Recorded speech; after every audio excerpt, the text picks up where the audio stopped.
Welcome everybody to the Hwei Unranked to Masters, and in this video I'm going to be teaching you guys how to win games on Hwei consistently. I'll be walking you guys through practical examples in which that I'll be explaining from A to Z what my thought process is and how to win from different game states. I recommend you guys to start watching at the rank that you currently are and then working your way up towards the higher ranks. But first, I'm going to be supplying you guys with the theory on how to win games on Hwei, so you guys will understand the concepts that I'll be discussing. Enjoy the video, guys. So we're going to be taking a look at Hwei's runes and build. And we're going to be starting off with the El Clasico rune page on Hwei that you cannot go wrong with. With this page, you will always find success. So if you don't know what you need to run, default to this one and it's going to be okay. We're going to look at a few specifics though. Hwei always takes sorcery tree because he needs mana flow band. And the Comet, in general, is going to be a very strong pickup for him as well, because he has a lot of damage over time and long range, which makes it very easy for Comet to proc.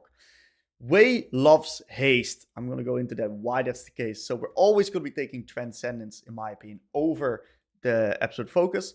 And then we can take either Scorch or Gathering Storm, depending on how fast that the game is going to be looking to be played. When it comes to Area or Comet, when are we going to be taking either? If you are playing versus a champion that you're going to be out-attacking a lot in lane or is generally shorter range, you're going to be taking Area. But if you play versus the longer range champ, then you're going to be taking Comet. For the secondary page, there's two options. We got ourselves Precision and we got Inspiration. Precision is definitely the more scaling-oriented rune, where we get 15 basic ability haste. We get the Cut Down, which is really, really valuable. And for Inspiration, we can either opt in for Cookies and Cosmic. So what's the thought process behind Inspiration and... Oh, that's the wrong one. What's the thought process behind Inspiration and Precision secondary? Well, Inspiration is going to give us the Cookies and the Cosmic Insight, which means your Flash and your TP are going to be lower cooldown. If you're playing versus really high threat, I would recommend going for this page. It also gives you bonus max HP, which makes your lane a little bit strong as well. So if you play against high threat enemy on the enemy team plus a high threat laner, I reckon this is a really good page. If you're playing versus a little bit lower threat and you can skill, this is a lot better page. When it comes to why haste is so important on Hwei, because ideally we take the haste right here. Well, Hwei is a champion that has a passive, and you need to have 2 consecutive abilities proc onto the enemies within 4 seconds. So if you get a lot of haste, what's going to happen is that your Q cooldown is going to drop below 4 seconds, and you can actually proc your passive continuously with your Q without investing your defensive abilities in W and E. Very big damage increase. Not only that, haste is so important in Hwei because we control choke points. And what does that mean? Well, if our Q cooldown falls below 4 seconds as well, usually if it falls towards 3 seconds, we can continuously have a choke point blocked off with our QE. That is the power of Hwei and having haste. So that's why haste is so unbelievably good on him. When it comes to the minor runes right here, personally I've always opted in for attack speed because it heavily helps me in the lane, securing the push against range champs. But if you feel like you don't need that, you can also opt in for haste. More haste, the better, right? It scales better, the haste, for sure. This one's a little bit more of a laning rune. Same with this one. It's just preference on how you want to be approaching it. And that's really the thought process behind the runes on Hwei. When we move on towards the build, what we'll see then is a very similar feat. We have 2 specific core items that we're going to be running. We're going to be either running Blackfire or Zeraphs. And the reason why that is because these 2 give the best stats for Hwei. It's that simple. Ludens does not give good stats for Hwei. It gives raw AP, but Hwei likes haste. It only gives 10 haste, so we're not going to be running Ludens on Hwei. Matter of fact, Blackfire and Zeraphs are just generally a lot better on him because of the fact that these items scale a lot better with his kit. Hwei has a lot of DPS, damage over time, Blackfire, a lot of AoE. It's really easy for him to proc Blackfire, and it also helps his already really good wave clear. Gets a lot of haste, gets a very nice passive up on the item in team fights. So Blackfire is really good whenever you're playing versus champions that don't threaten you. So if you play versus a low to medium threat composition, Blackfire is your go-to item. And you want to then combine it either with a Liandry second or a Horizon, depending on if you're playing versus Squishy or a little bit more of a bulkier team composition. You want to make this decision right here. The other option is Zeraphs. You're going to play this if you play versus 2 or more threatening champs that can potentially kill you. Then Zeraphs is really, really good. Yes, it takes a little bit longer to ramp up, but that's completely fine. The Shield's very good on Hwei because he's immobile, and usually we'll be combining the Seraphs with the Liandries as a secondary item. And you can then finish the build off depending on what you see fit regarding the game. When it comes to the boots, right, I think you can go either Sorks or Ionians. I've tried a lot of Swifties myself, but I wasn't convinced in the end by the Swifties. I'm a big Swifty goblin, right? But I wasn't convinced by the item on Hwei. I think Ionians and Sorks are a lot better on him. What's the thought process? If the magic pen is going to give you a lot of value because the enemies are a little bit more squishy, or they're not really going to be building MR, or your solo AP, Sorks is going to be amazing for that extra bit of oomph burst damage. But otherwise, Ionians are really good with the summoner spell cooldown decrease and also the CDR of Go. Of course, we recognize that Hwei loves haste, so hence it's a really, really good pickup. If you can stay alive on Hwei and you're not that vulnerable, getting Dark Shield can also be good. I usually try to combine a Dark Shield with Seraphs to rock up that raw AP without making sure that I'm in a vulnerable position because I'm quite safe and secure with the Seraphs. But it really depends on your preference and the way that you think the game is going to be playing out, and if you actually think like you can stack it up safely and securely. So that's going to be it for the runes and build. Pretty straightforward, very practical, and yeah, thankfully there's some part of his kit that isn't too complicated, huh? So we're going to be taking a look at Hwei's lane. Hwei's lane is dictated by good wave management. If you have the wave in a good position, you have a very easy time landing your abilities. If your wave's not in a good position, you're gonna really, really struggle landing your abilities because if a big ass wave state is there blocking your QQ, of course, it's gonna be quite hard to land it. Generally, right, what we want to do as Hwei is we want to get to our Lost Chapter and level 7 as soon as possible. Why? This allows us to then start one-shotting waves and gonna force us to have perma prio. And we can then use that to either force the enemies to respond to the wave and we can then harass them. Or what we can do is we can use that priority to be early, set up vision around the next neutral objective, and translate our lead through pressure upon the map. This is something that we're going to be covering a little bit more in depth in the late lane section. Generally, in the early lane, we want to be punishing the enemy last hits, and whenever they're responding to the wave when we have already pushed them out, that's when we really want to be hitting them with our abilities.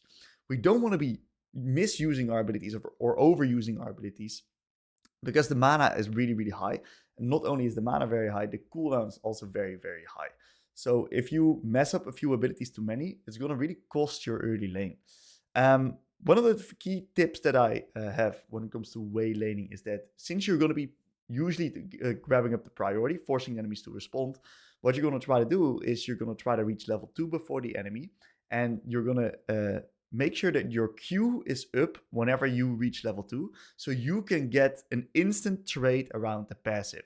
So you reach level 2 while the enemy is level 1, you can use the E into QW, or E into QQ, E into QE, Q into EE. You can even sometimes take W, it doesn't really matter, as long as you abuse that level 2 spike very hard, because you can proc your passive and deal a lot of damage. So the matchup specifics dictate how we exactly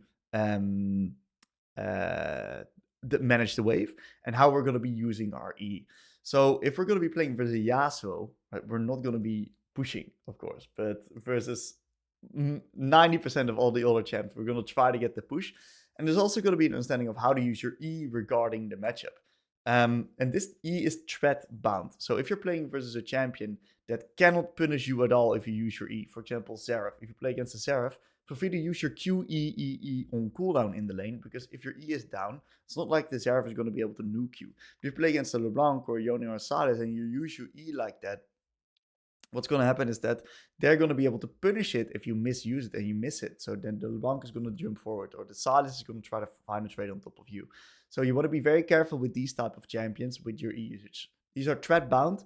Keep it in mind. Ask yourself the question, does the enemy have a potential way of punishing us if we mess up our E? That's the way that you want to ask yourself that question. And since we're mainly going to be playing for the push on Hwei, you also want to be warding and leaning well and make sure that you stay alive. This is sometimes a little bit tricky and can be very overwhelming, especially at the start of your Hwei journey. But this is something that we have to nail down because pushing is part of our kit. So how do we play the mid game on Hwei? Hwei's mid game is dictated by the fact that he is the king of zone control. The number one best champion in the game of controlling spaces and making it hard for enemies to enter. That's why our entire mid game revolves around letting the enemies come towards us and blocking off choke points with QEs and also our E, of course. Especially when we have our Q cooldown quite low, we can just have a choke point consistently blocked off with our lava and making it practically impossible for them to enter. That's why we want to be first to fights. The key concepts that I'm going to be discussing is that we want to be first to fights and letting the enemies run into you. So that means that we, especially if we want to be contesting neutral objectives, right, because that's the trick, we want to be utilizing the neutral objectives as magnets, forcing the enemies to run into us, then controlling the choke points with QE. It's very important for us to know which mid wave to get priority on. Most of the time, this is going to be the mid wave, the last mid wave before the neutral objective. Hence is why we want to be utilizing our lull states, our tal process, to constantly identify when the next neutral objective spawns, and if we can fight it. If we cannot fight the next neutral because of the fact that we're late, off tempo, or just too weak because we're behind, don't fight it. Ping it off and trade. Very important. We do not function at all whenever we're late to fights. So if you can't regain area control, no problem at all. Trade for the opposite side, set up your vision right there, and make sure that you're first on those areas. Let's take a look at the examples. I hope you guys enjoy. We're going to be playing Hwei versus Akali. And in a matchup as Hwei versus Akali, what we want to do is we want to have the wave in such a position that it's never frozen on her side. And we want to have push on the early waves, creating some trading windows on top of her. So what we're going to do right here, I have to unfortunately queue that because I mismanaged my minions. That's okay. We're going to hit the Akali, drag the minions back. And then we're going to walk up forward and we're going to pressure her a little bit. We got to make sure that we don't run into her Q. That was a pretty disgusting Q. I need to time this a little bit better with last hits. I'm just going to stand my ground here a little bit.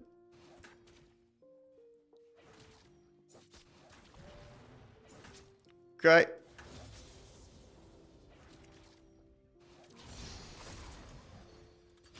Nice little Q there. Finally landed one.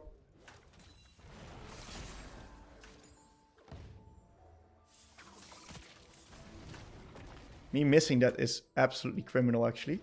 But she loses a few creeps for this. It's fine. And the wave crashed. So I'm not too unhappy about this.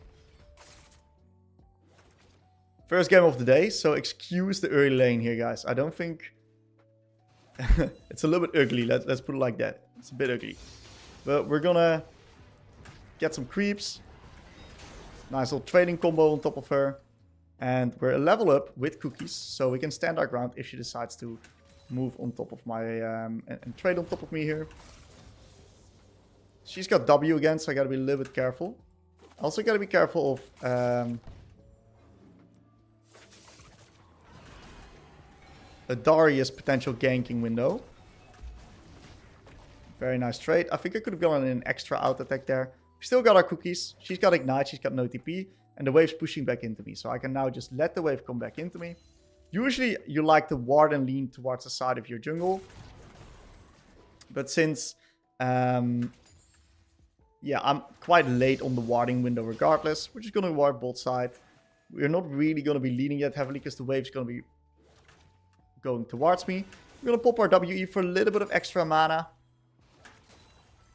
to make sure that we can contest this bounce back. I'm also thinning the wave here because I do not want to allow her to crash. It's very important that I don't allow her to crash.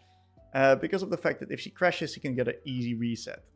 So we're just going to pressure her with this wave state. And we're going to be thinning it out a little bit more. Not too much in the sense that the wave won't be pushing into me anymore. But just thinning it out very lightly, so it will be pushing into me. I'm not going to trade onto her right here. Darius is in the back. Because I will ruin the wave state if I trade onto her. So now I've got another opportunity. And we get ourselves a nice trading combo. Into the Z gank as well.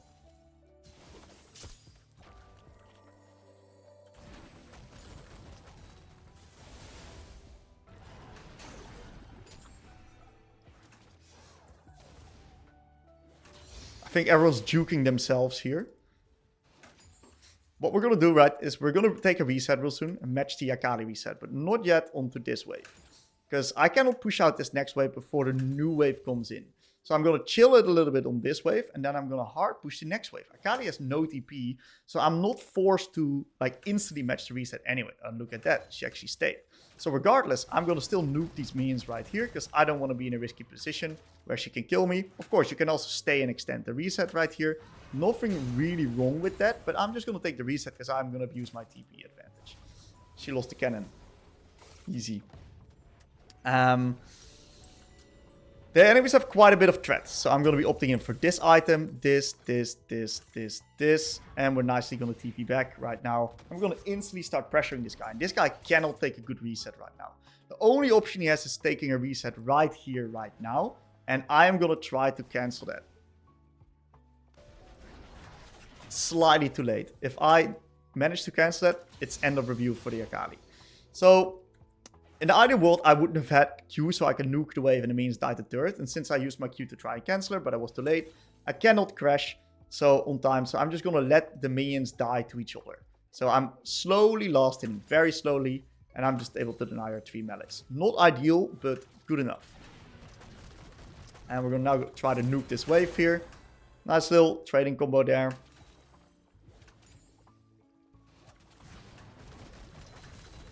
And we're going to pair that up with a ward.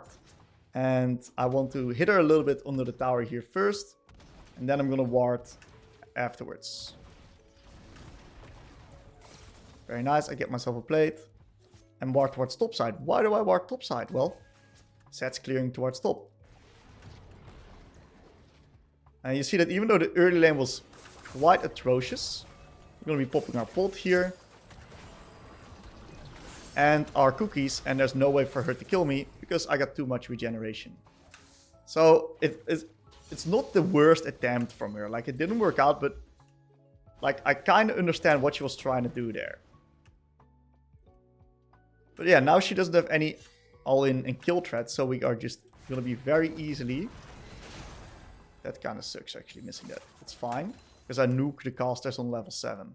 Now I'm going to push the wave and move towards the Darius. Seems like Zed's level 5. She's denying. She's losing some creeps right here.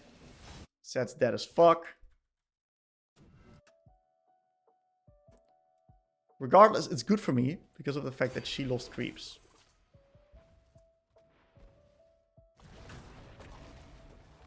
A little bit of mind game there. I'm going to pop our WE for a little bit of mana. Could have done it on the QQ already. Gotta make sure I don't get Darius ganked right now, so I'm going to be leaning quite heavily towards bot side. If I would be any other champ, like Ahri or something like that, I could have helped the Zed a lot better. Okay, we stand our ground with the WW.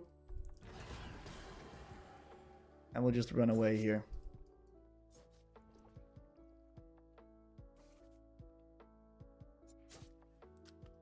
So I don't think she can crash the wave.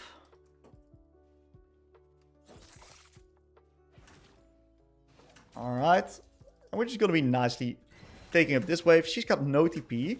Next wave is going to crash up closer to my side, so it'll be very easy for me to nuke that. And I'm just going to nuke the wave here very, very easily. With 2 Qs. And after that, we'll just reset. I'm going to slightly fix my minimap because you guys say it's my cam's over the minimap. It's okay. Grab this and this. And we're going to be sprinting back to mid. We're going to be pinging danger because Akali might move there. I'll move my minimap slightly to the left. Sorry for that, guys. And we're now going to come back into the lane right here. Looks like team is doing okay. Garen's getting a bit strong. He's building MR. Annoying, but it's whatever. Bot's winning. And jungle's just killed the Darius. So nice. We're doing quite well versus the Akali. Getting myself a slight lead here in the farm department. Mainly because of good wave management. That's it, really. I don't have cookies right now, but I do have a lot of bonus base health. For some reason my WE didn't go off there. That's lucky. There would have been a lot of extra damage.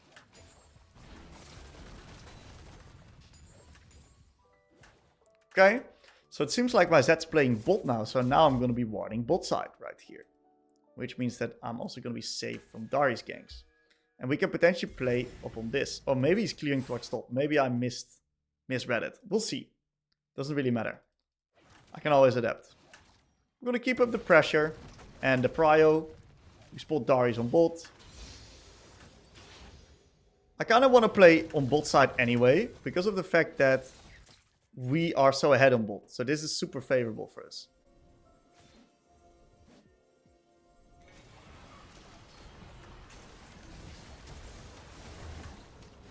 Okay, ult wasn't really necessary.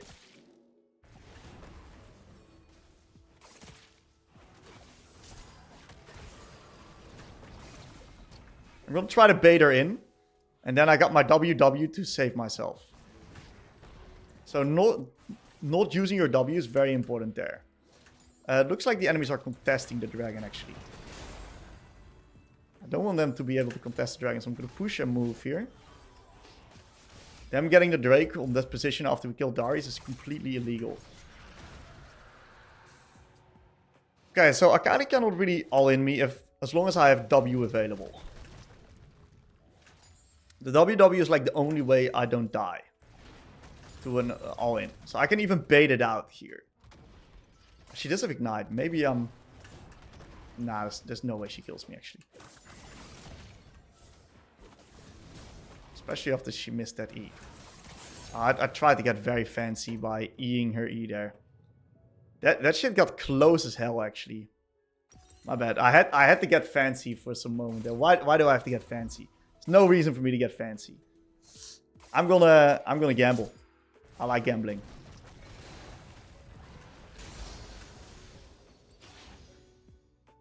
Let's hope we don't get Darius gang now. The only way he gets to it, that's why we lean bot side right here. So we got ourselves the Archangels. I'm gonna also sell bot and get Darksteel right now. Why do I get Darksteel? Well, I got Archangels plus the Cookies combination plus Cosmic Insight double sums. So I feel like it's pretty hard for the enemies to kill me at the moment. And that means that I'm probably gonna be good stacking up my Darksteel slowly and getting some extra raw AP stats.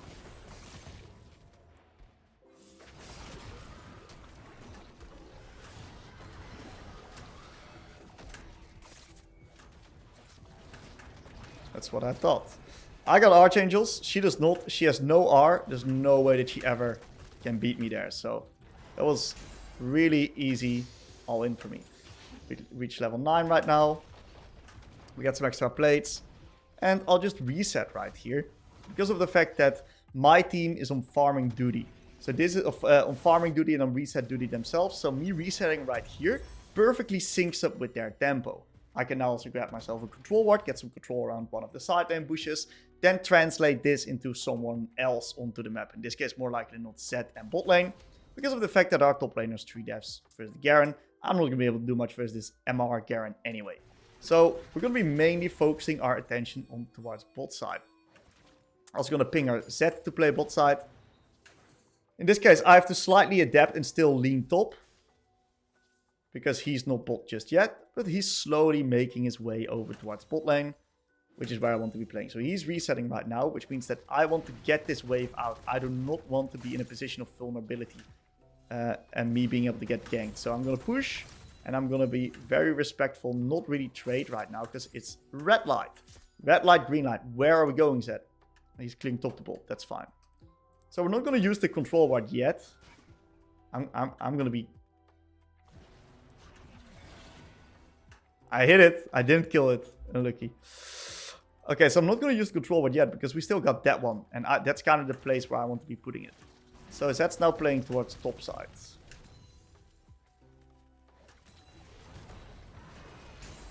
We'll be moving top side as well then. There will be some shenanigans happening. I don't like it that much, actually. I'm just not going to do it. This is like the only way where we as Hwei just struggle. They're in the jungle, ready to get flanked. I just don't like it. We're just gonna hard push mid instead. Like, we're in such a controlled position that's like the only place where we can really like you know? So I'm just gonna take mid tower for that. Looks like my sides are losing now. So I suppose Akali used R. I don't know for certain, of course, but... guess I was wrong. She can't do anything, by the way.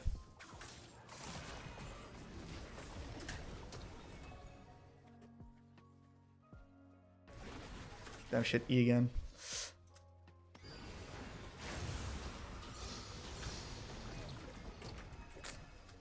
I still got flash. I'm hard chilling. And look at that, my team actually cleaned up. I know if Varus has R or not. I do know that I'm going to be swapping up the lane assignments. And I also got my power spike. What is the power spike I'm referring to? The hunting guys. So I'm going to do that. And I'm going to TP bot right here. Why am I TPing bot? Because the wave is slow pushing into the enemies. That's why I'm porting bot. Otherwise, we're going to be losing a lot of farm right here. And we want to be playing bot side regardless. So me TPing is quite good here because we get a lot of tempo for it. I can potentially even hit the turret. And now we place the control ward right up in here. And we can push out the next wave deep while hitting turret. Gotta be careful we don't get ulted. Nice dodge.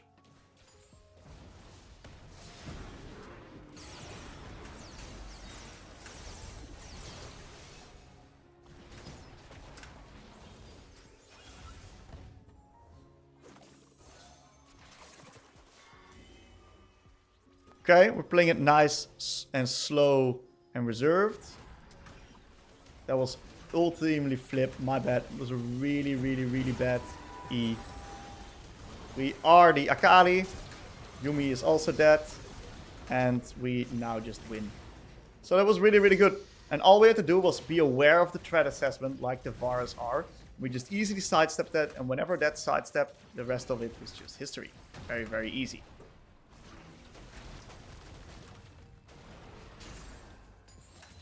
We are just going to be pushing the wave into a nice little reset.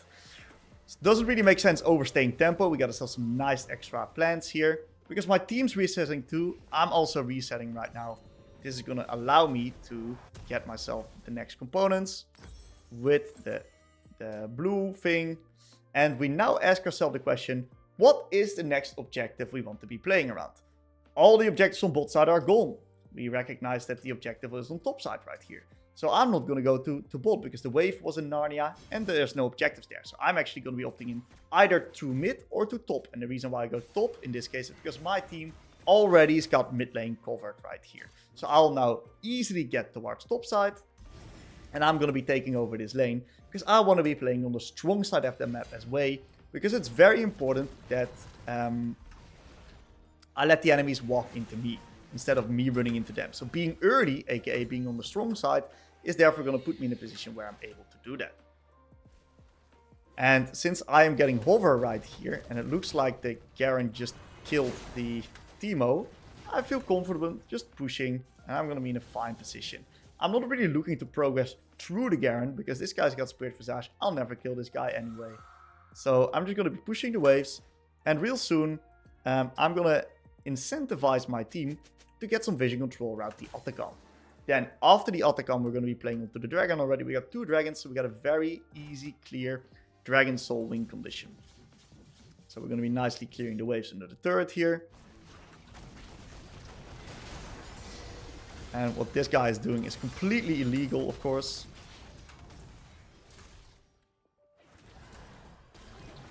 One thing to note is that I deal 0 damage on this guy.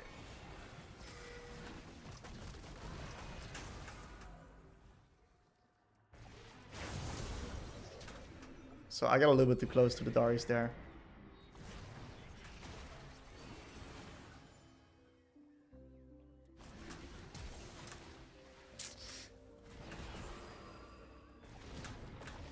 But we got ourselves the move speed build. So, and we are like, we got ourselves the Seraphs as well. So we're like in a mega position regardless.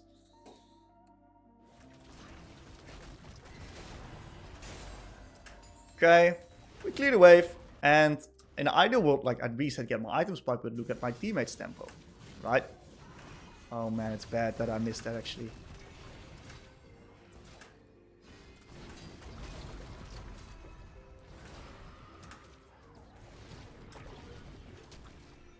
fine. I still got Seraphs.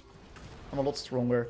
And the reason I don't reset is because of the fact that my teammates are still pushing. So if I reset, I'm going to be desyncing myself tempo-wise from them. I don't want that to happen. I want to be on the same tempo as my team. So now I'm going to reset. Very similar tempo. And you can see that we're now in a position where we can set up the next objective. Atakan is a really hard objective to take. So we're not going to brute force the Atakan. We're actually going to be playing around the dragon. So that means that I'm happy going towards bot lane right here. I do not need to TP because the wave's pushing into us. So there's no reason for me to TP right now. Because the enemies are losing more minions than we are at the moment. Of course, I'm going to lose a few creeps. But what's the TP worth for creeps? I think it's worth to keep the TP. Potentially as a little bit of a fail-safe. Especially because we are so far ahead at the moment. So we're going to now nicely push the minions right here. Get the wave. Set up and communicate the neutral objective, because that's where I want to be playing around. If the enemies get tier 1 top, no problem at all. I don't really care about tier 1 top at the moment. It means that we actually have more time to make tempo plays. We can actually just set up bot side control, which is really what's going to win us the game. So we now push in bot lane deep.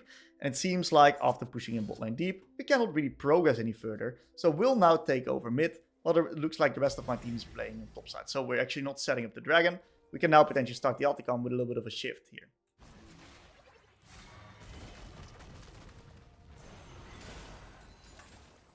Okay. And we can now also move towards top lane here. Double kill means that we're definitely able to... This guy's fast, dude. I wanted that kill. And we're going to TP bot because I don't want to give him the T2 for free.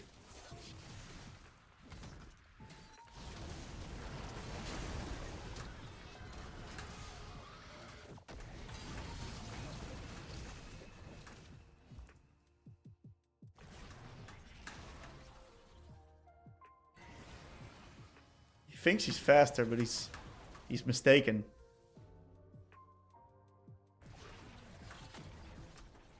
He's actually faster. He's not mistaken. Fuck, he's fast as shit. Holy moly. It's okay. So we did not get the Atakan on top side, unfortunately. That's alright. Oh, we're doing it. Damn. Let's just not int. I'd love to get the dragon, actually. I think the dragon soul is a nice win condition. So the boys are struggling with the neutral objective. Can he get it? He actually got it. Big. Well done, Timo. Looking at the enemy comp, right? Is it physical or magical damage? What's going to kill me? I'm just going to be nicely opting in for Zonias right now. Because if I get Zonias, I know for a fact that I'm going to be unkillable in this particular game. And that's going to allow me to keep my Dark Shield stacks up. So I could also opt in for offensive, in the sense of Void Staff, but I'm ahead. So I'd rather preserve my lead rather than expand it at the moment through Void Staff. Because the only way we lose is by inting or throwing. So I'm not going to go bot because my Zed's dead and the Teemo's playing top. So... Oh my god.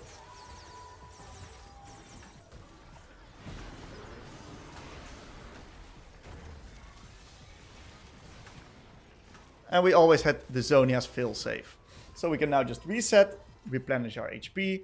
And afterwards we can... play for Drake. I really want this dragon. Because this soul is going to be a massive win condition. Zed is currently on the other side of the map. So let's hope the boys can do dragon. You see that in these elo range of games, the games are just not played out perfectly macro-wise. So the games are just going to take a little bit longer in lower elo because everyone's desynced, no one's on the same page. And that's okay, right? We can just adapt to that. So we're now going to be hoping up towards top lane here.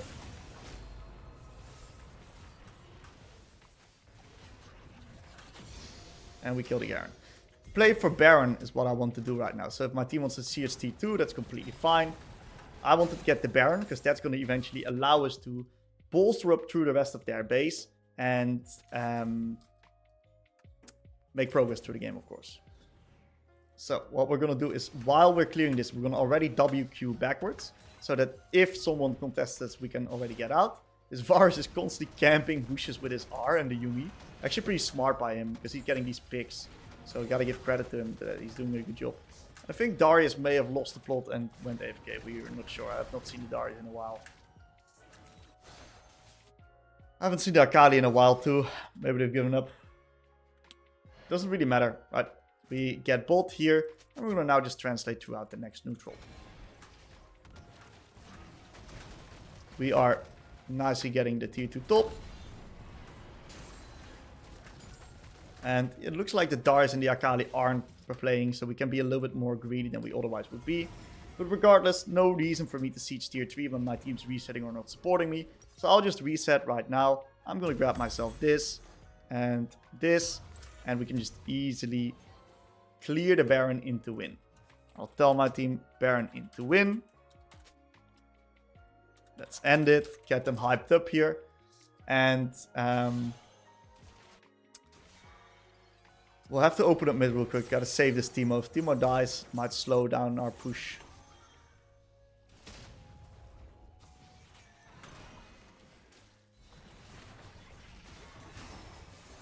Okay. How to miss every skill shot in the book guide. My bad. Alright, it looks like we don't need Baron. We'll just end it. That's okay.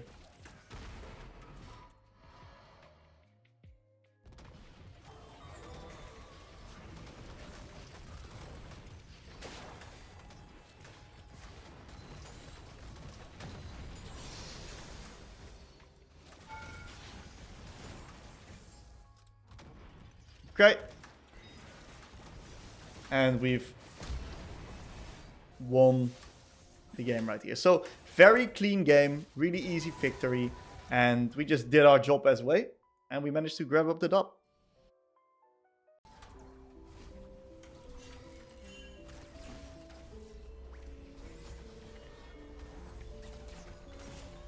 Quickly reset, replenish my resources. And now we'll just go... we'll go back here. Please don't get our egg. Oh, why do we do that? That's not worth at all. Alright. It's fine. So, we get our egg. That's something. Very messy early game as we see. That's alright. What we're going to do right now is we're going to look to push this guy in. So, we're going to already swap up minion aggro right here because we don't want all of her minions to die at the same time. And then what we'll do is...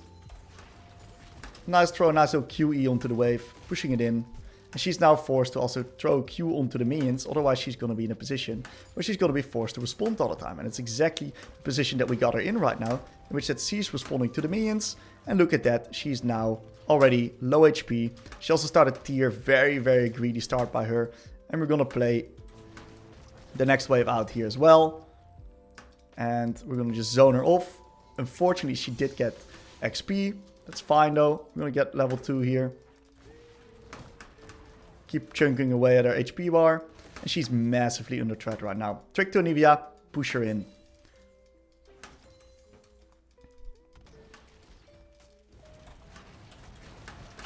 We QE her onto the last hit. And she is now so low that she's massively struggling here in this lane. So normally I would go for a ward. But at this rate... Anivia is not that scary. She's also like using her Qs like that. He's going to predict us to potentially dodge. And that's okay. Him chunking me doesn't really matter. I got to preserve my mana. So we can just continue what we were doing into the Anivia right here. And we're going to now lean towards bot side. We're going to also drag the wave a little bit towards bot side. So we can lean heavily while also being playing right here. Playing up aggressively. Going to grab up the slow push with this QE.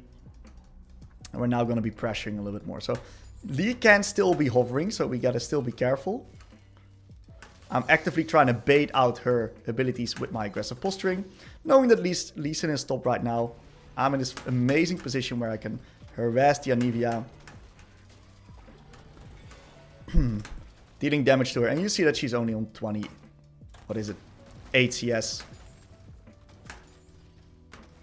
I'm going to pressure her a little bit right now. Hitting all the creeps. Pretty sure she has flash. So we gotta make sure to not like sprint it right now. We hit her there, but it seems like she also lived. We gotta make sure to flash his Q.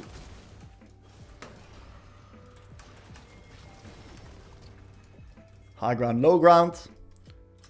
Very nice movement up there. Alright, that was close. But this fucking Lee Sin is ganking me again for no reason, man. At least we got her on 8 CS. I'd say it's pretty decent. We reset, we TP back, and we're gonna rinse and repeat the same situation. It looks like she flashed.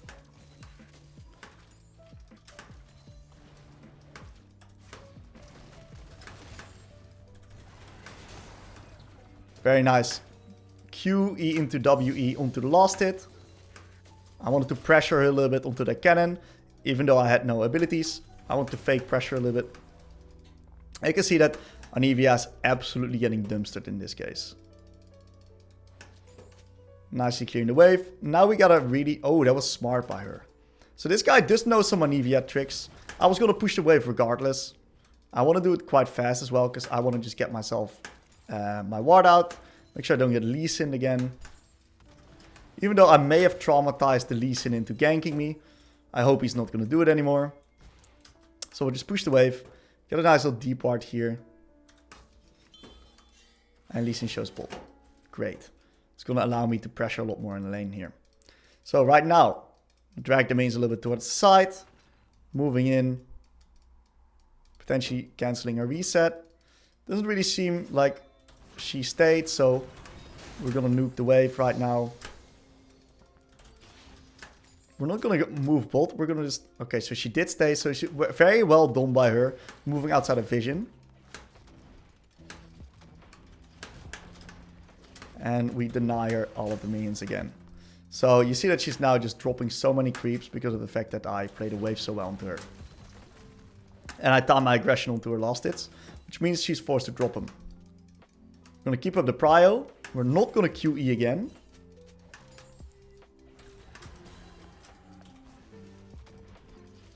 She's level 6 now, so I gotta be careful I don't get caught up in her stuff. You get the plates. We're gonna keep on the pressure. The longer the lane goes like this, the better it's gonna be for me.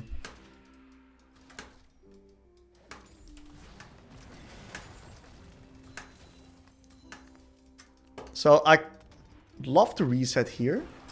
And I'm gonna look at the dragon, see if I can. I think I can. And we are just rocking up a very big CS advantage versus Anivia here. Bam. We're now also going to get ourselves a control ward, because we can keep complete control of the lane right now. And with this control ward, we can ward one side of the map, keep it pushing very heavily, and translate this lead into either of the sides as well. Cassante died. You don't see it that often that Cassantes die.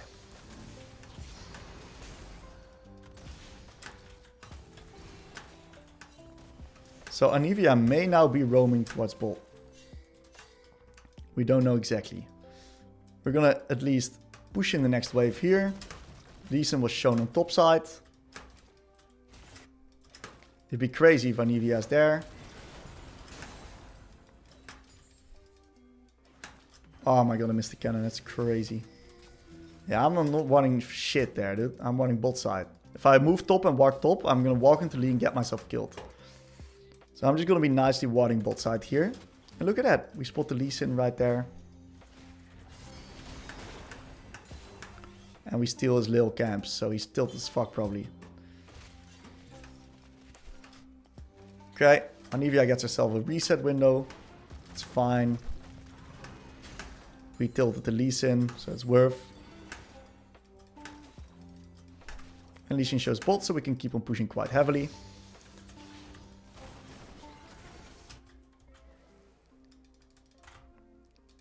We're getting really ahead of the curve like that.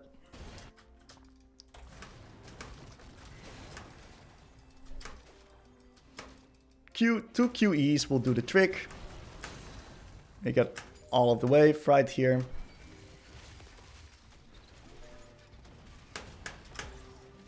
And now we're going to stop hard pushing, because Anivia is just going to contest everything under tower right here.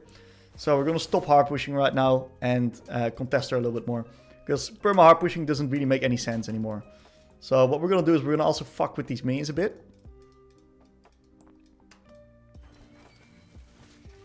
Okay, it seems like she's contesting now. So it means that we're just going to walk up right here. Where the fuck did my ult go?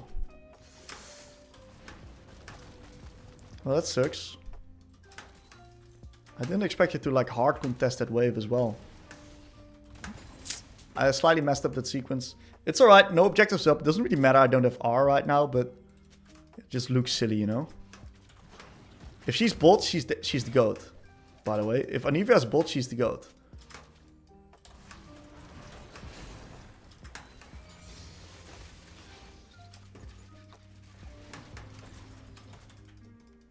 Yeah, so from this point, it's just rather easy for Anivia just to avoid the lane as well.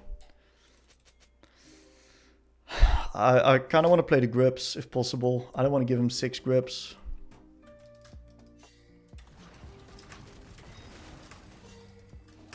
I have to push the waves because of the fact that my Poppy is now resetting. So I kind of want to match the same tempo. I can stay an extra wave for my item. But I kind of value Swifties quite high this game. So I'm going to opt in for Swifties. This and that. I'm going to TP mid now. Let's see if we can play. I'm as strong as possible right now. If I also delay one wave or like sell my pot. Yeah, I want to be just as strong as possible for this potential grips fight. So no reason getting an extra mid lane wave right there. Gonna make sure that we get the vision control here. And we get the grubbies. Beautiful. So, pretty well played. We're already hiding here. Maybe Anivia contests. No, she doesn't. So we can instantly turn back to mid.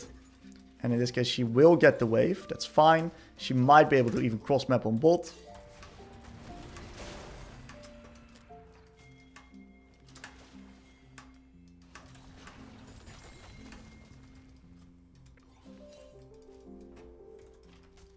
It's fine. We're still doing really well in the CS department. 10 CS per minute. Oh my god, her dying is pretty bad. It's kind of crazy how she dies there. How does that happen? So, we can now take over bot here.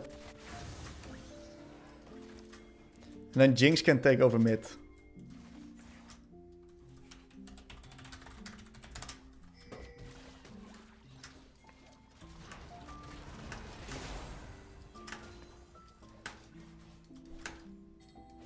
Please go mid. Please go mid. Please don't be a dog and go mid. Please go mid. Please go mid. Please don't be a dog and go mid. That's crazy, by the way. That's so insane.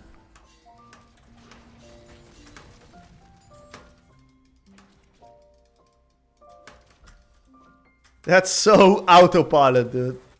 Holy moly. Just lost an entire wave for free. Like, literally checking TikTok in game. That's fine.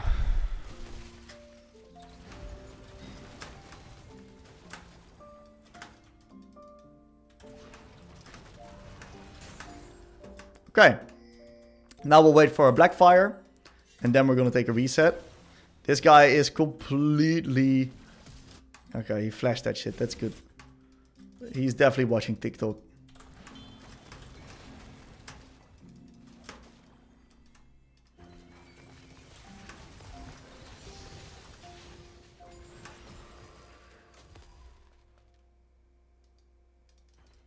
Okay.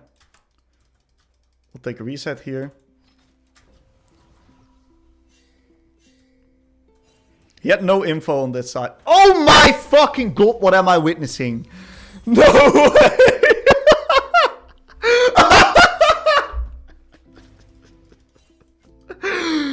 That's insane! This guy's onto something, man. This Jinx and this Anivia is next level, dude.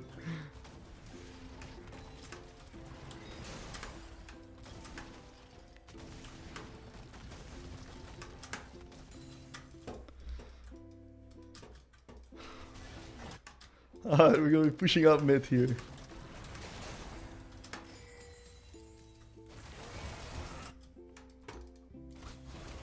Now we can rotate bot. It's good. Maybe WQ here for move speed.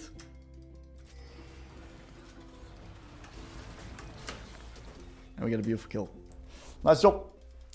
We're being incredibly efficient around the map. And we're like going like 11 CS per minute at the moment.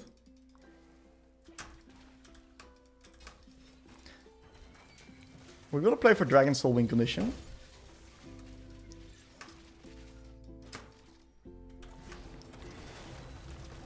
I don't know about that one, brother. That's not really where I want to be playing. I'm sorry. My jungle's on bot. I'm gonna leave you to die.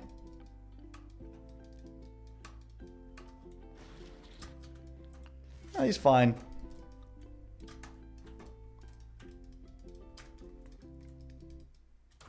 Anivia, no flash. Okay, so now Jinx is moving mid.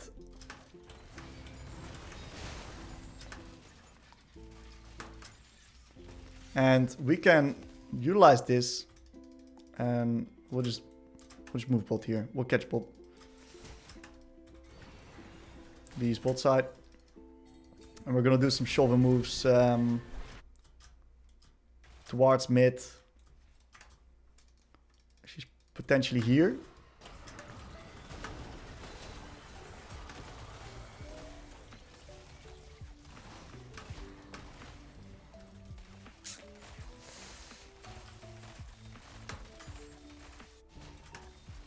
Sucks. I don't have the damage yet. It was a good read, but I don't have the damage yet. We lose mid tower for it, that's fine. We'll take a reset. We will go haste. Go this and this. And we are gonna TP mid to catch the wave. Cassandra can take over bot. And I don't think we should play for that. I think we should play for that. We should play this. And Jinx is suddenly... It's Jinx that just turned it on. This guy was dumb watching TikTok. And he's now just turned it on, actually. Very nice stuff. So we're now pushing out mid here. Blue ward to cover. Brown is acting tough. I'm gonna poke him a bit. It's good. I don't like that. I think we should play there. Gonna grab the next mid lane wave up deep.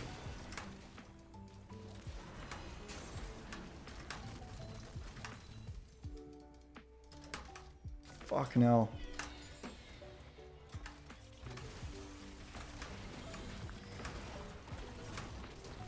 Gonna be nuking the Brown. To a potential kill. He's dead, no? We can now play into the side. Get the turret. And it looks like we, with Brown and the boys, with Brown being dead, I can potentially catch top. If Lee Sin's good, he's cross-mapping here and he's strong-siding set. So I'm not going to take the... I'm just going to do this. And then walk around. Should be fine. I spot Lee Sin on bot so I can play 3 lanes. This is not something you want to do. If Lee Sin is just...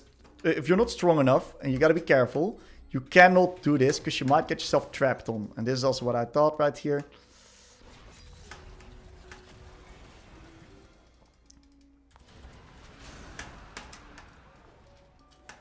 I don't have info on Lee. Lee is now shown on mid. I'm just going to push out the waves. Lee is spotted. I can push out the next wave as well. And then we're just going to play for the Atacam.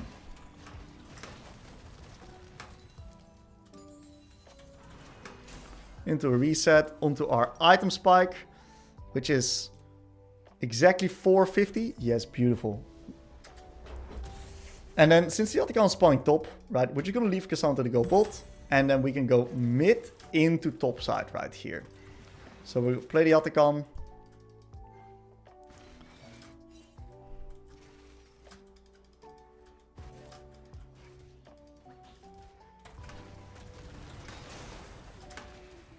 Since we can't be top just yet, we're just going to hover around mid here. We're going to make sure that the wave is pushed. And now we're going to catch top lane waves. We're going to leave the red buff for Jinx. She's not sleeping anymore. Blue ward dead, so I don't get surprised by Lee Sin. Catch the top lane waves. Jinx can potentially move mid here.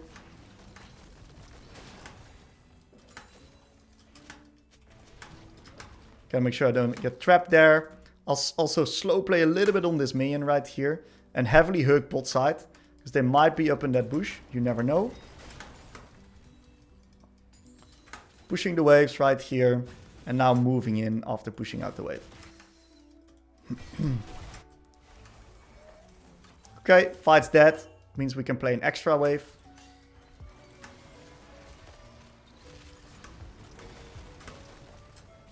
Into the Atacon start.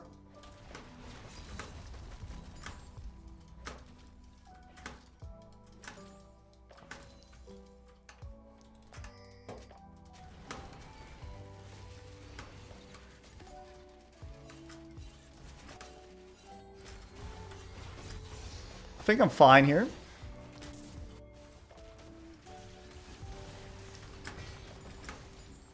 Very good. I think I should have probably ported mid a little bit earlier. We cannot really contest that. That's a dead zone for us right now. It would be nice if Jinx would have kept pushing top, but he's TikToking again, I think.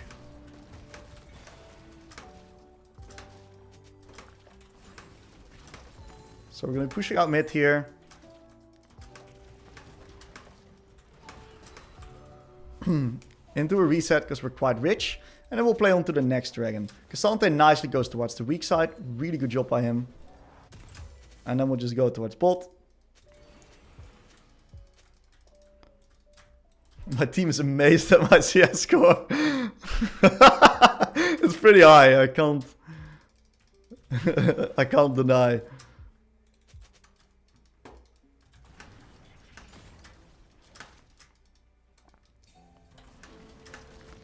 And we're just getting the waves in, preparing for the dragon. You gotta make sure we don't get tempo trapped by anything. Lee shows top, so it's really good for me. That means I can just easily push. I would love to get one more. I do have flash up. I gotta make sure I don't get trapped, so I'll do that.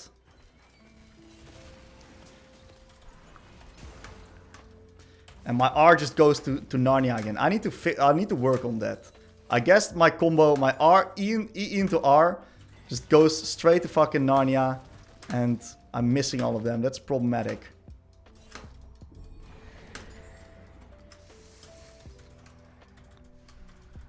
I gotta make sure I don't get trapped here. So I'm just chilling. Should be fine now. We can play on the Herald. This is potentially very good here. So the team's collapsing. So I will as well. Gotta make sure I don't get Lissandra here.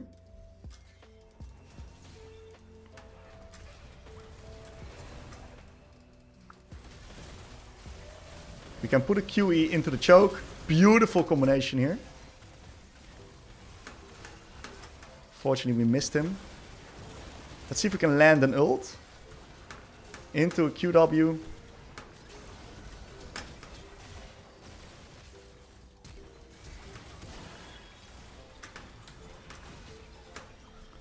Try to predict him there. Overall, decent fighting. I'm pretty sure we can get the dragon with this.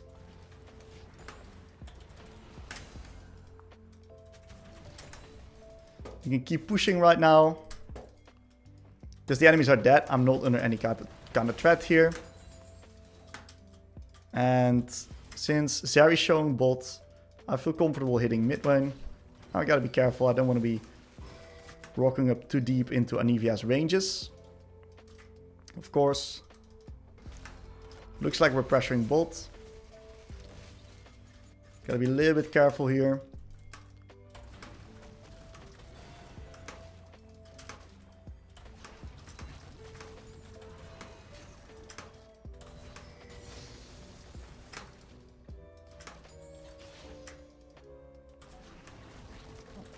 I don't know, it's just the fat finger.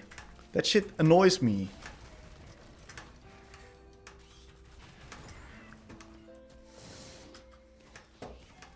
Okay, we can control chokes here.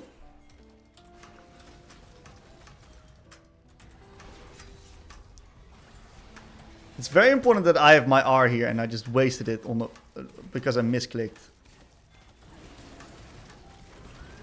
Nice Poppy R. Well done. So we can now play for Baron. I really want a few more waves to get my item spike here. And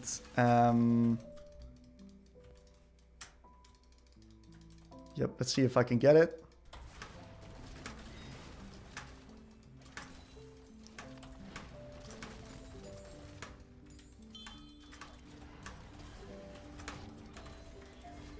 I'll sell this for my Robodons. Do you have a ward maybe?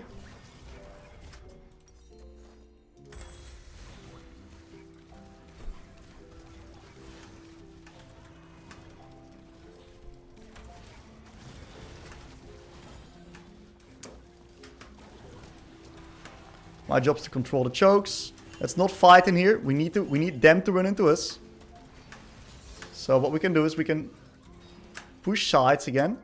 And since sides are already pushing on bot, we can now just easily siege mid. Nice old QW.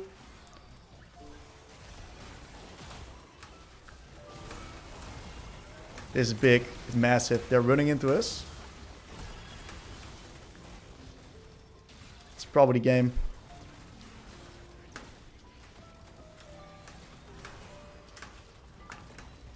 Yep.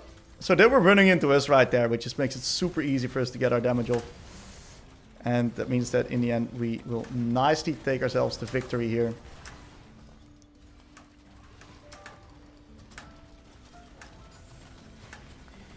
And this was a very clean game, very wave-centric game, which we didn't take any crazy risks, and we just played clean around the waves into eventually a win. So honestly, very good game. Alright guys, we're going to be doing a commentary of Hwei versus Lissandra. This is a matchup in which that, yeah, it's quite favorable versus Hwei because we can play for the early push. If we look at the enemy threat, it's quite low pre-6, post-6 is quite dangerous. So we're going to nicely play aggressive on the first few waves. And we're going to try to get slow push into Lissandra, baiting out her spells, while also yeah, getting the push and getting some harass on top of her. So I'm going to be up early in the lane here. Potentially zoning her off.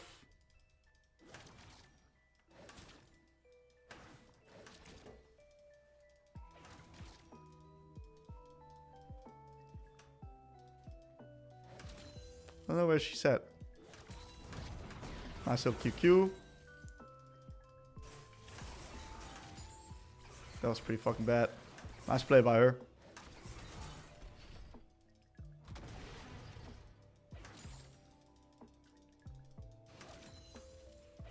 We're going to be reaching level 2 here.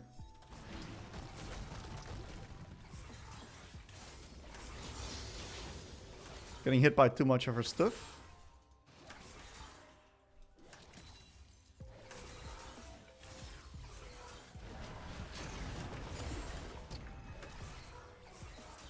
That was a good trade. I'm gonna ward top side, since that's where my jungle's going. She's dropping quite low in CS here.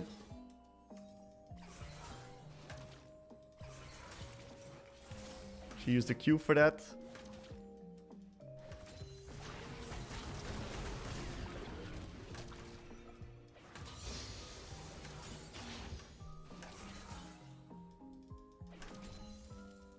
Okay, we had a beautiful punish onto the last hit there. And the main reason why we're like still hard winning in this lane is because of course it's a favorable matchup. But we're timing our trades really well onto the last hits. So we stand outside of the wave to not get hit by that. It was pretty obvious that she wanted to go for that. So I was really slow on the QE into EE there. The idea was good, but I was just mega slow.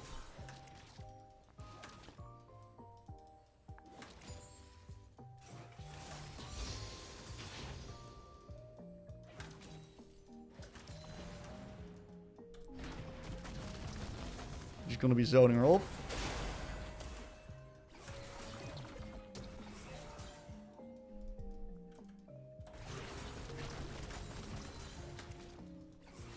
Mordecai just shows bolt.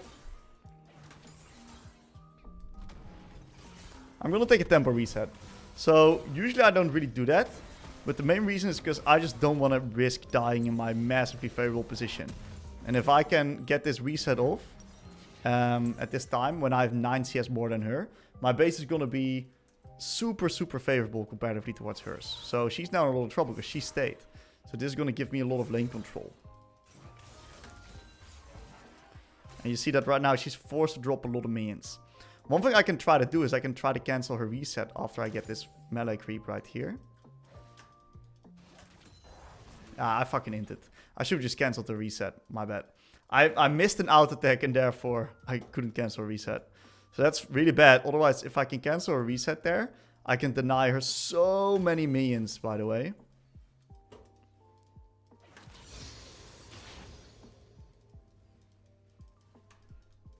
So it looks like she didn't TP, so she's denying herself a lot of minions, so that's great for me.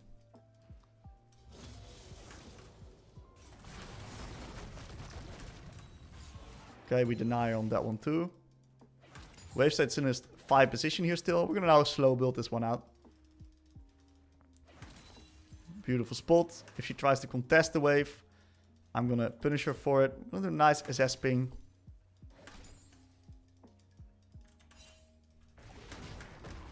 She dropped the creep, that's fine for me. Nice, she dropped another creep. Timing my aggression onto the last hits.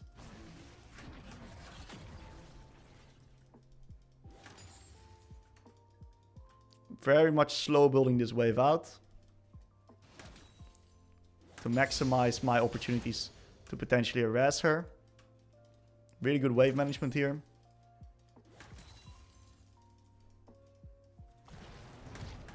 She got a little bit too close there. Gotta be a little bit careful since I got no vision at the moment. Looks like my jungle's clearing to bot, but I don't know if he's gonna go if he's gonna go for the grubbies after. Yeah, that's what I thought.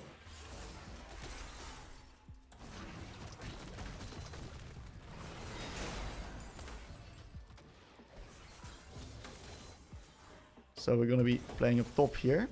Hovering. He actually got some nice vision out.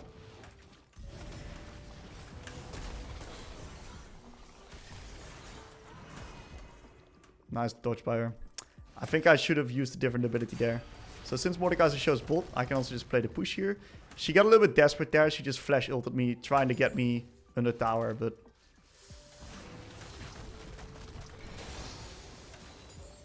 I understand why she did it.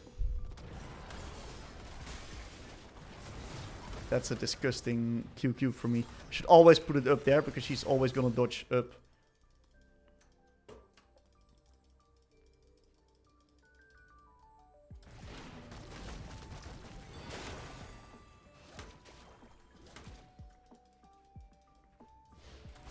Okay. I'm gonna be pushing the waves into a reset.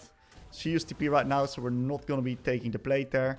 We're now nicely going to get ourselves the lost chapter. And we're building a very significant CS advantage. Bam, bam. And I'd love to get a control ward, because that's going to allow me to play up a lot more aggressively. So let's do that. We use our Q in base to still get the mana back, but still get the move speed already. Yeah,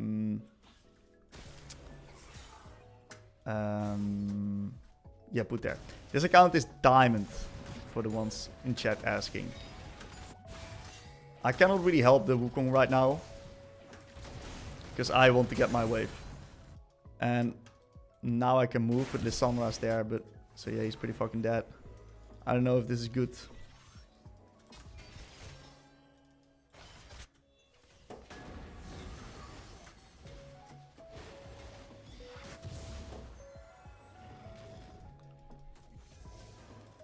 This is watered as hell.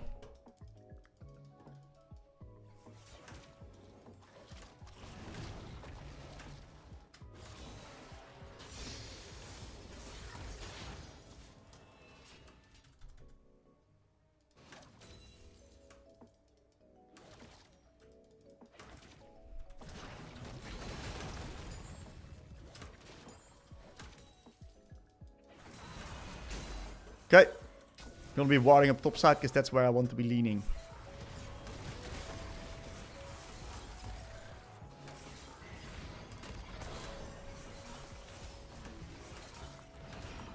This guy is actually doing a really nice job with his movement. So we got out his R, and that actually is quite favorable for me. Because of the fact that I can just TP back whenever I want anyway.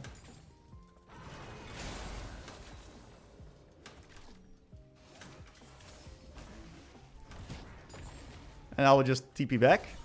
And we're in a position where we're fully chilling in here. What do I think of Z mid at the moment? Z mid's not really it today. I mean, he's kind of good actually if you're really good on Z, but it's only if you're like super good on him. But yeah, you need to put like hundreds and hundreds of games on that champ to even get remotely good at the champ.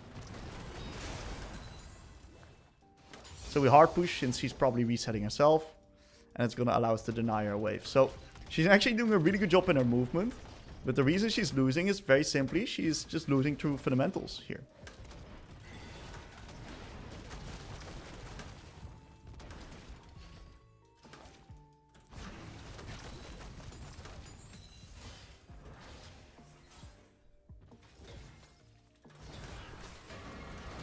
I mean, maybe it's just me messing as every skill shot actually. That can also be the case.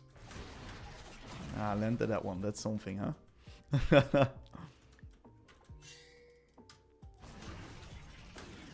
Alright, we're landing some stuff finally.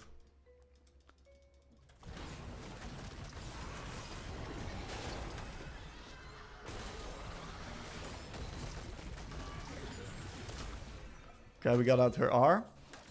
Traded it for my R. That's really worth.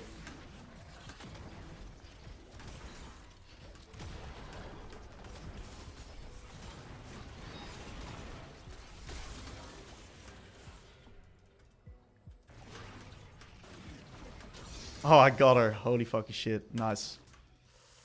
That was like really close.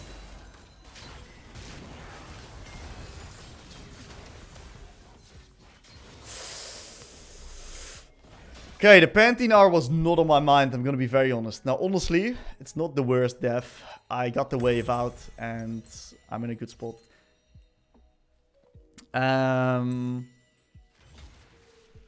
Let's see what we were gonna be getting.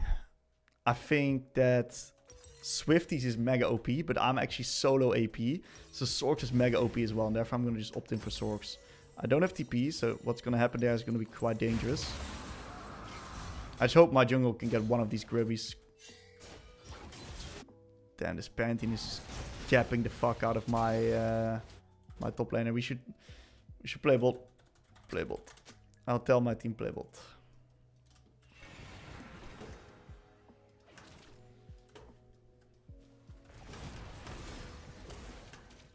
So I'm gonna be leaning bot side right now, because Mort was just shown on top. My wave clear is very crazy with this combination of items. Don't do that. Typing that might tilt my Glar? Nah. Even if he gets tilted, it's up to him. I just want to win the game.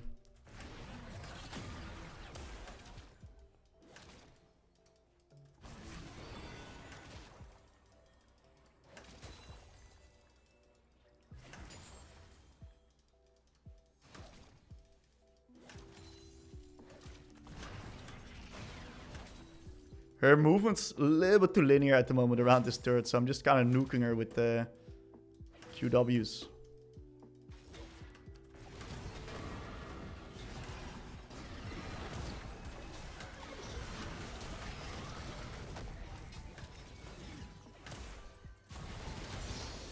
That's what you get for trying to take my ping, brother. Okay. We start with the Q there, so it's uncommittal. We wait without using our E until the final moment. You only want to use E whenever you have the... when you have the guaranteed kill like available in a way.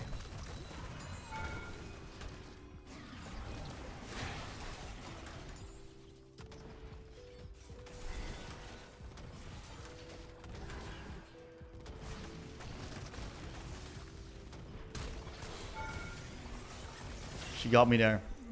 No, she got me there with her flash on. She actually got me there. Nice. Good job by her. Wow. Well played. I just hard greeted there. That's on me.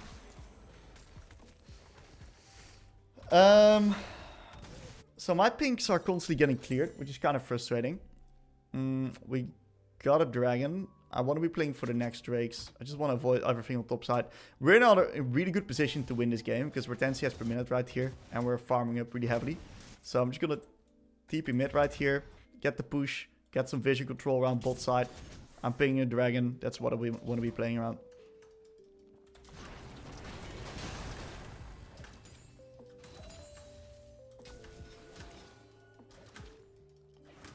I'm gonna refrain from hitting turret and actually grab myself the blue buff.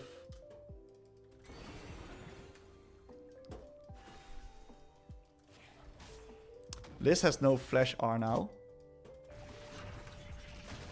She's fast as fuck with the Sorks. It's so hard for me to hit her now.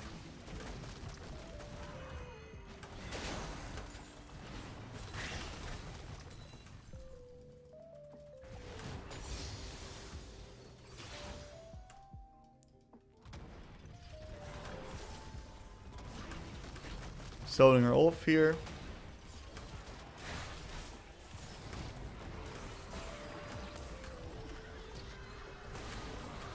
Okay, we traded R for R. That's mega worth for me. Oh my god.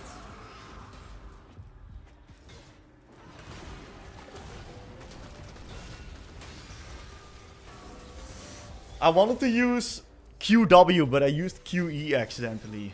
So that kind of fucking blows. I should have been... I was fully out there, but I misused my abilities. I just fat fingered it.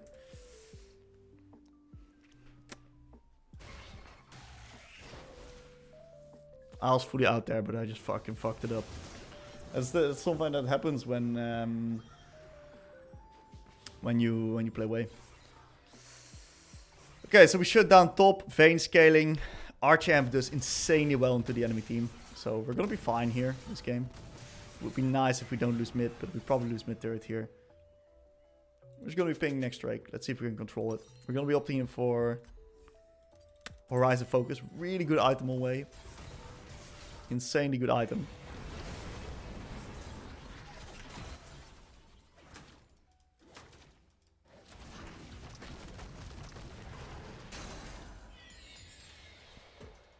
Okay.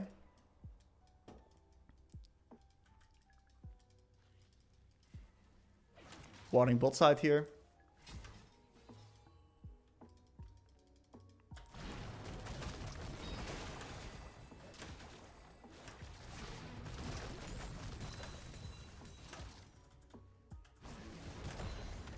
Nicely hitting turret. We spot Mordekaiser's bot, so I'm pretty safe here.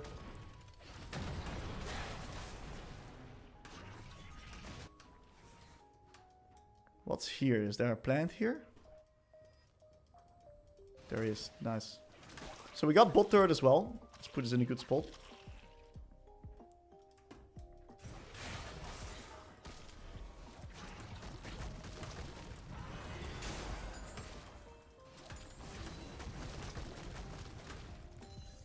What's up? Alright, that's an interesting message, huh?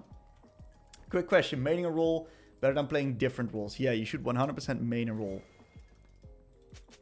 100% maining role is good. So I'm going to be opening up towards bot here.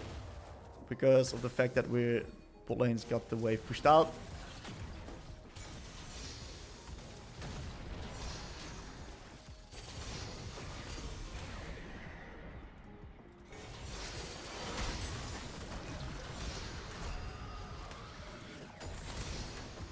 Okay, we got the Ezreal flash.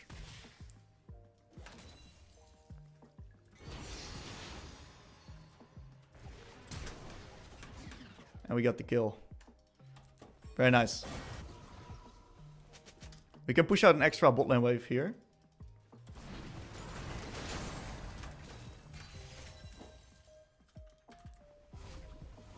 Seems like we cannot really contest Dragon. The enemy's got control. Oh, we can play. He's not starting it. Porting mid. Getting this. I can potentially zone him from getting back here. I don't think he has vision up in here. Gotta be careful there though.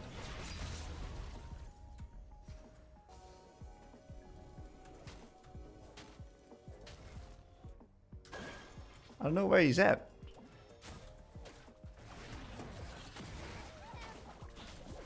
He's coming in from bot.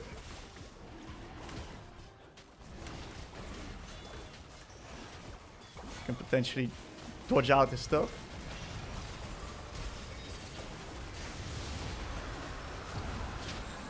Okay. Nice play. Try to shield him.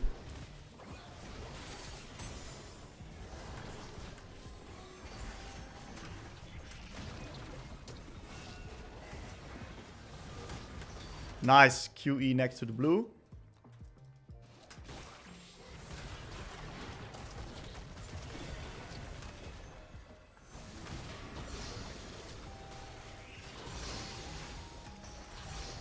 Okay, we zone him off here. We're gonna be using the move speed. And we get ourselves the beautiful kill. So, pretty good. Pretty well played there. Good micro. Kind of carrying us through the fight there. We don't have info on Pantheon. I gotta make sure I don't get ulted. Okay, Pantheon tempo trapping top.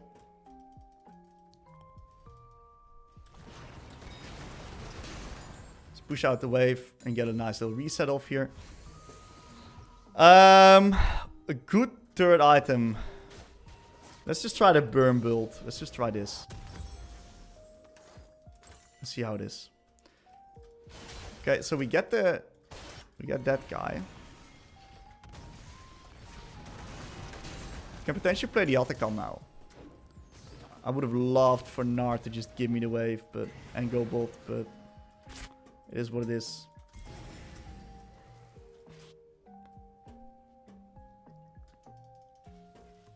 Okay, we'll just go mid here, push the mid wave. We want to be setting up around the Akali now. That's the only objective really up on the map. So that's where we're going to be playing. We take control of mid. Nice little hit.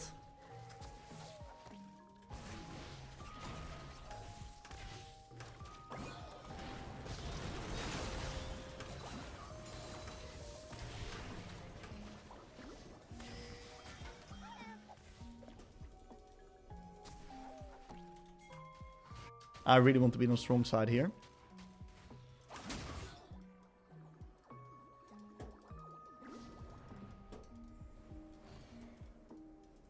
I've got cover. Never mind.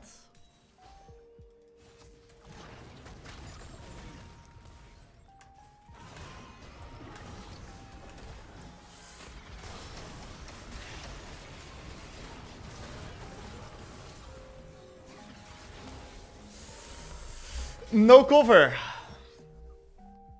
No cover. I thought I had cover there, but it wasn't true. Wukong was pathing to bot. I should have done a better job communicating. So they're on the Atacom right now. We're gonna give that.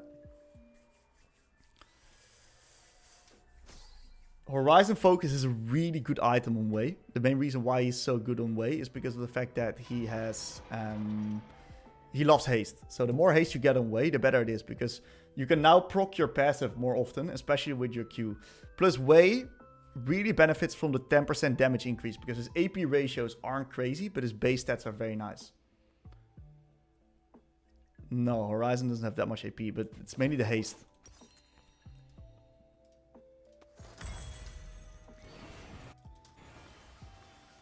Why are you going to launch for Rubber or Void? I think Void is possible, but I'm solo AP. And the reason why I go Liandry's is because it also gives me a little bit of HP. Which is quite good. Versus the enemies. That means I'm not insta one-shot. So I'm going to go Bolt here. I really want to be playing around the next dragon. And I really want priority on the next mid lane wave as well. So it's going to be quite tricky to actually achieve all of that. Rabadon is really hard to build.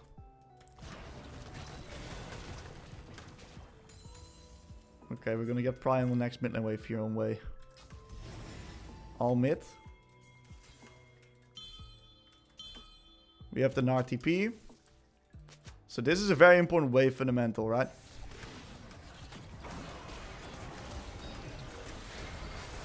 Beautiful.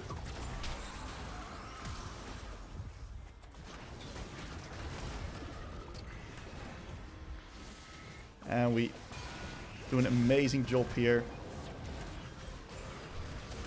Also killing the Mordekaiser. This was perfectly played macro and micro. So really, really good stuff. Let's go dragon now. Yep, Horizon focus for CDR, guys. That's the ID. And also the damage, the base damage increase is really, really insane. This item is mega good on Hwei. 10% bonus damage on all your abilities above a certain range is just crazy.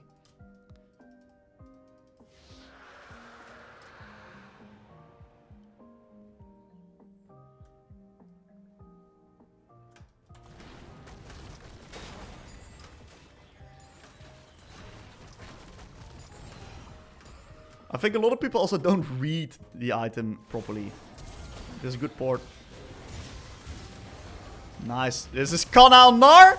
Holy moly, this is Kana on Gnar. We can now easily do Nash, by the way. If we're on tempo, that is. Ooh. Can we try Nash? I'm going to keep a pry of one more mid lane wave. Gotta make sure I don't get engaged upon. Pushing the wave. Yo, thanks for the sub, Storm.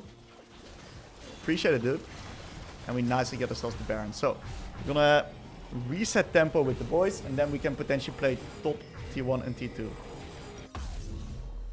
I think this is a game where, like, I think Rabadon's is good because they don't have much MR, but I think it's just Void's probably a little bit better to prevent MR from being built.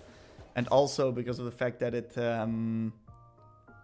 increases your damage upon Blackfire and Liandry's a lot.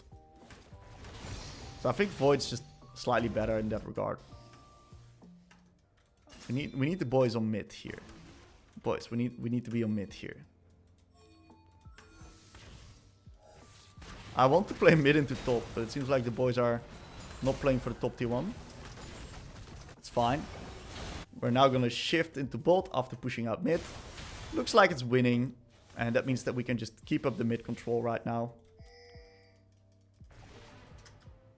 We'll keep up the mid control here.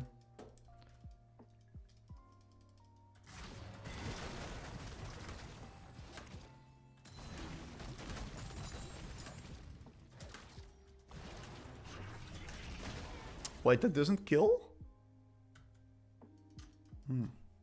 Gotta take up the ward right there. Gonna be hitting turret here. Gotta be playing bot tier 1. Nah, we're not playing bot tier 1. We're just giving. Okay, in that case, we're gonna play top tier 2. We gotta be adaptive here in Diamond.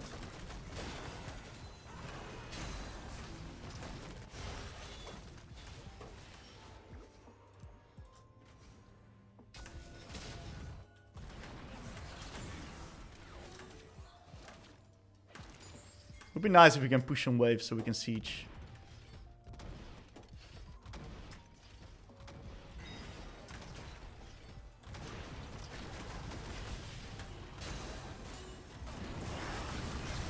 I'm dead as fuck. Oh man, that's on me, man. I got fucking frustrated that I couldn't play any side turret after pushing mid, and I got completely fucking tilted and I ran it down. So that's on me. That's my bad. We'll go Crypt Bloom. So the only reason I go Crypt Bloom here is because of the fact that I've got the gold for it right now. And Dragon's coming up. And they don't have that much MR, so I get extra haste now, which is quite good.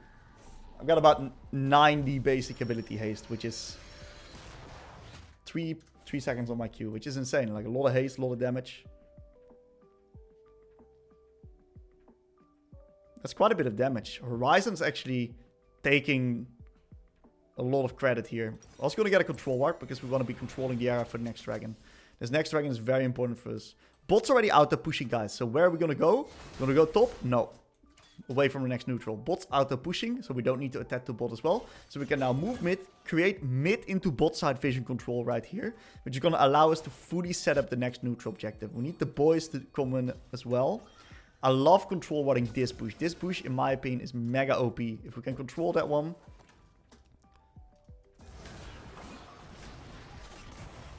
We need the boys on mid. I can now bait and engage. I'm going to bait and engage.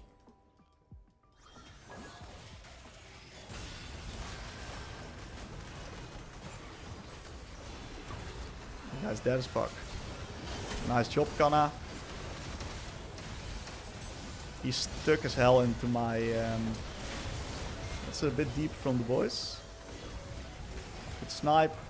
Gonna give the boys move speed. And we won the game.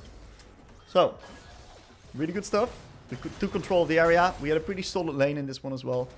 That allows us to finally get the dub here.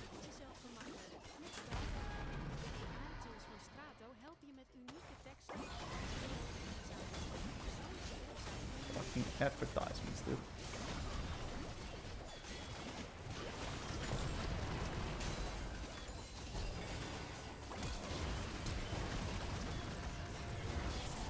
GG. Alright, decent game. Not too bad at all. Alright, welcome everybody. We're going to be doing a commentary of Hwei versus Yone in this case.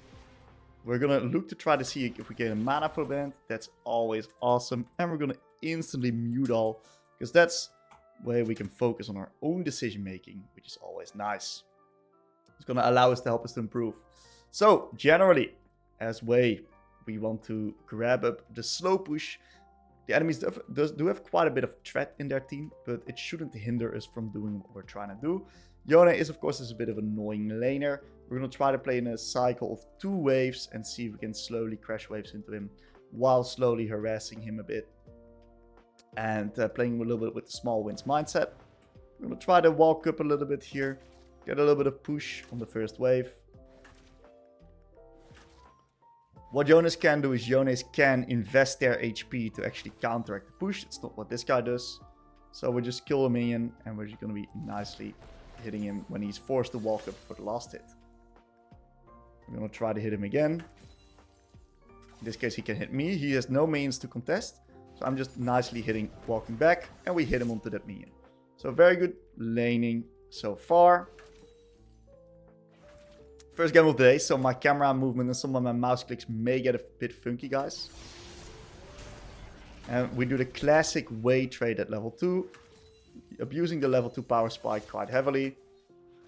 And we miss out attack the minion, so we lost the creep. We lost 2 creeps there. A little bit of unfortunate Scorch gaming there. It's fine. Still in a mega position. Blocking the passive. Waiting for the shield to be gone, then nuking another out attack. It's quite important that we fight for level 3 right here, because for level 3 we can start generating mana again. So we got the level 3 right here. We do another beautiful trade on top of his head. Very good ability usage so far. And he does still have the potions, so there's not really any chance we're going to be killing him anytime soon, but Yeah, we gotta actually get a ward out right here. Because Lee Sin, we have no proper info on him. Okay. And Viego did invade his bot side, so he might just be looking to gank real soon. Looks like Viego's top side's taken as well.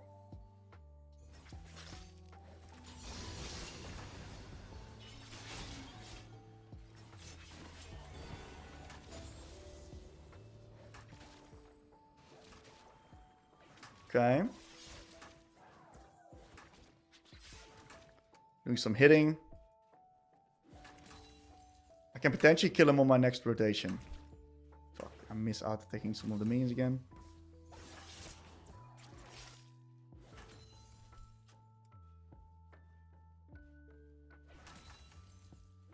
He's regenerating so much health.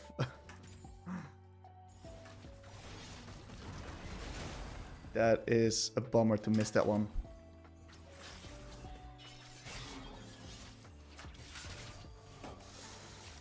Okay.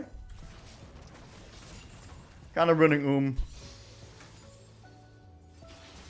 It's pretty important we crash that wave. I don't think he's got any spells. Oh damn, missing that one's bad as fuck too. I need one more hit for mana. I think I got it. It's play happening, so I'll just move.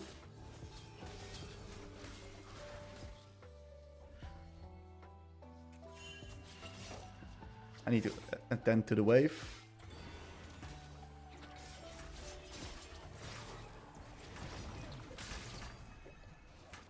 He almost ran it.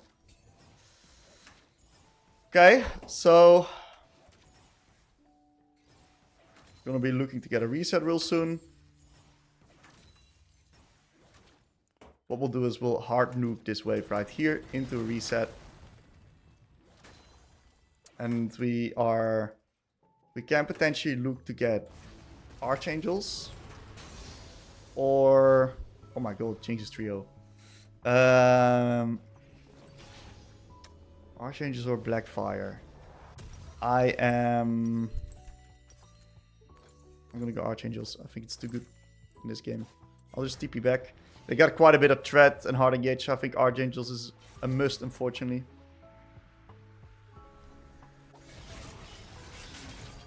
Where did that EE go? It's fine. We had a nice WW. He's got R. Yep.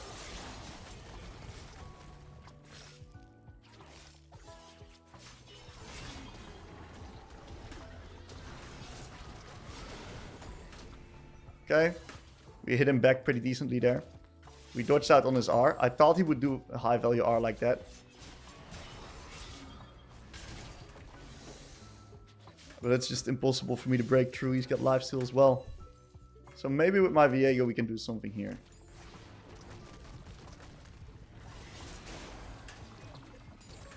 We got the cannon in the meantime. I need some help pushing out this wave here.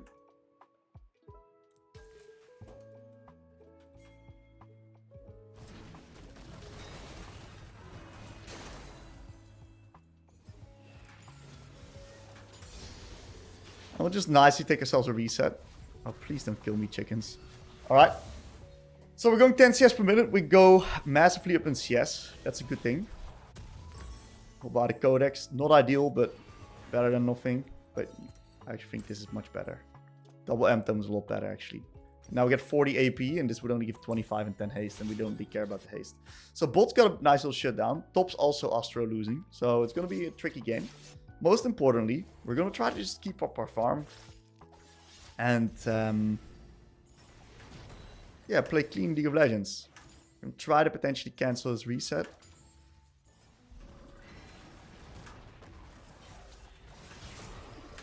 We lost 2 creeps for that.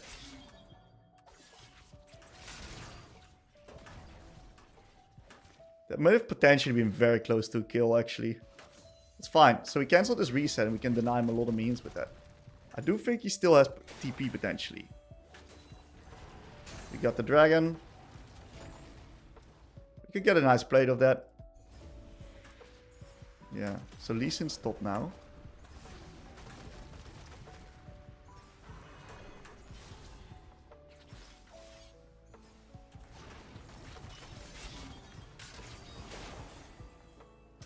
We'll push one more wave and then we're going to do some warding.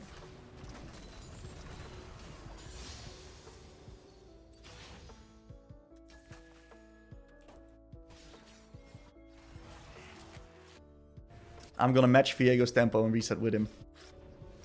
Get the lost chapter. Okay. I'm going to be zooming again. So I reset because Viego's resetting anyway. And then we're just going to get a better item and match our tempo together with him. We're just going to go 10 CS per minute. We're going to go very strong. And we're going to make the difference in the team fights front to back. Even though our composition is not the best team fighting composition.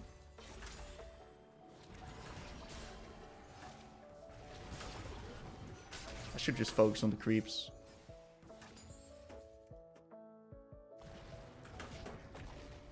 I may have hit him. I'm not sure.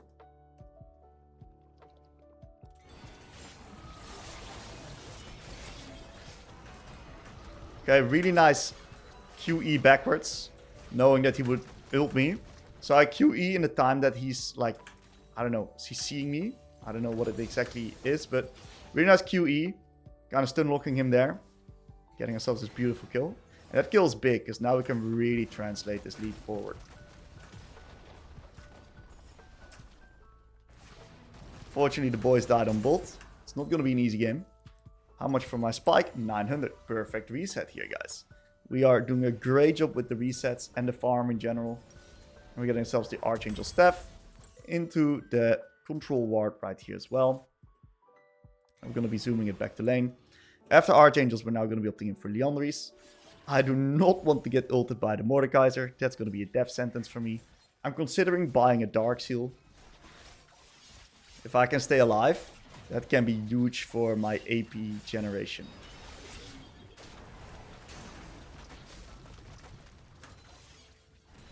He should be dead here. I'm going to QE instead of QQ. Very nice. To just block off the choke point. That's all we have to do in that situation. We're going to be warding towards top side because it looks like... Oh, that sucks. My control ward wasn't good enough. Okay. Just going to be pushing mid here. Can start that. Where are we going? We can just sneak a few before Mordekaiser comes. You gotta heavily look at the Mordekaiser. What is the Mordekaiser doing? Is he moving? Is he staying top? This Mordekaiser is going to be the key between them winning and losing this. We have to now back off. Can we sneak one more?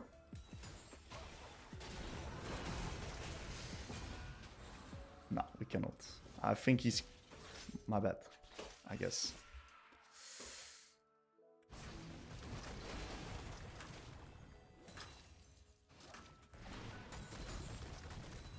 Okay. So Yone might just return through this and I can heavily chunk him now.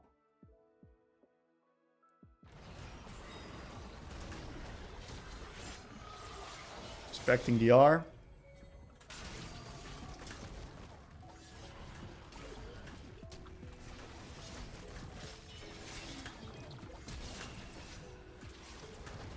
And a beautiful ability usage into the kill. He might just flash Q. He does not have the flash, so it's good for me.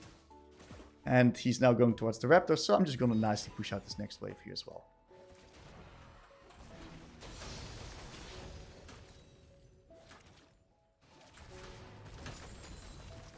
Beautiful. We'll now take ourselves the reset. We got one grip. It's something. Let's play for the dragon. Let's see if we can. Bots behind. Tops behind. Oh my god, my top lane is fucking struggling, dude. Not gonna be an easy game. Who knows? We might be able to carry it. We're gonna replace our controller towards the opposite side of the map right now. Bot side. Maybe I could have TP'd bot. I'm not sure.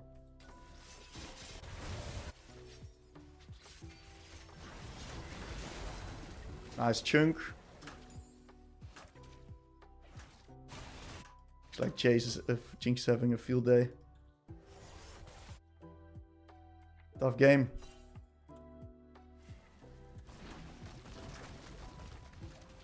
It's okay.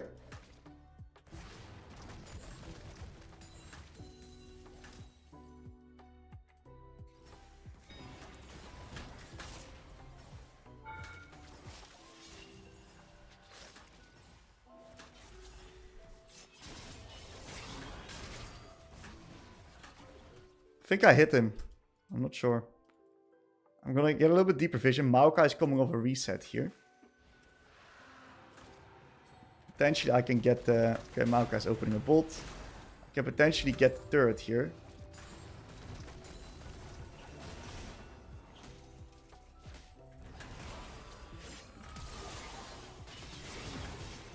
And I just get fucking one-shot by the Lee Sin. Oh, pretty big mistake. I'm not allowed to make these mistakes when I'm the only guy doing well. My bad. I was gambling upon the fact I could get my Archangels and the WW. But I was just disrespecting with the leaning as well. If I lean a little bit better or I respect a little bit more, it works out. But a little bit greedy. Can't be greedy in a game set like this. We are not allowed to make a single mistake. Oh, he inted.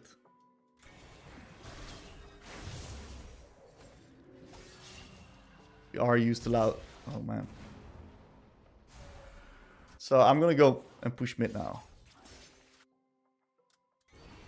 This guy's just... Every time I press tab, he's dead. How does that happen? That's alright. I'll just get mid third here. All we have to do is just try to stall the game and play through wave fundamentals. That's going to be the goal. So Lee Sin's invading Viego. I'm going to try to push out this extra mid lane wave. The deeper we can get it, the more gold we can generate. And we're now going to cross over into bot.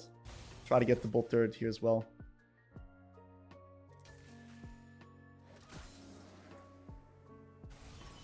Looks like we got it. So we can take an extra mid lane wave here again. We are not FFing. We're not using our E or our W yet. Only use it at the end of the wave, so we're never in a position where we're vulnerable. We can potentially play on bot here. Oh.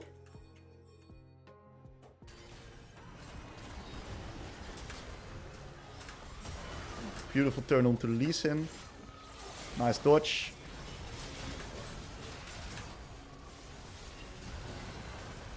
Shit, I'm dead as fuck, I think.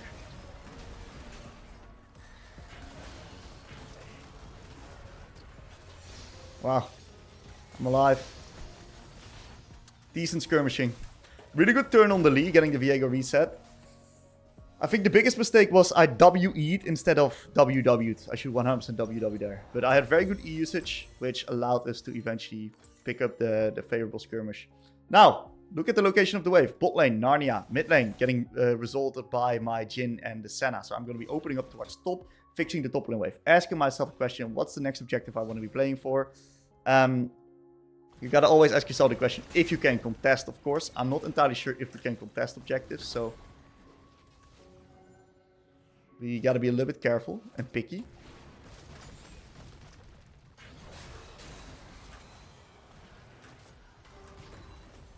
Pushing out the wave. Doesn't seem like Mordekaiser has R. He had the GP thing.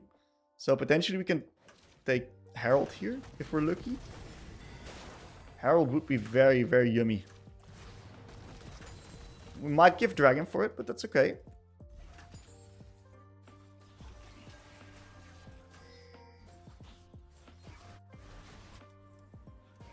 Now we can't.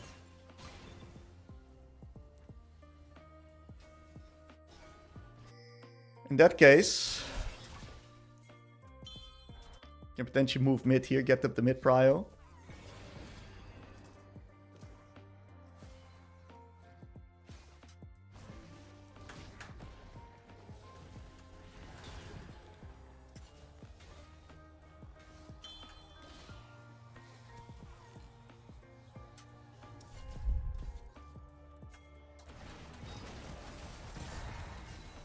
We can prevent them from entering right now.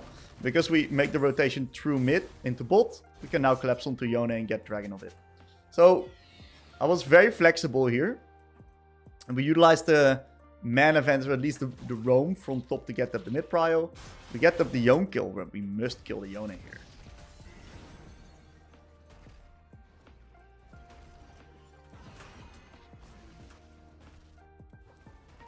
I'd love to turn this into a dragon.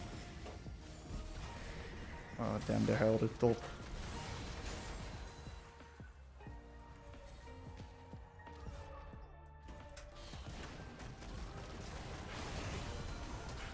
It's good. So we lose top tier 2, but we're about to lose that one anyway. I'm gonna go towards mid. Oh, please don't. Okay. Also, like, please don't steal this shit. We needed that dragon. Okay, so we're now gonna be catching the bot lane waves here. I think he's fighting more than the Death Realm, huh? So, it doesn't really make sense for me to go top right now. Yes, I know the turret's getting hit, but I need to push out these bot lane waves as deep as humanly possible. Because the deeper I can push it, the more farm that I'm gonna be statistically getting. So, the deeper I push, the better it is. I know he can't kill me because I got Seraphs, right? And I got my abilities. I'm a lot stronger than him. So, since I fully crashed the wave, we're now going to be getting a lot better tempo and just general general farm numbers. So, we do not look like losing mid turret, but it is what it is. And we now see that the Atkan spawning. So, we want to be somewhere towards mid or bot side. We don't really want to be playing top side away from the objective. Because if we're away there, we're going to make it very easy for the enemies to fight it. So generally, we want to slow the game down a little bit. Get to our item spikes. And the way that we're going to do that is by pushing mid. We're very good at pushing mid. I need some assistance on mid though. We need the Senna.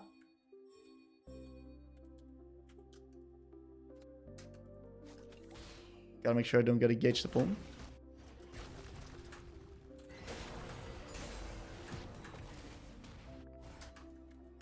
Need the boys on mid.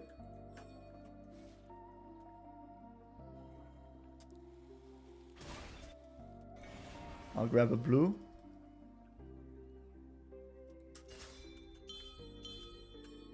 We need to push mid here.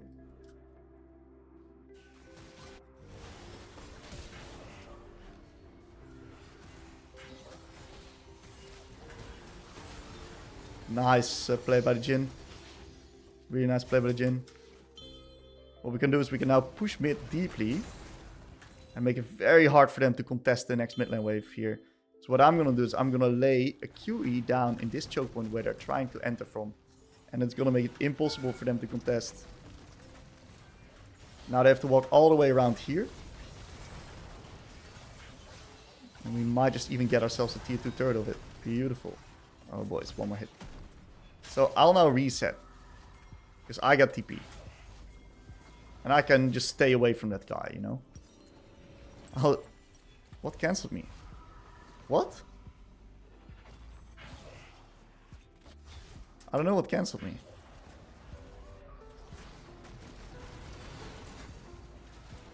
That was not a good R.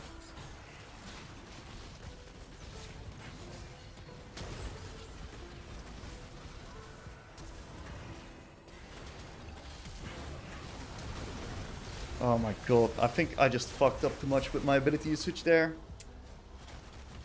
That was very ugly, but I don't know, I just got so flabbergasted after my reset got cancelled. I don't know what cancelled it, actually. That was quite strange. That shit triggered me a bit. We lose bot tier 2 for it as well, so not ideal for sure. This Mordekai's a complete behemoth. I don't know how we're going to be dealing with this guy. Or who at least, because it ain't me for sure. Maybe it is me, because he's got armor. I am going to be in dire need of Seekers.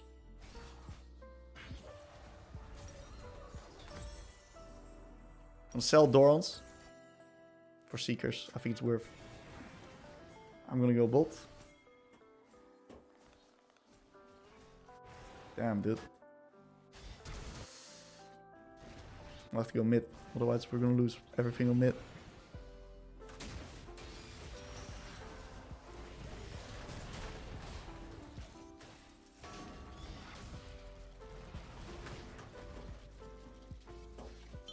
See if we can contest.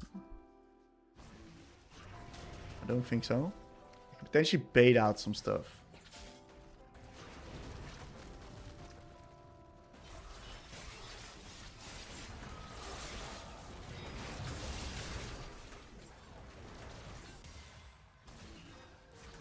Got at the Yone.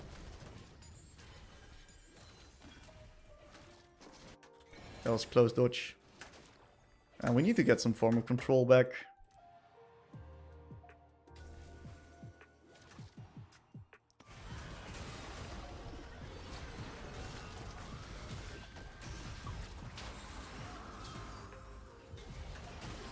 I tried the Zonias under my turret, but he had an R again. He was just chilling on the wolves. It's a hard game state.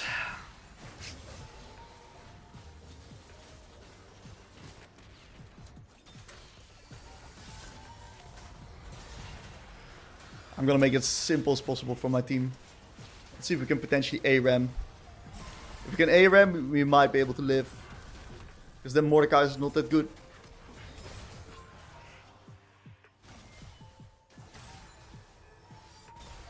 Okay, Jin's quite fucking strong actually. Alright. Let's try to play with Jin.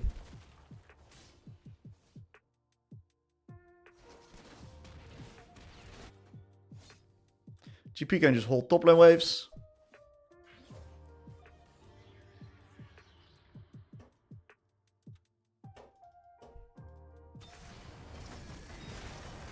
We got a lot of range. A lot more than them. They're kind of forced to hard engage.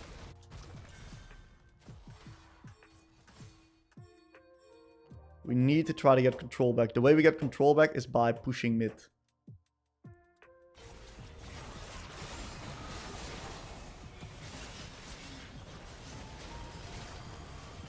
Yeah, the thing is, I'm trying to push mid, but we got no cover.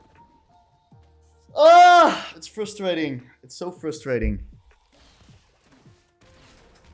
My bad. I should adapt. I'm not adapting. I didn't adapt to the fact that my Jin was farming camps. This was a good timer to get mid prior because Lee Sin was dead, but I just didn't adapt towards what my team was doing, so that's on me. Yeah, frustrating, but it's okay. Yone inted. That's good.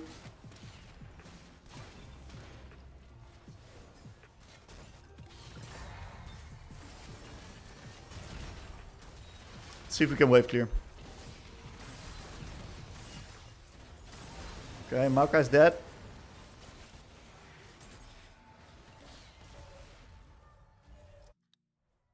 I have no Zonias right now.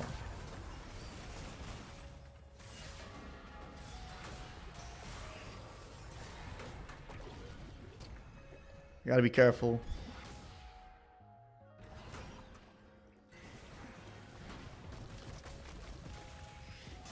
You can just flash army. I'm gonna block the choke off.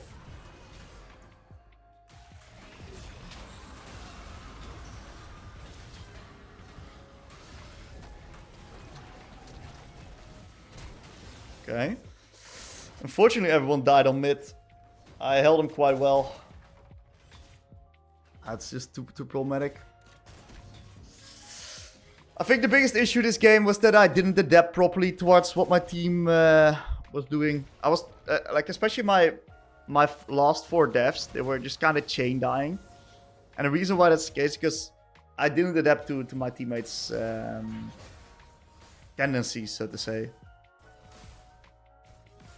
I tried to force too much, which is fine, right? We learn from that. In the different world, I can also do a better job communicating, but if I think back at my communication, I think it was pretty clear. I think it's just me not adapting that leads to this game now going out of control. So now, let's see if I can adapt and, yeah, just start clearing more waves and do less. Because this Yone is constantly inting, right?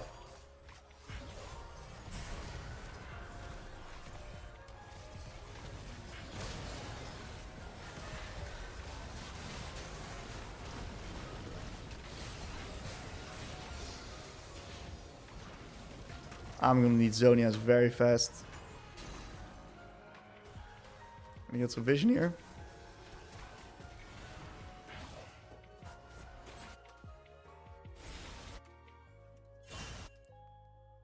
Yeah, we're just gonna need stall. That's it. Just gotta stall. See if we can get more items on the boys. I'm just gonna clear waves, that's all.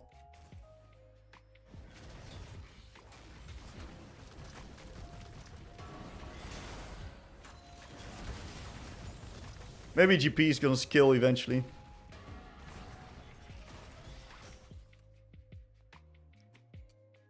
He's got no flash. I can potentially bait and play with him.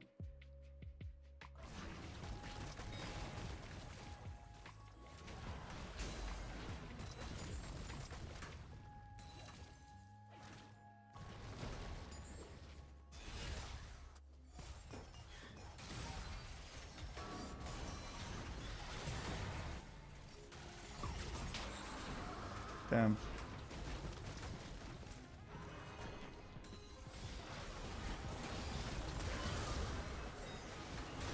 Got him though. I would have loved to gotten that shit down, but we did get him. That's already, that's great.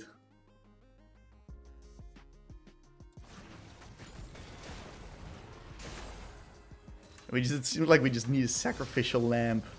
Someone's got to be the sacrifice for the Mordekaiser.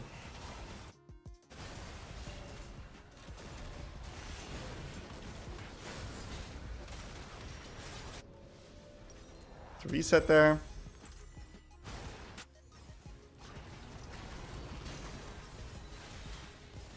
Crazy minion block actually.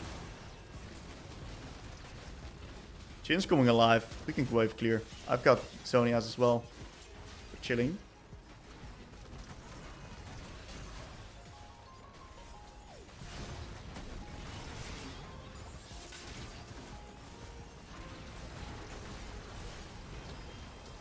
Really good ability usage here.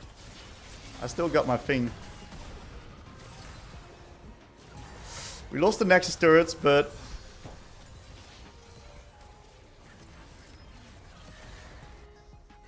I'm like perma-slowed. So we gotta be careful. Let's clear this ward. We have open Nexus, so we're vulnerable to getting backdoored. See if I can clear the waves. Mort still has no flash.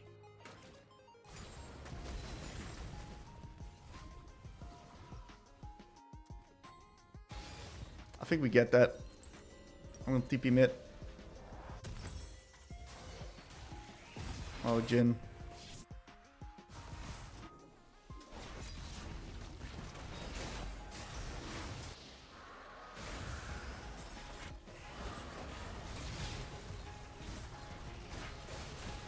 Got it though.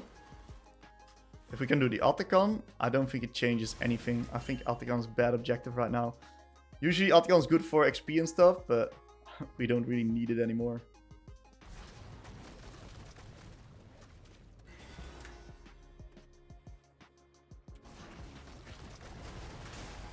I gotta be careful I don't get flanked by Lee Sin.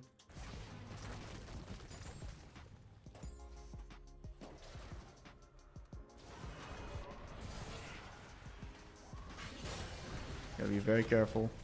This is not really our place to fight.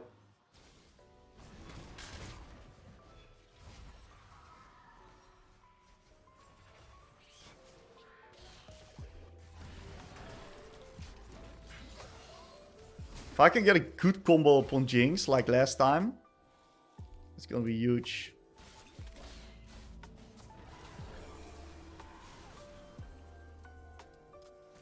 Yo, Senna, where are we going?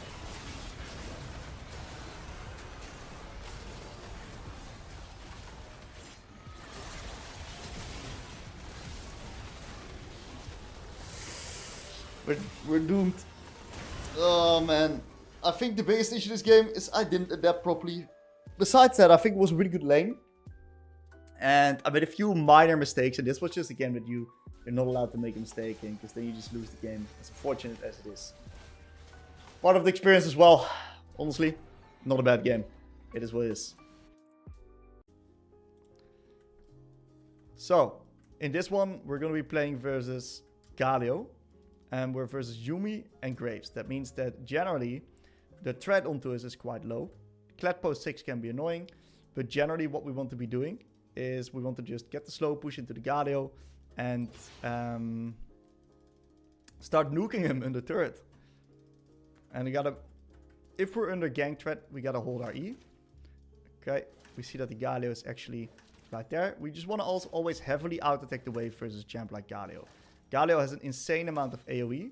If you don't do that, what's going to happen is that he's going to be able to eventually push you in.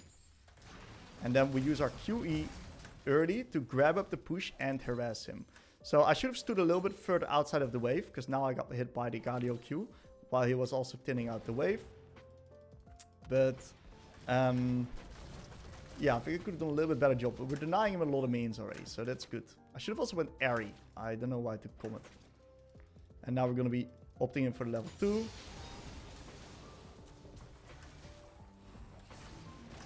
I'm going to keep pushing him in. Forcing him to respond. We got to do a little bit of a better job dodging out on his Qs.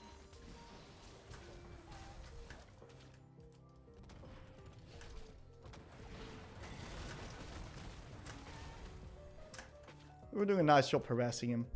We gotta get a little bit of a ward out towards top side here. Make sure that we don't get surprise ganked by the Graves. He messed up his Q big time. We're in a lot of trouble. He's in a lot of trouble here.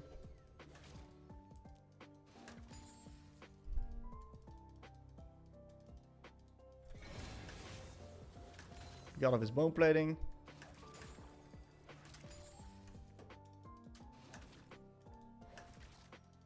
Crash the wave.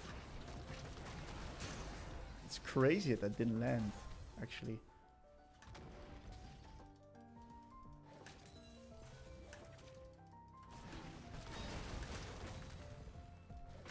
Gotta make sure that we don't get ganked here. This is a Graves gank timer coming up. Thought he would dodge down there.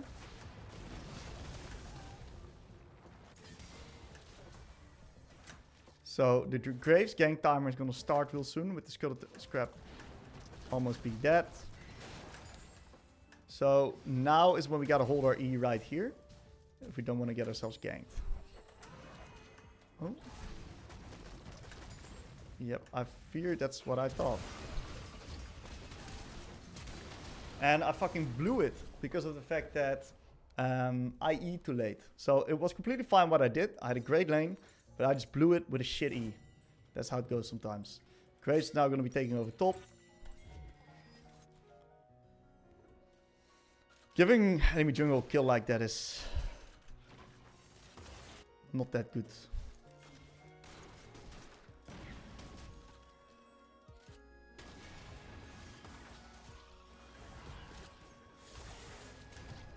That's disgusting, my bad. That's really, really, really bad.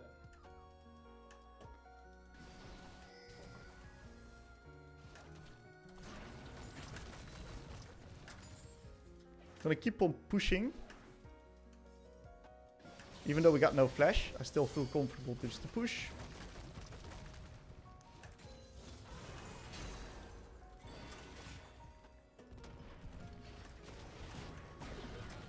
Nice. And we're now going to be warding bot side, because that's where Zyra is going to be spending her time. Bot's absolutely annihilating the enemies, so that's beautiful. Grabbing up some mana back. It's crazy I get hit by that Q. I need to step up my movement in that regard. We're denying a lot of minions here.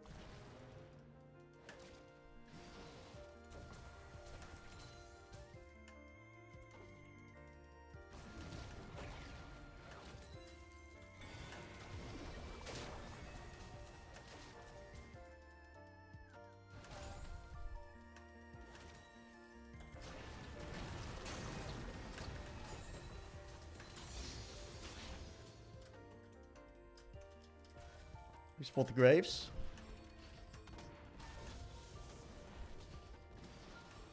I can bait it out here.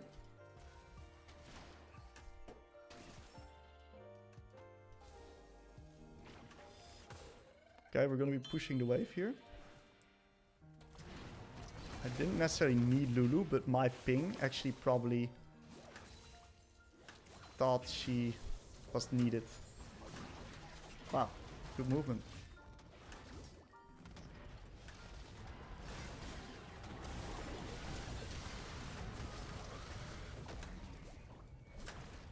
Okay, he trolled a bit. And we just nicely punish that. Get the wave in. If we don't get a plate, we'll get it later. And we'll just now nicely take the reset. So, we're putting a lot of pressure onto this Galio with good wave management. And we're just going to be opting in for Blackfire this game. Blackfire is a really strong item. I really want to get a pink ward because I got no flash at the moment. I do want to be playing up aggressively, so control ward's going to allow me to play a little bit deeper. He's got a little bit of a Mar. It's going to be harder for me to punish him now. Was I stuck under the tower there? I don't know what happened. Regardless, we're going to be playing for offense.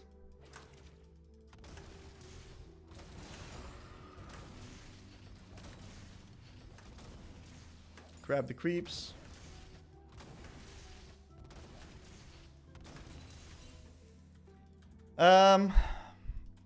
Both sides are winning, so it's really up on me to decide what side that I want to be playing on. I might get ganked here. That's what I thought. I could spot it in the movement from the Galio. Galio was playing up very aggressively. So he kind of gave the gank away. I'm going to be warding topside because I want to be playing towards the grips.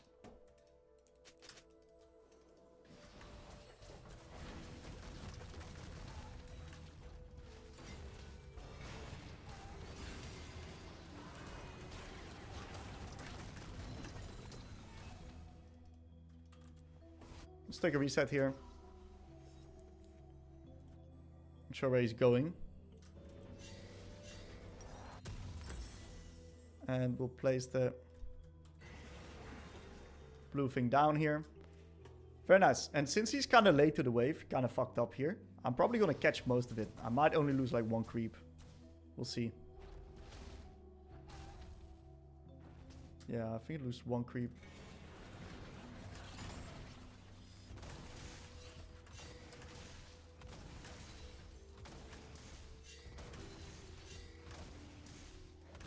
Very good. We're going to be hard pushing this wave, forcing him back. And potentially we can control a nasty choke and make it hard for him to return.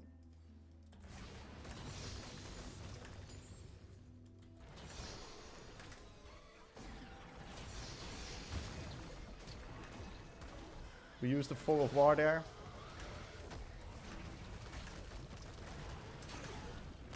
Damn, this guy's tanky as fuck. Trading around my passive. I have all the vision in the world to do this. And I don't necessarily need my R right now. Because of the fact that there's no objectives coming up. So this R was actually really high value. Really good R. And the beautiful thing about that one as well is that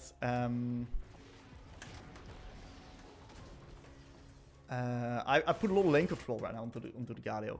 The fact that I can nuke him right here means that it's harder for him to ever ult away. He's kind of going to be trapped a little bit in lane because the lower you are, the harder it is for you to ult, of course.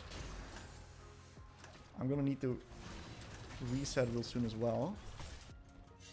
I cannot play anymore here. Let's just do this. I'm going to take one more wave here.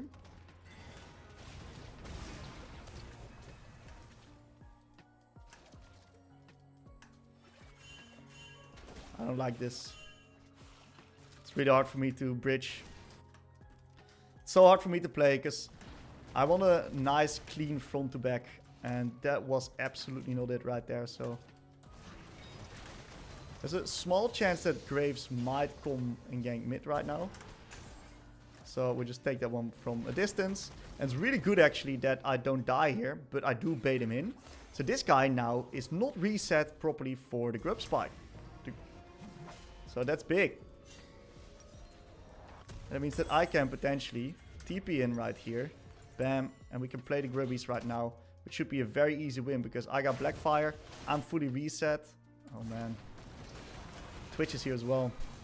Maybe it wasn't even necessary for me to TP.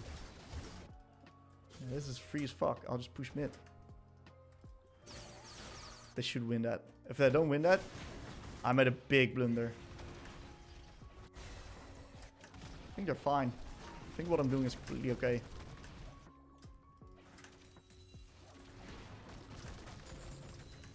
Yep, it's completely okay.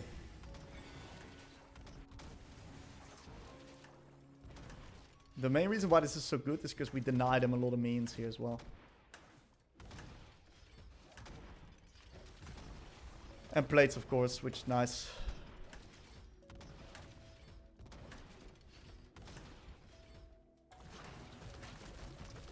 So Grace was spotted on bot.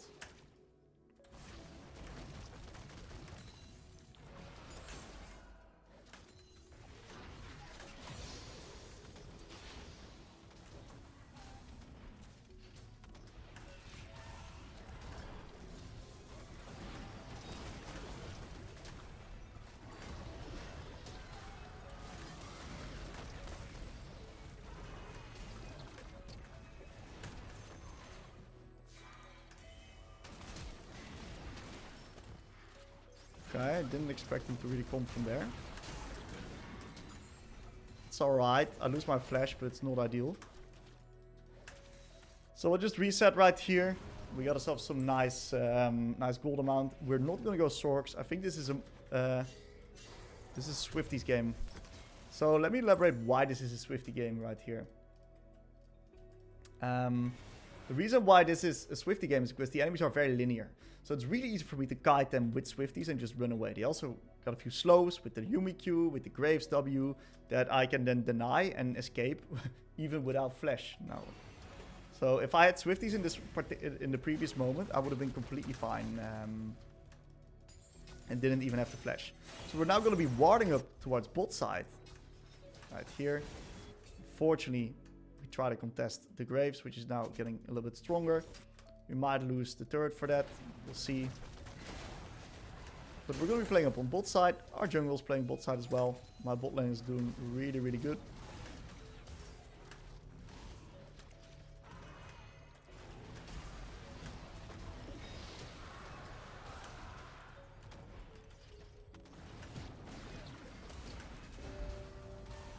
Okay. If I landed that, that would have been huge.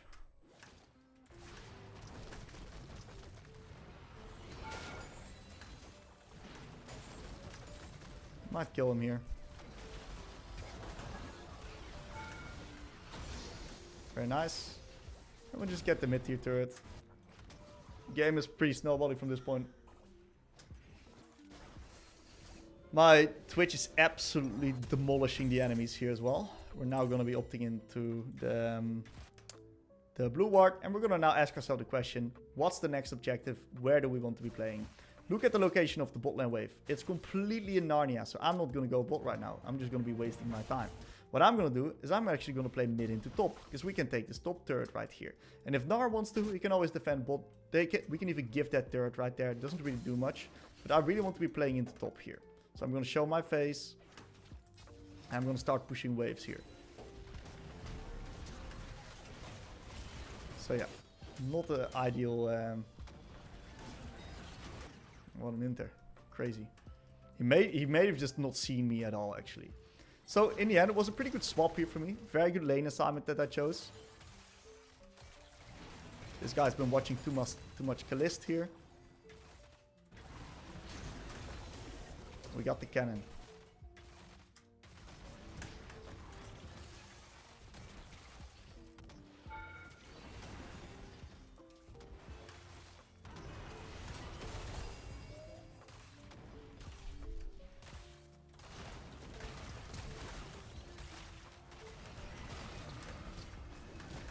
No way that the minion blocks me there.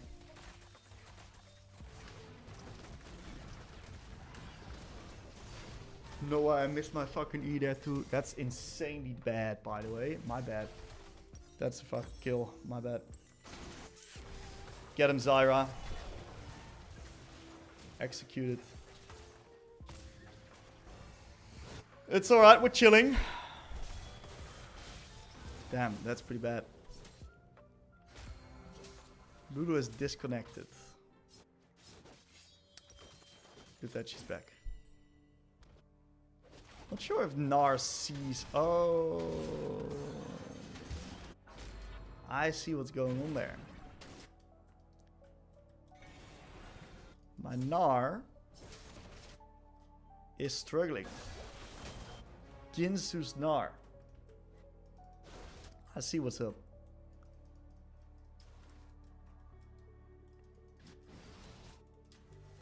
So we can now play for these neutrals right here. I really want to play for that. We have Twitch on top, so I can stay mid.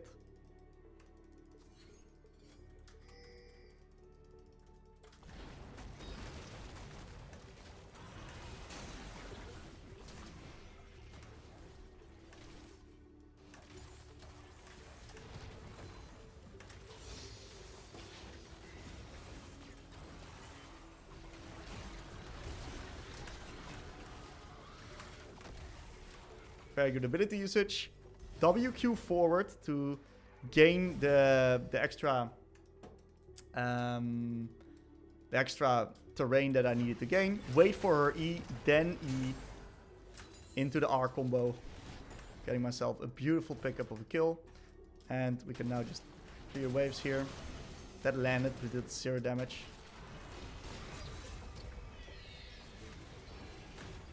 That missed. Nar's actually a paid actor. This guy does not give a fuck, by the way. He's just fucking sprinting it all the time. He probably did the TFF vote as well. So we gotta make sure we don't get we don't die on mid here. I got my item spike as well. Gonna blue ward that. Sari's showing on mid. Gonna be overloading on top right here. Just gonna make sure that this play works out well.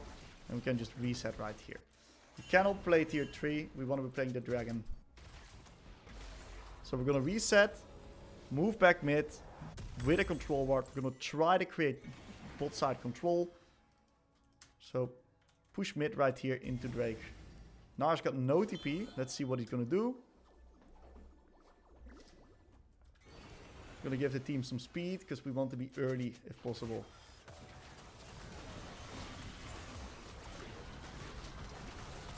That was a nice E. They win that hard. There's no way they lose. So I'm going to attend to mid lane wave. There's no way to lose. There's no way to lose with Twitch items. If they lose, that's I'm flabbergasted.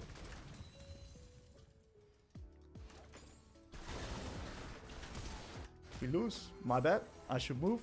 That's on me.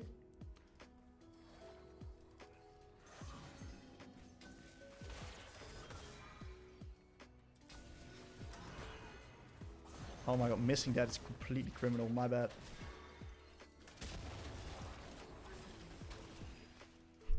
Missing that from Fork is pretty fucking disgusting. I'm not gonna lie there.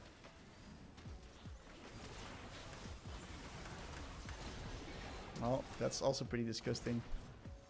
We got a few ints rocking up here and there.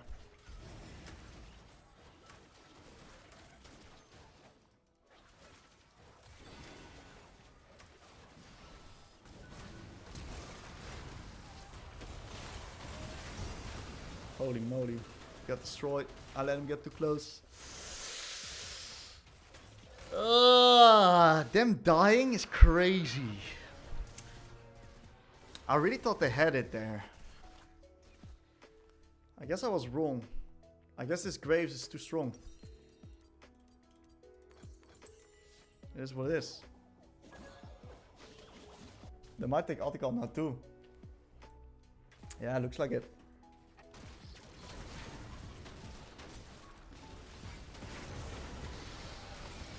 Ay ay ay ay ay ay ay ay ay ay ay ay ay. Ay ay ay ay ay ay ay ay ay ay ay ay. It's no bueno, guys. Game is certainly looking quite tough. I mean, Twitch has enough with Lulu next to him.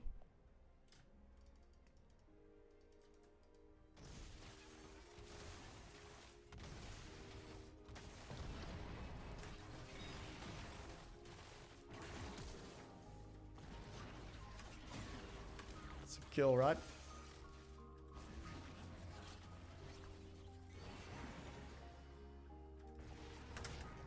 Fuck me. My bad. My second QW wasn't properly placed. That's a crazy TP from the Gnar. Yeah, Gnar is... Gnar's lost it for some reason. He's losing his shit.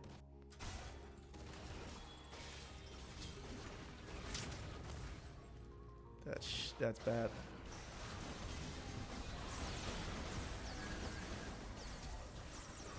Wow. We're getting destroyed.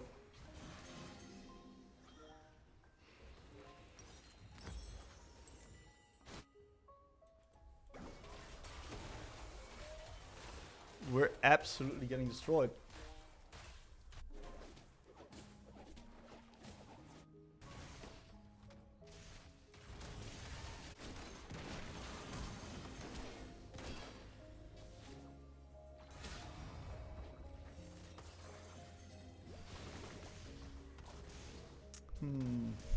Okay. So, game's not over. Game's still in a good spot. It's pretty hard without the Gnar, but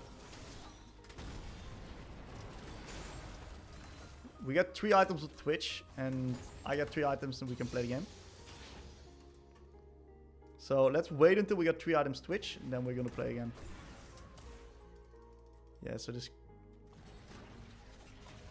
Kled is trying to trap me all the time.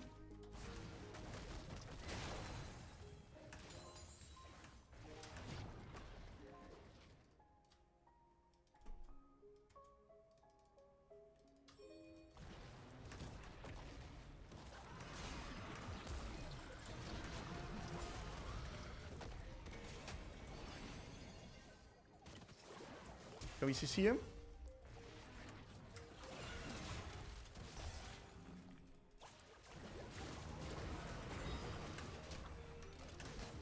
Beautiful kill. That's a big kill. I knew he was trying to do some funky stuff. In the end, I intentionally let him run up on me, because I had the backup from the boys. So I don't think I saw anyone move here. And Kled's got no R, which means that I can keep on pushing, I think.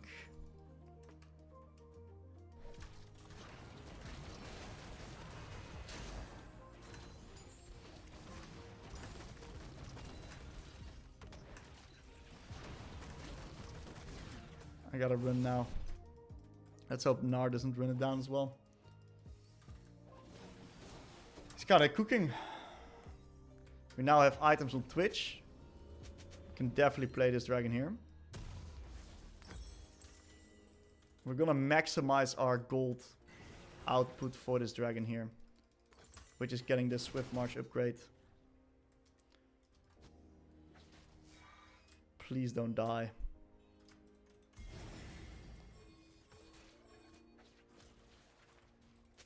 Getting this dragon was huge. Damn, Gnar died. Oh my god, fucking Inter. And Gnar's not having it this game.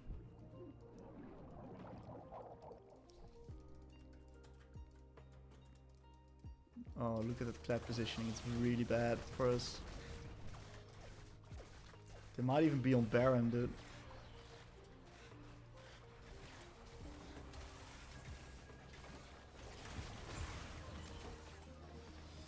They might even be on Baron, man. Yeah, they're on fucking Baron. We can't stop it because we got no vision.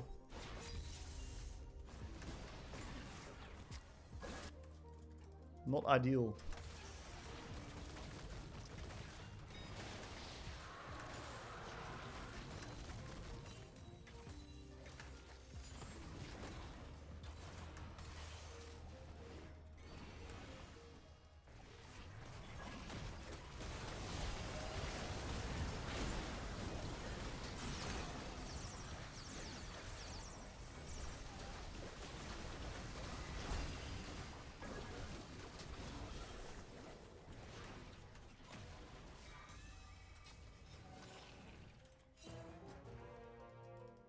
So I think the enemy's trolled by not starting Nash. I think the Nash was pretty free. This was a decent fight though. Gnar is finally doing something on bot, it looks like.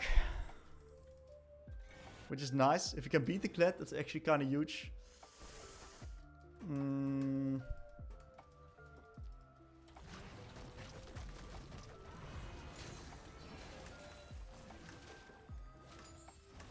Gotta make sure we don't get trapped. Oh, they traded 1 for 1. That's crazy, actually. So it looks like they're not in there. In that case, I'm gonna feel confident to push out this extra wave. They're probably resetting. They've been overstaying. Yep.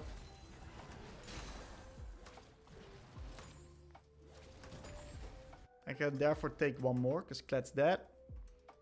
So, recognizing how many waves you can push out is a really big skill. Because the deeper you can push out the wave, the better it's going to be for your economy. And also denying the enemies more. I got a reset real soon on my item. I'd love to get an extra wave. I think I do have the vision control to be able to afford it. Maybe I can even get this. The pick on Zeri is pretty fucking massive, I'm gonna be honest.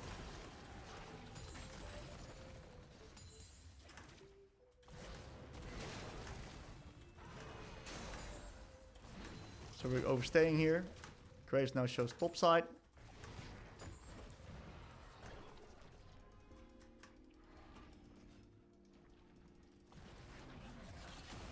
Oh, it's free.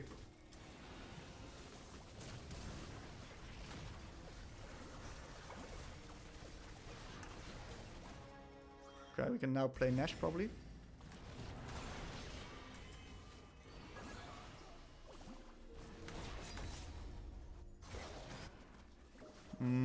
Don't know about this. Yeah, it looks like Graves might be giving. I'm gonna prevent him from entering. I have to EW that. Oh, it's already gone. Well, free. Beautiful. We get this, and now we'll get Magic Pen. Holy moly, this guy's strong.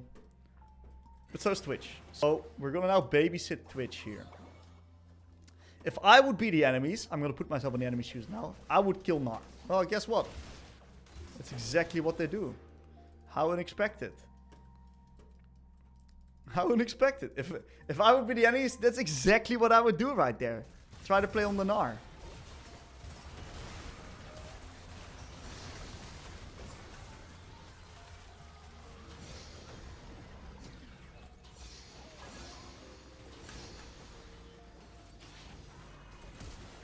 I don't know if Graves was somewhere. There's a reason that's blue water. Graves in the back.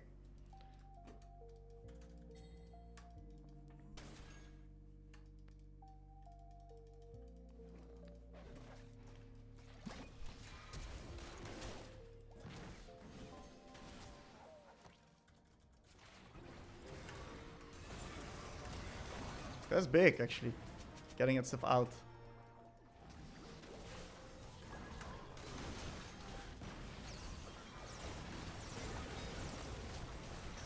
Wow, Twitch just smurfed it and killed the Graves. 4 items was enough. This guy's been getting MR as well, so nice. We pulled the game back, even though Gnar was a liability. Honestly, pretty decent stuff. I think I did make a few pretty big mistakes, though. I do think I made a few fuck-ups this game. But we pulled it back and we got the nice dub. So honestly, pretty decent game here. Pretty happy with it. Versus control mage matchup. This is gonna be a nice juicer here. I like control mage versus control mage matchup. So stylistically, guys, Viktor has a little bit of the edge in this matchup. And the main reason why Viktor has the edge is because he has the trading advantage. But one of the things that you should definitely keep in mind is that even though Viktor may have the trading advantage, we as Hwei can have the wave clear advantage. So what we're going to try to do is we're going to try to put some pressure onto this Viktor's wave state. And by doing so, we're going to minimize the fact that he can have the trading advantage on top of us. We're going to try to put offense as defense onto the wave. And that way, we can put ourselves in a position where we can also just take resets whenever we want, hit level of spikes earlier, look to create and abuse trading windows. And One of my favorite things to do in a matchup like that is to actually go into the side lane bush and then move in when the wave's coming in. So of course we can also zone the Viktor off earlier, but I actually want to go for a level 1 ward because we're playing versus Ivern and it's not guaranteed that we're going to get priority. So I'll full mute at the start of the game, remove all of the noise, and yeah, maybe the enemies will invade. Maybe they're invading top side. I can do some scouting on mid here. Let's do some scouting. No one spotted. So we're going to go back into the bush. Looks like the team wants to re-enter top side. I'm not a big fan of that actually.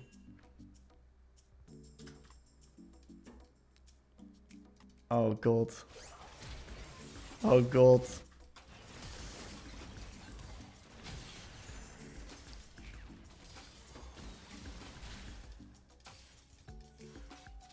It's a clown fiesta at minute 1, boys. Anyway, let's just back off. How about we just back off here, guys? So, my initial plan didn't work out, but what we are going to do right now is we are going to just push the wave here. Going to hit the casters. Make it hard for him to regain space. And we're going to make sure that we grab up the push prio. So he's got a cooldown right now. That means that we can punish him for it. And because we got the nice wave state advantage, we're in a pretty good spot here. He uses Q onto me, but that's no problem. I'm gonna zone him off the creeps and nice little Q through the minions. Good positioning. We're dancing the tango with him into a nice E.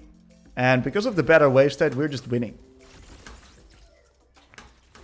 So we gotta be careful we don't get Ivern ganked right now. Not the best QQ. But we're going to be placing a ward onto the raptors right here. And we spot the Ivern right there. Alright. We're getting into a pretty strong position here in the lane. We got to get some mana regeneration real soon. With the W.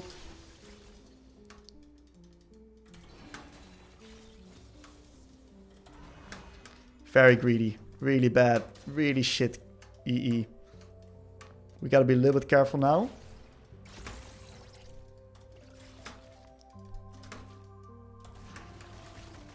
Imagine if I have my EE right here. I'm gonna fake it out. I'm not gonna use it. Get some mana back. And I want to reset real soon. Because he's slowly gonna be winning out the resource war onto me. With health, that is. So, because we have the wave in a good spot all the time, we can just take the reset whenever we want, and it's exactly what we're going to be doing. So, I do not want the fight to happen, so I'm pinging my team off. We're going to reset on tier plus... No, not a tier game. We're going to reset on amp tone plus refill. Why is it not a tier game right here? The enemies don't have that much threat onto me. How comes that this fight's still happening?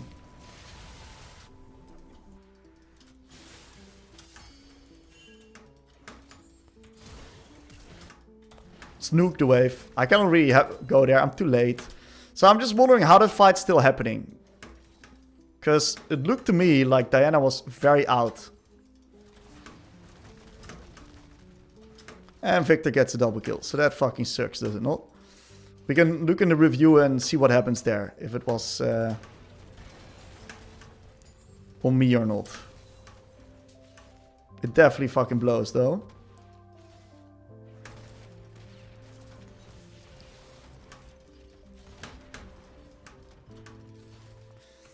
So Viktor pushed out bot and Jinx moved mid, which was a really good move by the enemies. What we're going to do right now is we're going to drag the minions up here. Place a nice little ward. Turn back to mid. Dodge out on the Ivern Q.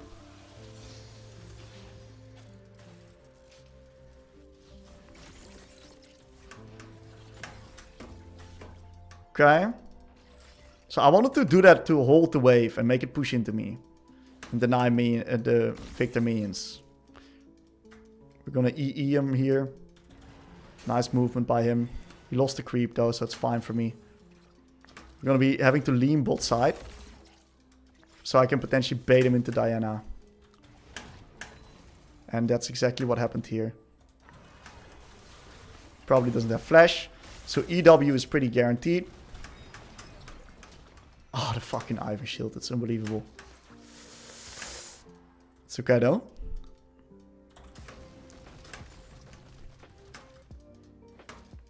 I'm gonna keep pushing the waves here.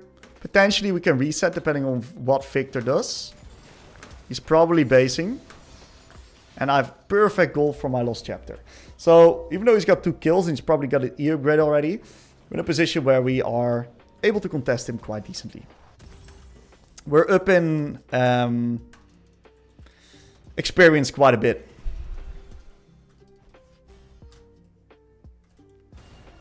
That's really bad. Very bad. Okay. Caitlyn's doing quite alright. We got still 3 cookies left. So we're in a quite decent position here. Also with regards to potential trades. And since Viktor's got the push, I'm going to respect it a little bit here. And I'm going to try to get the slow push myself. That was a very disgusting ult. But my bad. I wanted to use the R there on my EE, but I was just too late on it. I should have channeled it instantly, so my bad. I've got the wave set in the spot right here, where I can just instantly start nuking this next wave right here. Because it's close to my tower, and that Viktor means that he has to walk up quite heavily. We're going to try to do some defensive movement to bait him in, but it doesn't work. We got the Leona around. We're going to give the creep move in here. We always want to be early on fights if possible. And that way we block the Viktor off. See how important it is to move instantly here? Yo, yo, yo.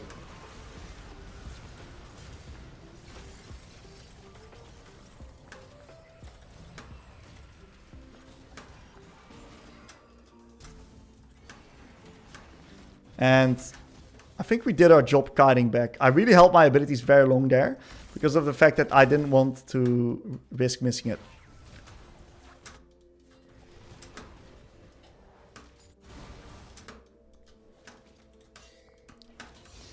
We're gonna hard push the next wave.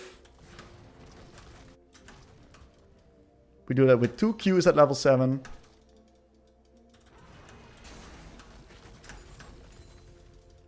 I think Viktor showed top, so I'll just reset real quick here, replenish my resources, and we can play around Dragon. Yeah, I'm in a really good spot. I can take full lane control here. I'm actually going to TP. I'm going to instantly start pressuring him, preventing him from resetting himself. And we can play Drake, because bot side's also winning.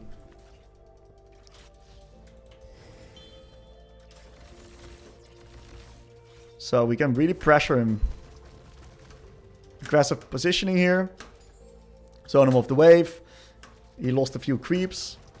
Even though this guy got early kills, he's still losing in the lane because we're playing the waves slightly better than him. Okay. Take a little bit of damage. That's okay. And we're going to look for these high value E's right here. QEs. Ideally, whenever he's forced to walk up for a creep. Okay, he tries to clear the wave. Which means he loses both of those creeps. Nice WW. Preemptively knowing his E cooldown comes back up.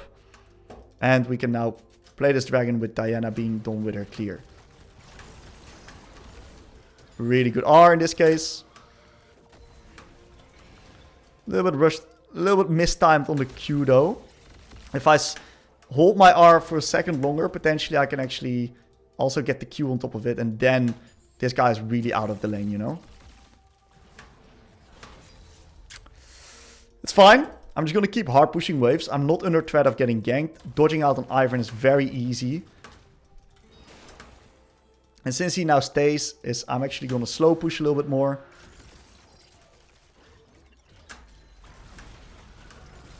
And this is exactly the time that Ivern actually comes in. So I have to flash. Unfortunately. Maybe we can do something here. I guess I should just be a little bit more careful there. Oh my god, I had shit positioning there.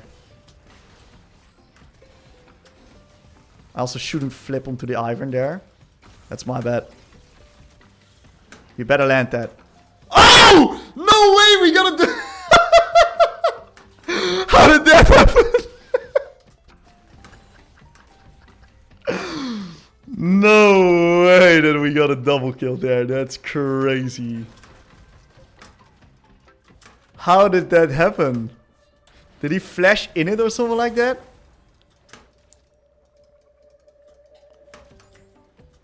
Wow. We'll just nicely take a reset right now.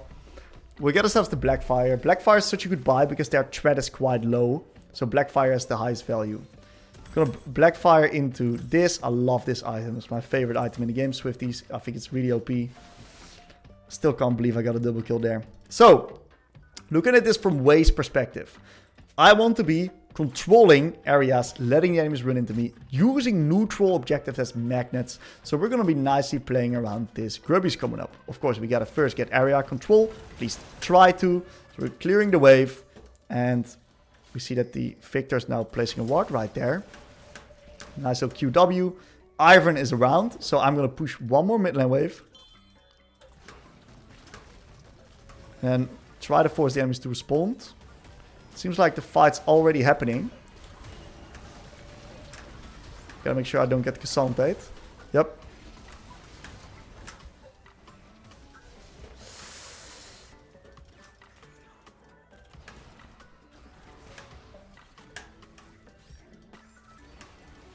And we killed the... I want to bait out this hook. Very nice. We killed the Ivan on the flip side. Cassandra dodged.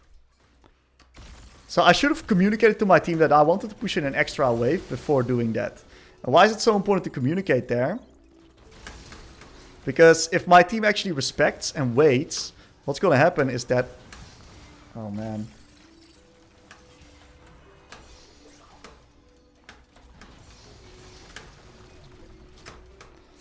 Then we can easily get the grubs, because then the enemies need to respond to mid lane wave, otherwise they're going to lose a lot of minions.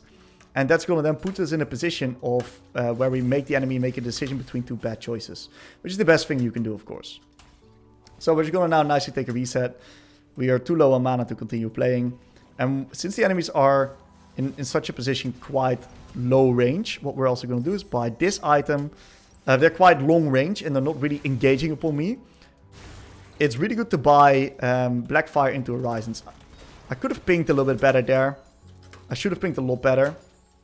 Because I was explaining my thought process. I didn't do it. But it's still okay, because I get a lot for it in return on mid. So good death, Diana. Keep it up. In the meantime, bot lane's completely annihilating the enemy bot. So that's always nice. We get a lot for this on mid.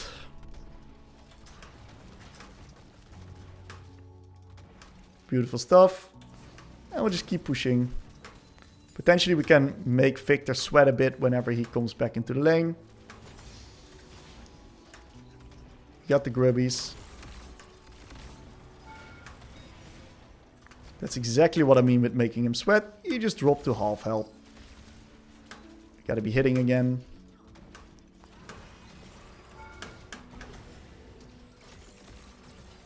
And we got the turret, which is beautiful. We can now play into the next dragon.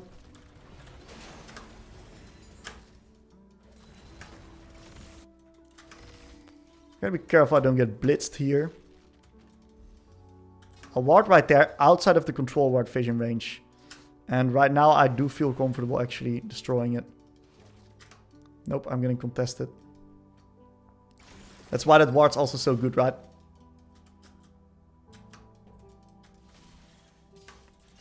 I think bot lane should take over mid. It's a good time to swap up the lane assignments.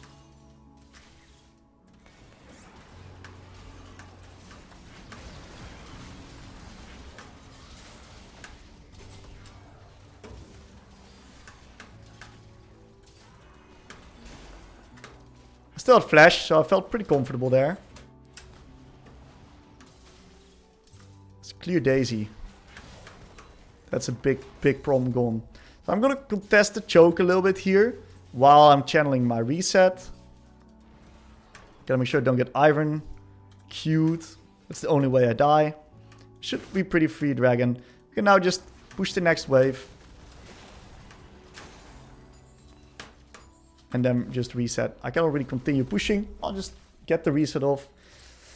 Unfortunately, cannot get the item, but it's fine. We'll just get mid push afterwards anyway.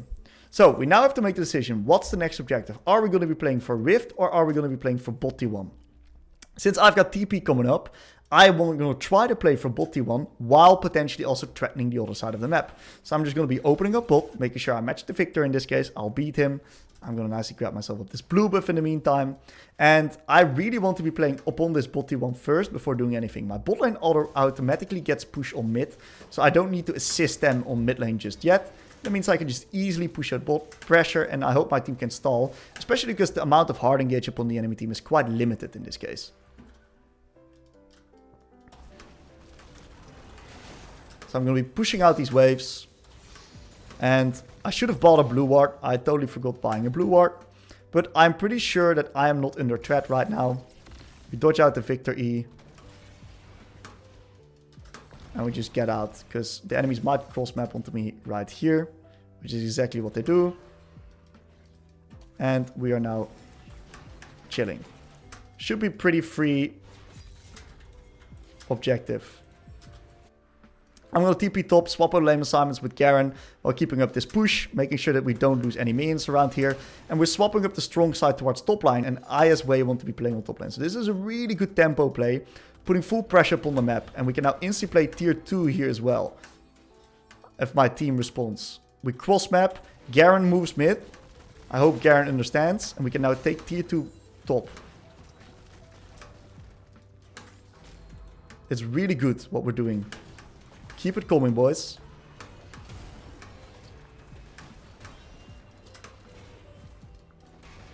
Why are we not heralding now? Man, we're slow.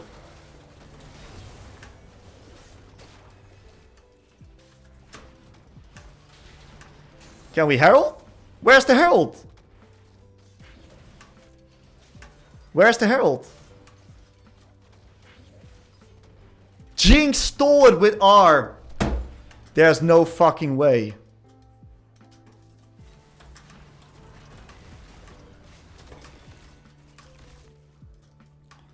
Now I understand why this play doesn't work. We still got... Wait, was the third already gone? Now I'm just questioning myself here. I'm completely questioning myself if I fucking sprinted it there. I'm not sure. Anyway, Garen's getting bot, so it's good. I'm so uncertain right now. So let's get this. And we're going to always look at the location of the top lane wave and where we want to be playing next. So we're going to be opting in to go towards top lane. Why is top lane so important? Location of the wave is getting very close towards our turret. So if we don't go top, we're going to lose a lot of minions. Bot lane is in Narnia. Mid lane is not mine to catch. Caitlyn's going to be able to do completely fine on her own. So we're going to go top. And the next objective is going to be towards dragons. So we want to be swapping up the lane assignments real soon, because I do not want to be on the weak side of the map whenever this happens. The only thing that is that I can get my TP back up at that moment, while Garen doesn't have TP. So I'm going to actually play weak side, and I'm going to play smart weak side in the fact that I'm going to be playing down towards dragon right here, and with TP. So not the ideal lane state to be in, but I'm going to adapt a little bit and do it myself. So I'm not porting there. That's crazy. If I'm playing there, that's an instant way to be useless and wreck my temple. So I'm not moving. I'm pushing out top lane waves first. I'm going to make sure that the enemies are forced to respond to me on top. And then we can potentially draw control on the other side of the map again. So look at how much pressure I'm putting here. I trust my team that they can defend mid tower just fine.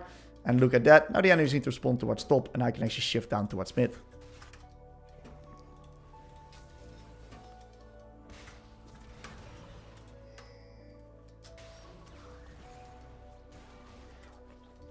That's fine. And now we get mid into bot control because I pushed out top lane wave so deep that the enemies are answering right there. I just gotta make sure I don't get blitzcranked right now. So we can potentially trap blitz here. We could have potentially like...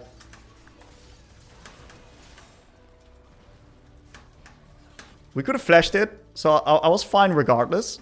But I felt confident to do it with my high move speed on Swifties. So that's why we also kept the flash here, which is really good.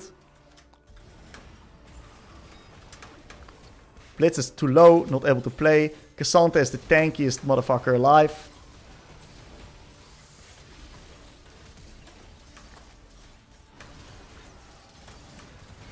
Trying to move challenge.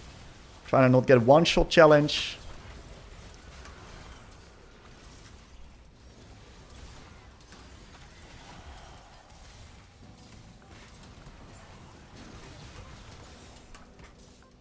And we're in an amazing position right now. So, we can let Garen push bot. I'm going to reset TP top. K can get mid tier 2 for free. We don't want to be losing minions if it's not necessary. And we can instantly grab up all these plants towards top side. So we play really fast tempo here because we can. And we don't need TP for anything else because we're going to be playing on strong side here anyway.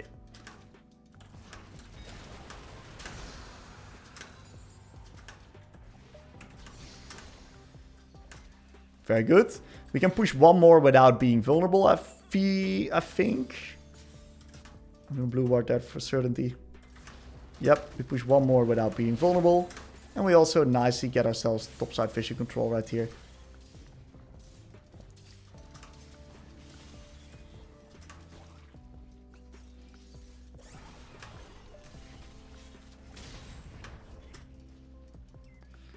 And since no one's pushing mid, I'll push mid. So our boys on bot can now push top.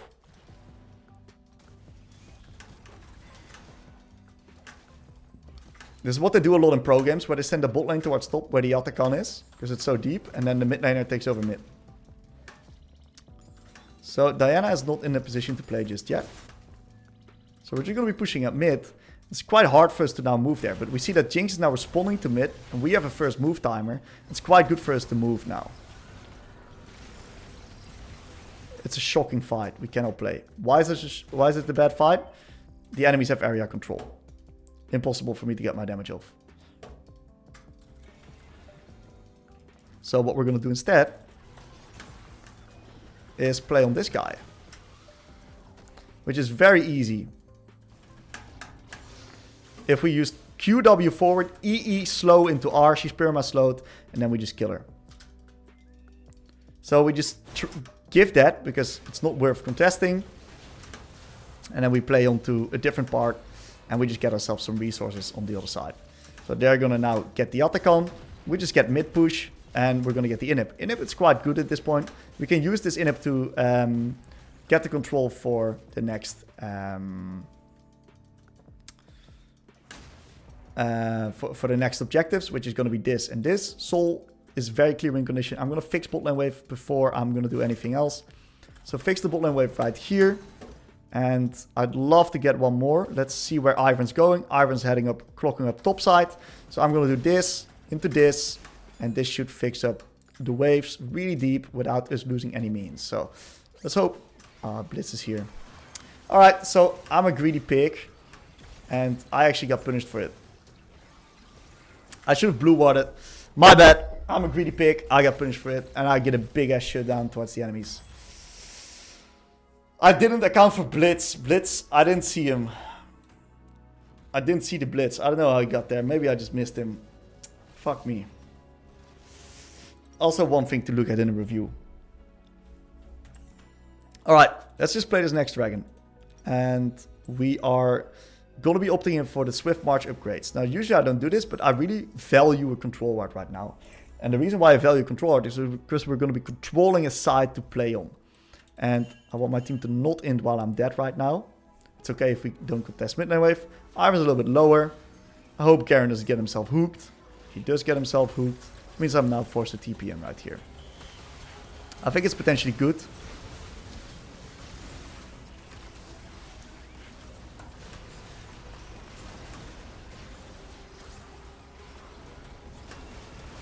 It's really bad.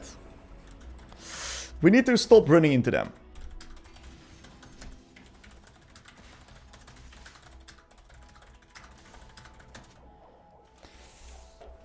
That is very, very bad. We just trolled, like the game has just been thrown really, really hard.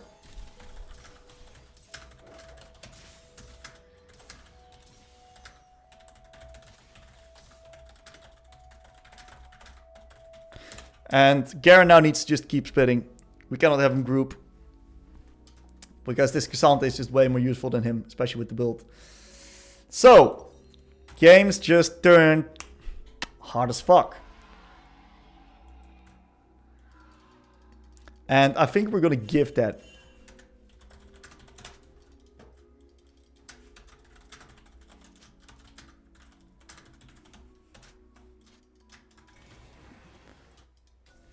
I don't want to flip this dragon. I think we should play on top. Okay, team's going for a creative pick. Potentially this may work. If we can get a pick, it may work.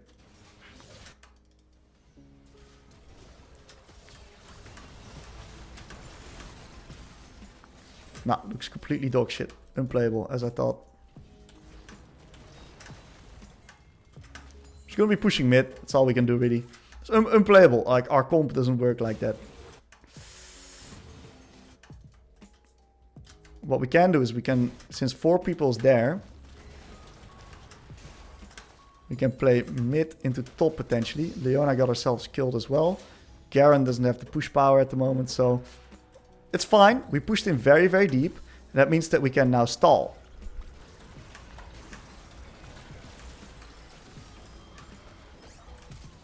Holy shit, he's mega fat actually. Dude is a different beast with his items. I don't know where he got 11 kills from, actually. That's insane to me. Okay, so we're gonna get rid of the control ward. We have to stall now. And I'm pretty regretting the fact that I bought those Swift March boots. Because they're pretty fucking useless at the moment. Okay, I'm just gonna push bot lane as deep as possible right here. The more we can stall, the better it's gonna be for us. At least the enemy skill a lot better. Also because they got an Ivan, their team fighting is so much stronger, right? But I need to get to bigger item spike. You need to do more damage. Maybe I just grieve my build actually, potentially. If Garen's fine, it's big. Nice, he dodged. Can play into bot. 1, 2, 3, 4 people top. 5 people top. Gotta push deep.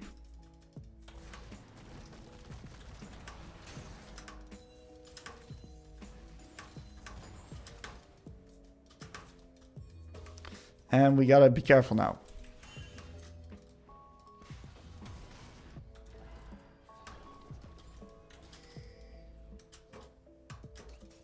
It's fine. We pushed in the waves quite deep.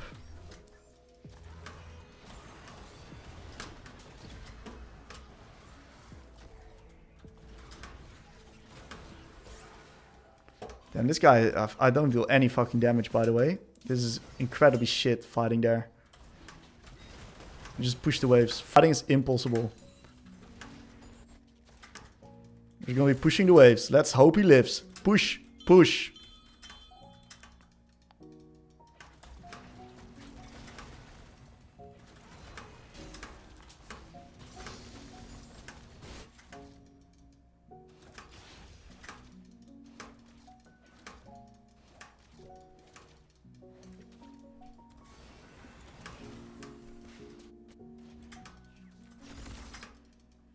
Yeah, what a creative approach to a mid game, huh? I hope to like make a potential trap. Maybe we can trap someone.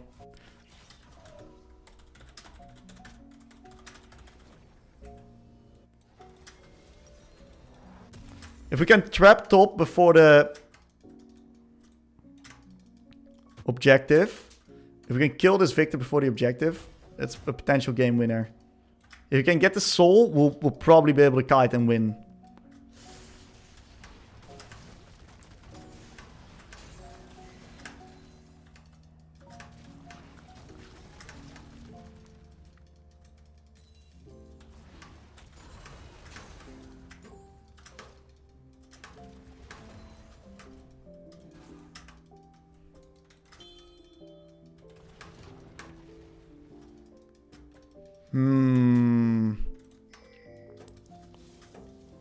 What's my Caitlyn doing? What's my...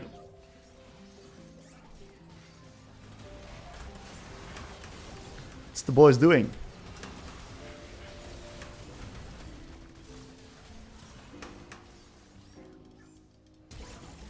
Damn, dude. I'm gonna QE right there. Hopefully I can clear the wave.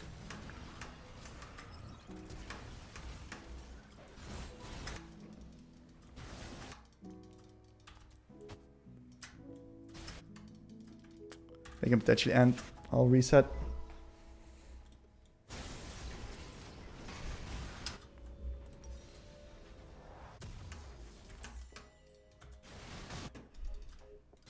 After wave clear.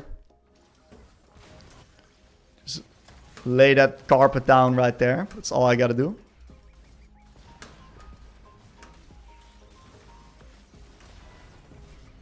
Lay down the carpet. Blitz has no flash now. We're gonna keep pushing mid. I hope the enemies are not trapping. They're probably heading to Drake. Ooh, they reset. Maybe it might be playable then. They're on Dragon. Maybe we're on time.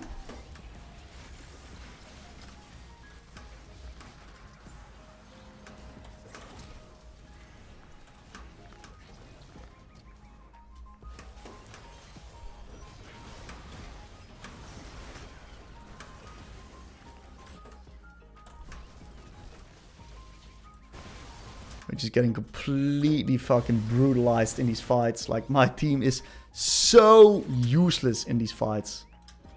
They are turbo useless. Damn, me getting cancelled there is pretty fucking bad, actually.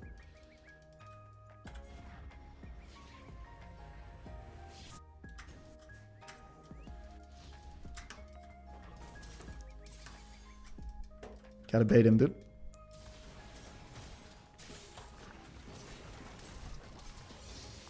He's so fast. Race car Cassante.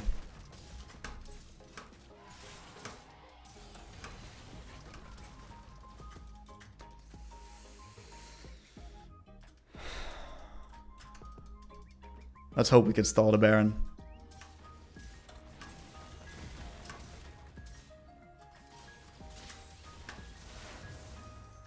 That was a good smite by the Diana. This Diana's not having a game, huh? Let's see if we can push out bot. Someone's here. Don't end the game now. I've got my Rabadons. Don't fucking run it. We pushed out bot very deep. So the enemies are struggling here. Let's hope I can find a reset on Robba and get a control ward with it. That's lucky. So I think we have to drop tier 2. Drop tier 2, I think. Oh my god. That shit gave me a heart attack right there. It's good that Garen pushed side. I cannot really fight there. I'm gonna push an extra mid lane wave. Make it impossible for them. If they play on one lane, it's very easy for us to deny their siege. So I'm gonna just push here.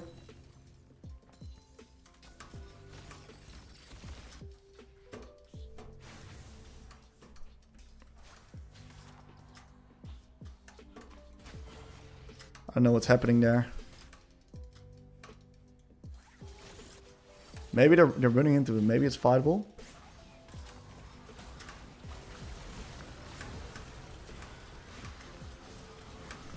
Nope, we're piss useless. This Iron Shields is like making it impossible for us to play. This guy in the jungle is so unbelievably useless.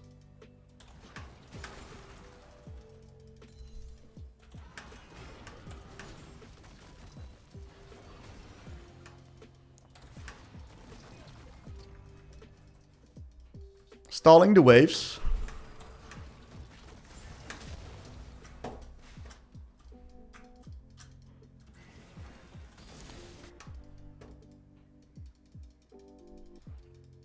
I'm gonna be creative and find a reset here. If I can find the reset, I can stall.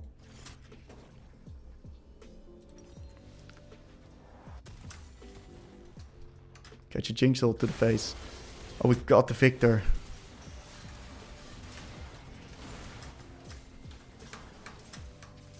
We got 3 kills. Can we... Oh, we might be able to get dragon! With this, we might actually be able to get dragon with this. Let's push deep. Iron's alive. Push deep.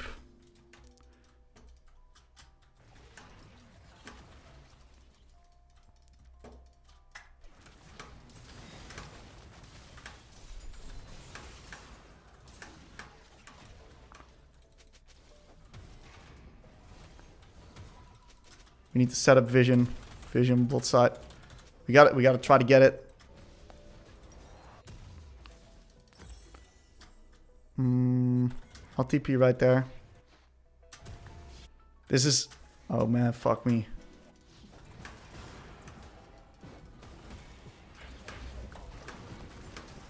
Can we do anything with this? He's full health.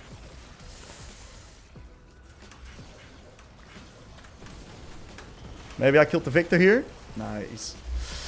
The Iron makes him full health, bro. Holy moly. They're full health. They're all full health. Yeah, we just got mega obliterated in the jungle, actually. Iron versus Diana value was crazy this game.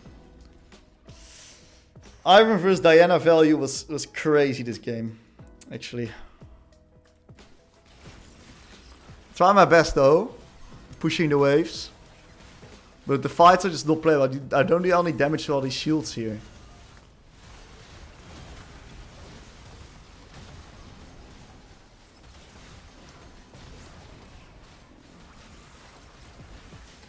Sucks losing. That sucks losing. It is what it is.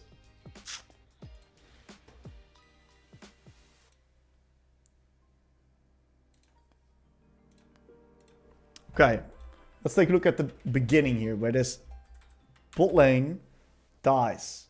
So what happens here is that Diana's running out.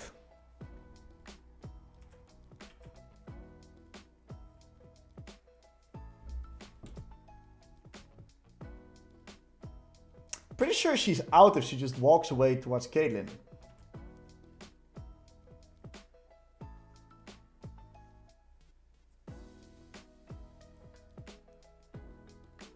I don't know. Maybe she's not. Did I see Blitz here? So Blitz is alive. Blitz is top. Blitz resets. It looks like I don't see any Blitz. So what it looks like is that Blitz actually didn't open up through mid or that corridor. He actually instantly opened up towards through bot here. That's what it looks like. And that's why I didn't catch him on the ward. And that's why I thought I could play. But I couldn't play because he took a different pathing. So he had very interesting pathing there.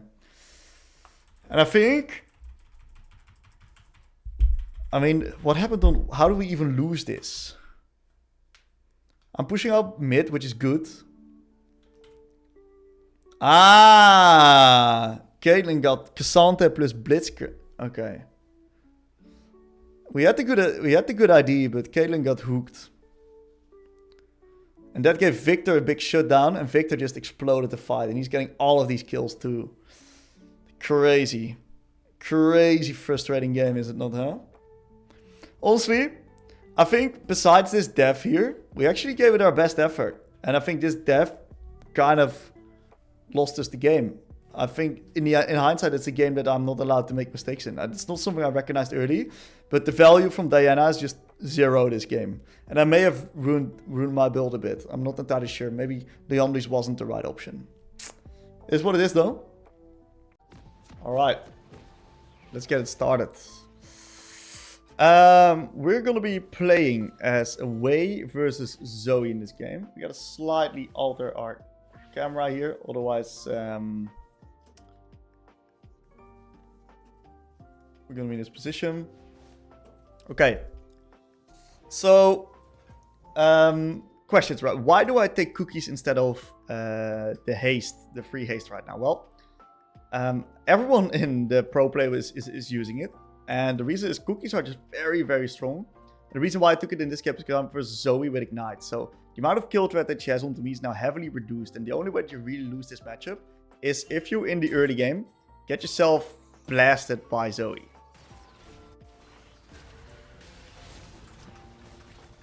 I hope the kill doesn't go to Zoe. Well, unfortunate. That's okay, we're gonna mute all. I think she used both sims for that, so that does reduce a little bit of pressure for me.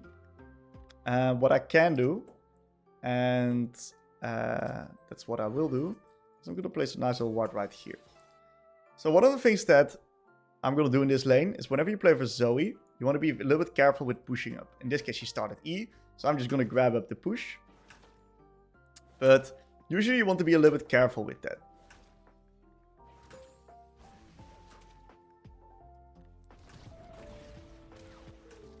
Oh my god, I missed 2 creeps there. It's okay.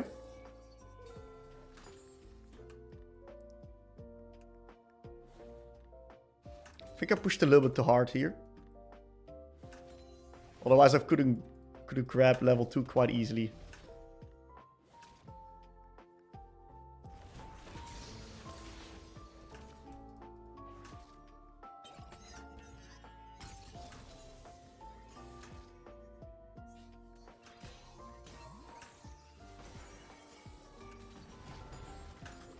Okay, she just used her bubble.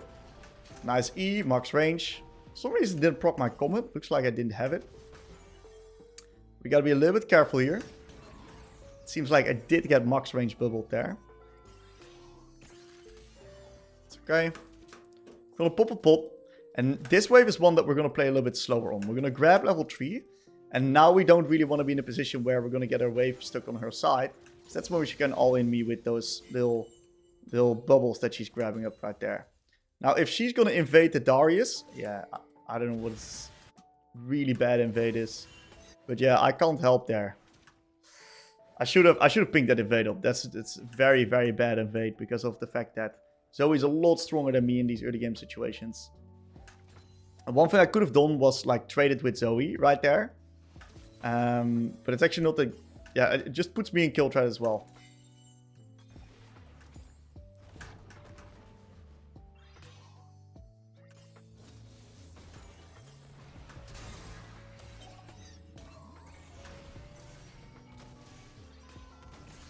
Unlucky.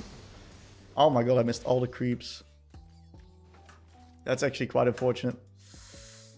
That's alright.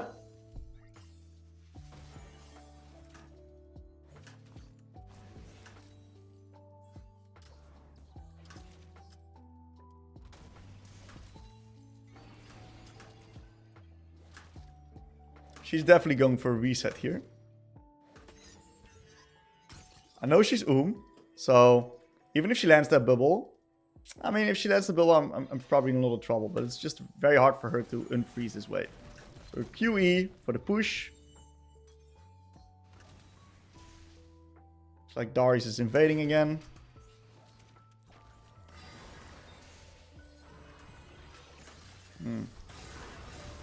And I just got one shot by air, actually.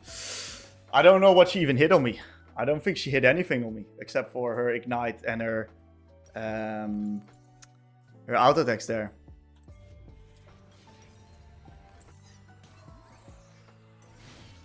So, me and Darius are not on the same page here for sure.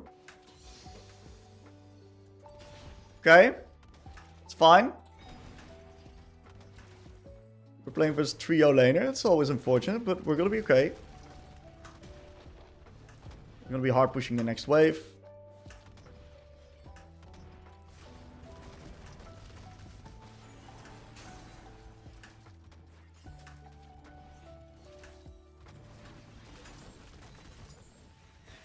This Darius is like constantly invading, actually.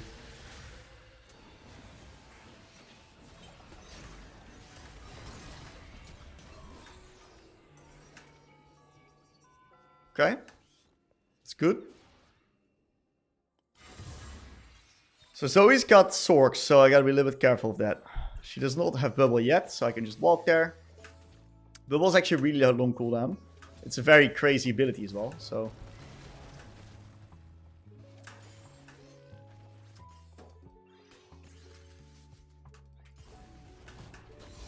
Okay, we got ourselves the R. We're gonna try to get them potentially high value R on top of her in the lane. I definitely want to reset upon my lost chapter. She may be roaming bot, yeah. So this guy is crazy aggressive when it comes to the roams. Kill the Kate.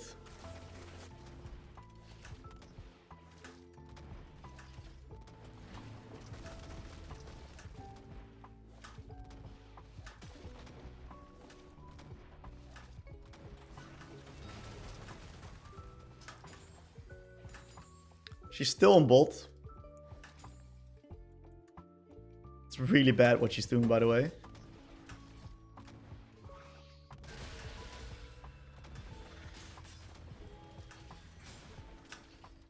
She's sacrificing crazy minions on bot.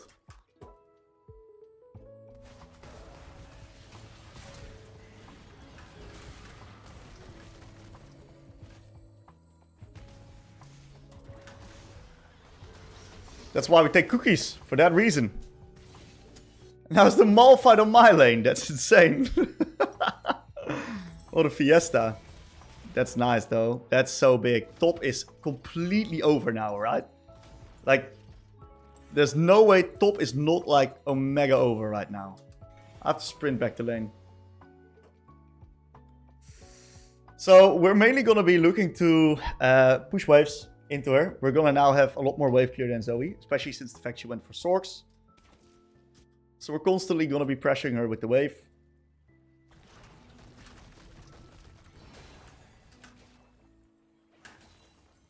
Means we also need some vision to back ourselves up. She hasn't reset, actually. It's very interesting player. These Zoe players always do shit like this, by the way.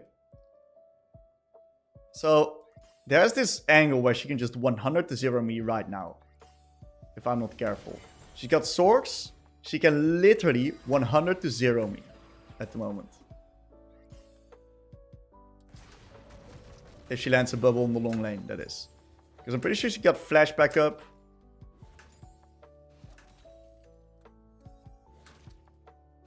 We got vision topside. I'm going to feel comfortable hard pushing this wave. There's no way she's bot, right? If she is, that's crazy. Okay. I thought she was resetting. I gotta be careful I don't get bubbled here. I'm fine.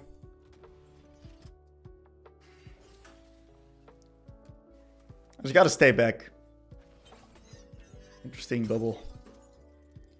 Well, that's gonna allow me to take the push up on this wave.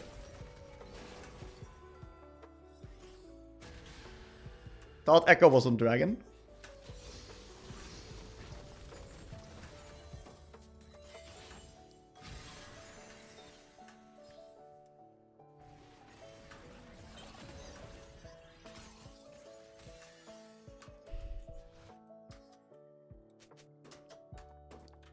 Let's see. I need a little bit more money for my item.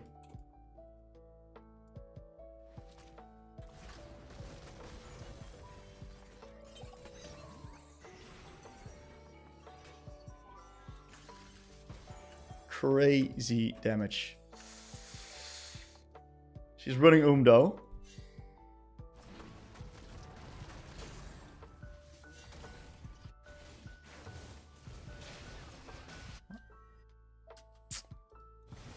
Pretty sure she's moving.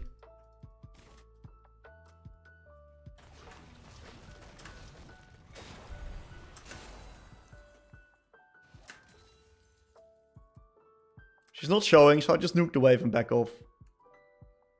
I would love to get a plate, so I can potentially get close to my item, but the reality is I won't be able to. Oh, she got double buffs now. This guy's getting rich, dude. Oh my god. So, we're definitely gonna go Mercs this game.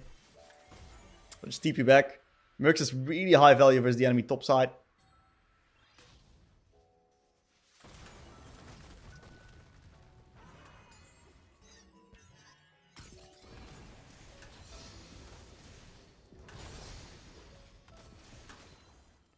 good.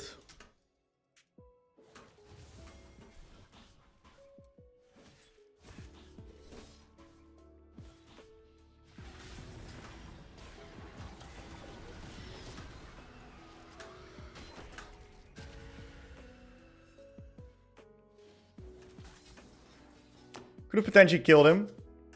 But I'm just going to be pushing up mid because Zoe's bot lane again.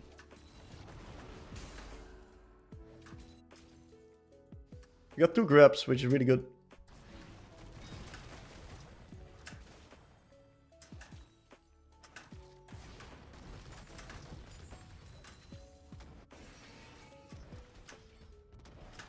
Please don't tell me brother Darius dies.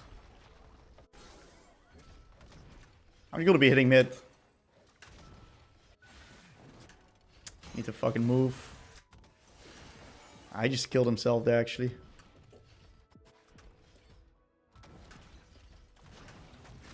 Okay. We're just gonna get strong.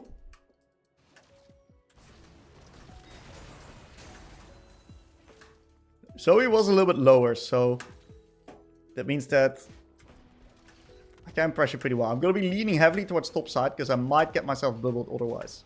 So the enemy now needs to make a decision. Are they gonna be playing bot or are they gonna be playing mid? And looks like they're gonna be playing bot. Looking at our items, I definitely do not want to get hit by anything.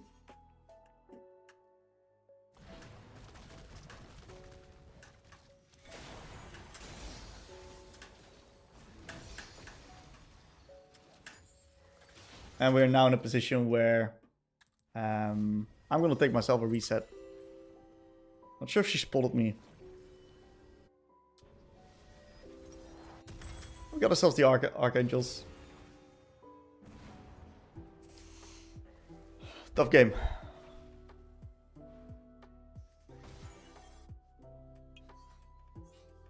Where's my Riven going?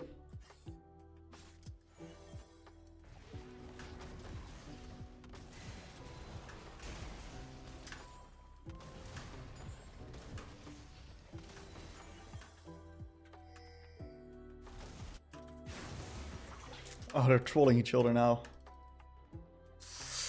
Well, well, well.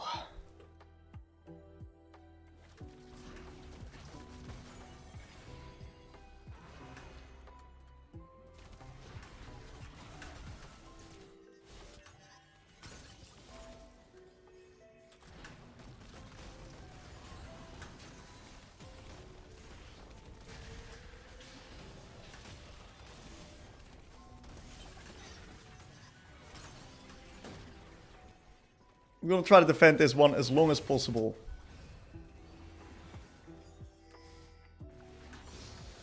Good shit. We also killed top, so we're getting a little bit back into the game here.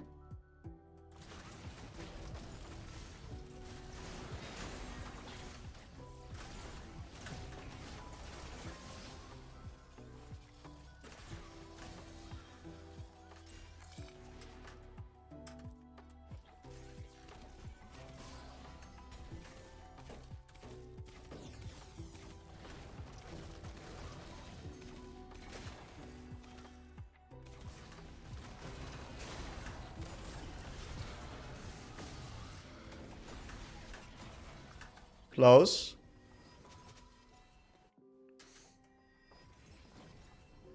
Just reset. We got TP. I don't want to be dropping the turret. So I'm just going to TP. Don't think that hits, right? Yeah, no it doesn't. She fucked that one up.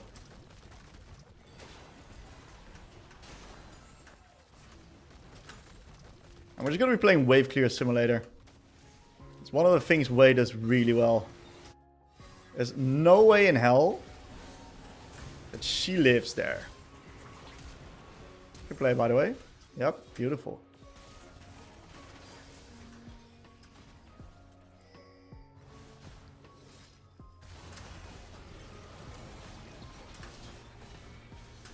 You couldn't even R them all fight.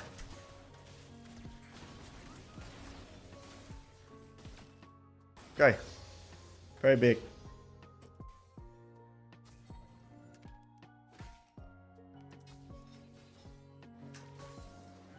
How about you stay mid, brother?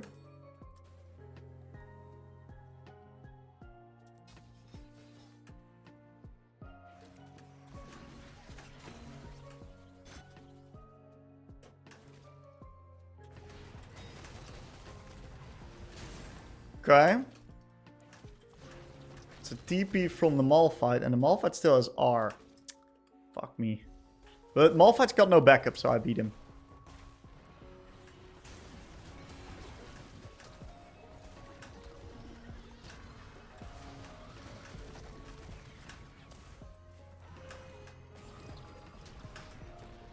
Okay.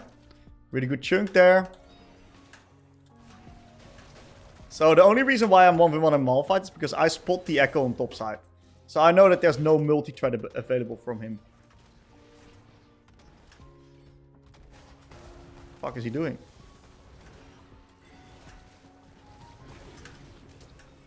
Okay. Oh, he got his R for free. I'm still looking map. There's no one that's beating me. I still got Seraphs, so...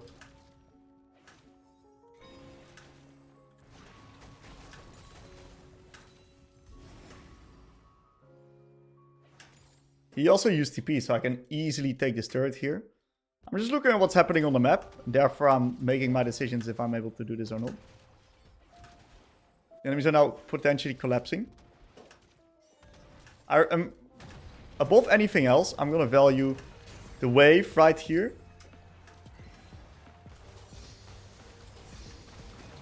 There's no way he kills me right here, by the way. Because of the fact that I have Seraphs. And actually bait him in. Oh wow, that's a little bit unlucky. Regardless, look at how hard we're coming back. Because we're just slightly playing the map a little bit better than the enemies.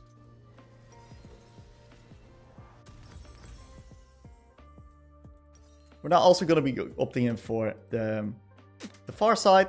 And look at the location of the wave, guys. Where we're going to be opening up through mid. We're also always going to ask ourselves the question, what's the next neutral objective? And in this case, we just took the dragon on bot side. So now we're going to be playing more up towards top side right now. So we're going to go play mid into top. And we can potentially play from Fog of War here. Just want to get prio on this wave. And with taking up priority on this wave, we now give our team the control that they need. And we can then opt in a little bit more towards top side here. No reason for me to go top yet, because look at the location of that wave. So I'm just going to help the Darius with this Herald. And if the enemies contest, right, it's going to be very hard for them to do. Should have flashed that. So I kind of inted there. And the... Oh my fucking god, it lived on 1 HP because we got no smite. There's no way that happened. Oh my god. So, the problem here in this case is that Malphite showed up and Riven is still bot, right? So, what I should have done is probably just stayed a little bit more on the mid. And I should just leave... Darius to the grub, so... to the Herald. So, that's a little bit of a mistake on my end. So that's okay, we get put back a little bit in the game now. We see a little bit of play happening on mid. We see Riven collapsing. I feel comfortable play. Enemy used all of their cooldowns. So I think we can potentially play here. Riven's got flash almost coming up.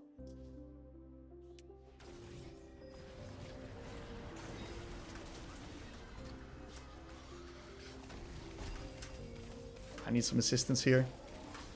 And it worked out. So beautiful. We can now turn this into an Atacam, by the way.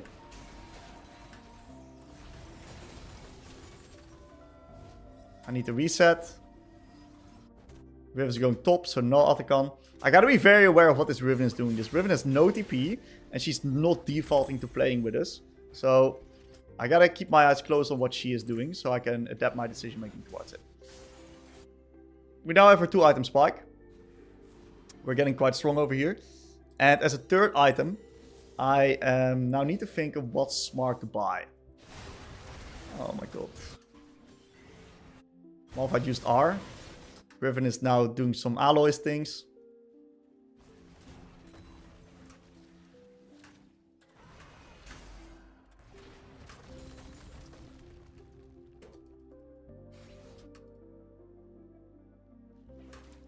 push out one more bot lane wave here. Force the enemies to respond. The deeper I can push, the better it will be. Now we're going to try to defend Riven. No defending Riven. She's kind of dead. Since we pushed our bot lane wave so deep, we're now going to nicely move towards mid. One of the things I always love to do is try to get control around mid. I think mid lane control is the best, most important lane to have control over.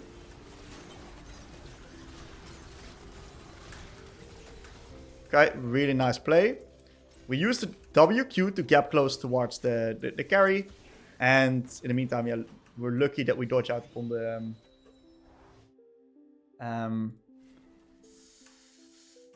we're lucky to dodge out on the Zoe bubble. We got ourselves the next neutral coming up here on the dragon. So we're going to try to keep up mid-prio. Red buff will regenerate us so we can stay. I don't have a massive spike in base. I don't have TP, so I'm just going to value staying and keeping up the control. I'm going to blue ward that. Walking together with my bike. Oh my god, and the enemies took the Alticon.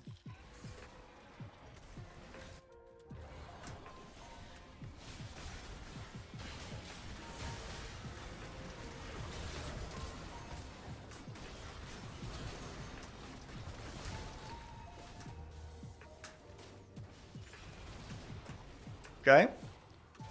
So, good play by them. Honestly, I didn't see that one coming.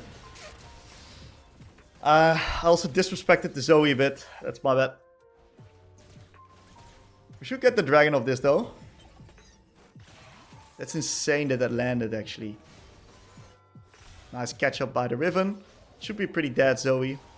Well played. Okay, so since the enemies have so much long range, like annoying engage and 4 APs, I'm just gonna opt in for Banshee's third.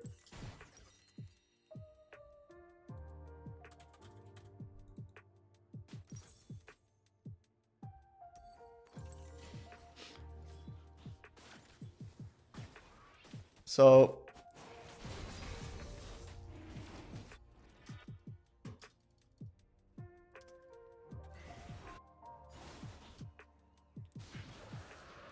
let's take a look here. We now have the next neutral around top side. We're gonna try to play around that. Pike seems a little bit stuck there. A bit of shit R.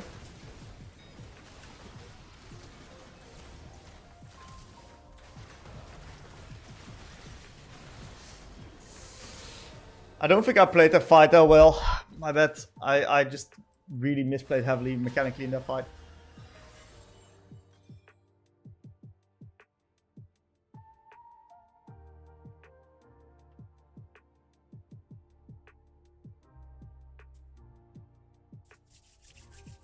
Let's see what we got here.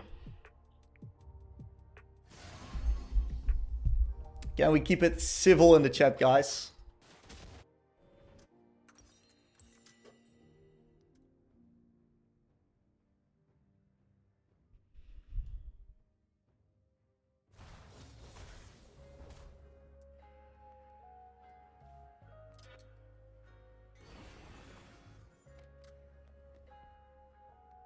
Okay, so there's some plans to take on top if the enemies don't do it.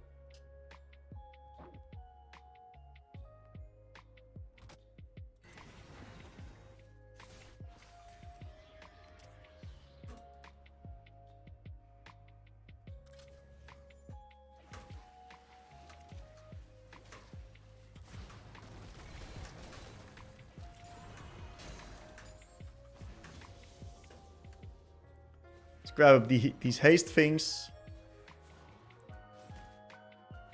Can heavily contest that next mid lane wave. Since the enemies are forced to respond to the mid lane wave, I'm actually going to push top deep. This is a very risky move.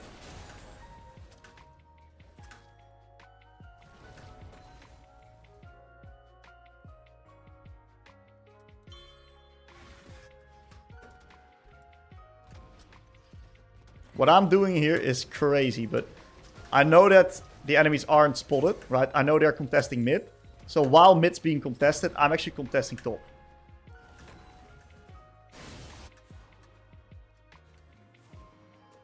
So this is purely because I spot where the enemies are actually going.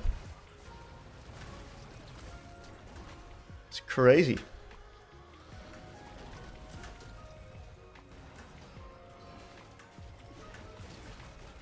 He doesn't win this, by the way.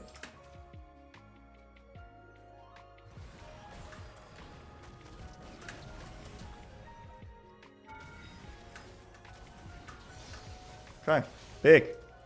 So 12 seconds on Echo, which means I could potentially push an extra wave here. And get the turret.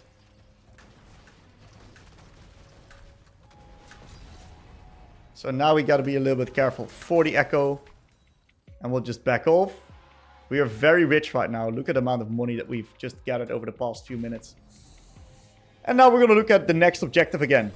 Which is going to be on bot side. I don't like that. Let's do this and this. A lot better. I don't think upgrading to mage is good just yet. I need more stacks for that. We're rocking up a little bit better AP numbers now. We're also getting up some magic pen. And we can just play mid into bot. And we will just easily be able to make progress here.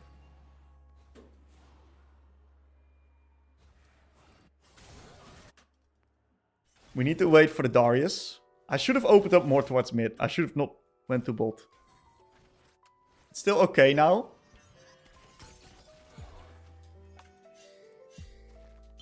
We need to play one more wave. Riven does a really nice job backing off. We get the mid push. Oh, we need to take push on that next wave right there.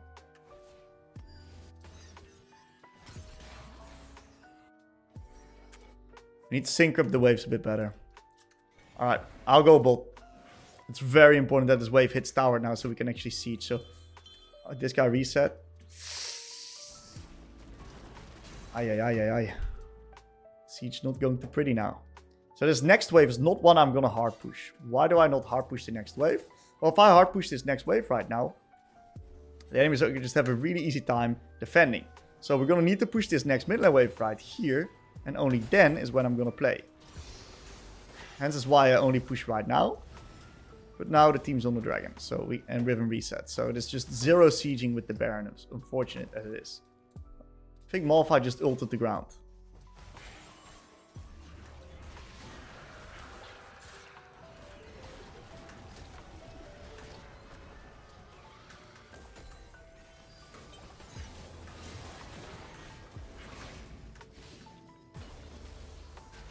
Let's move in together with the boys here. I want to try to get a little bit of poke off. Riven's doing a great job. We can now siege tier 2.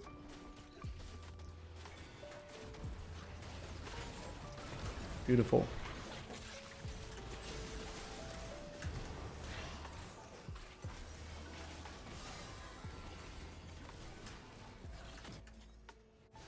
Looks like we're getting in up on top. Gotta keep pushing here. They're now defending top. So we draw the enemies apart.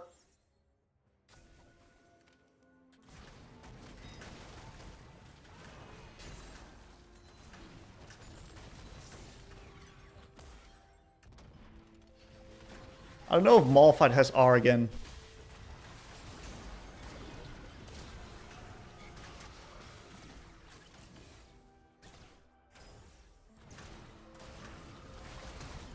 He does.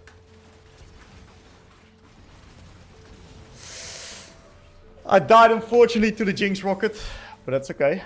We should kill the Malphite. Jinx died as well. Melio is overextended and should be the win. Pretty sure we grab up the dub here.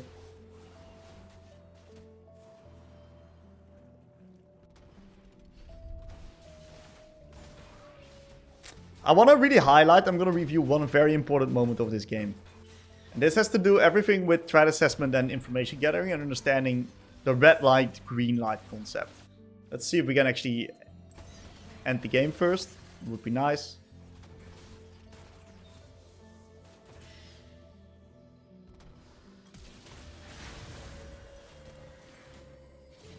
Doesn't seem like we can end. That's okay. So what we'll do is we'll sell Dshield for this plus Controller. I really highly value Controller at this point in the game. Because we're going to be looking to control areas, make it hard for the enemies to enter. They're going to be stuck in the base right here. Make it impossible for them to get out. And then we'll just get the Baron into a win. That's the safest and cleanest way to go about it.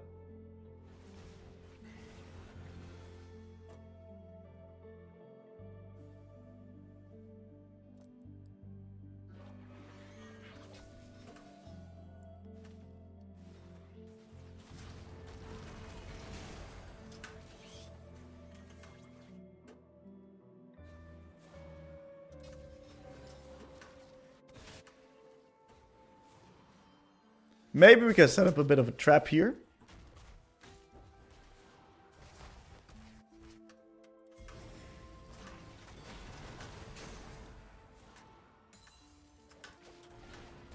The most important thing though is that we gotta make sure that we don't like ruin the game right now. So I'm constantly pinging the Baron, make sure that my team knows what we're playing for. Because the only way to lose the game from this point is actually if we just die, you know, and then they get Baron. That's the only way to lose. Yes, we give him a few free waves, but... Oh, so he's dead. We can just end now. Easy.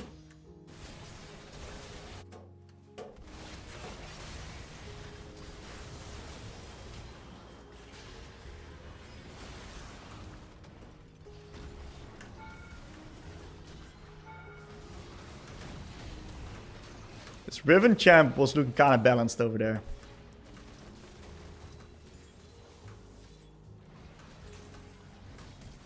And we won. Very nice stuff. Okay, so I'm going to highlight a very important concept for you guys. Very, very, very important concept. Let's load up the files here. So, right here. Really...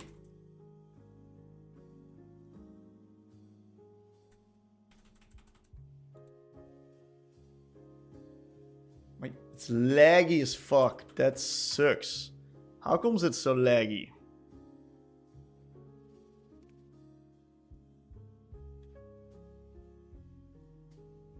Maybe... Okay. It's pretty hard to highlight here. So I'm actually gonna grab... I can't grab anything else. So the reality is on this situation, right? Why do I push top? I see that Zoe... Jinx and Malphite are mid right now.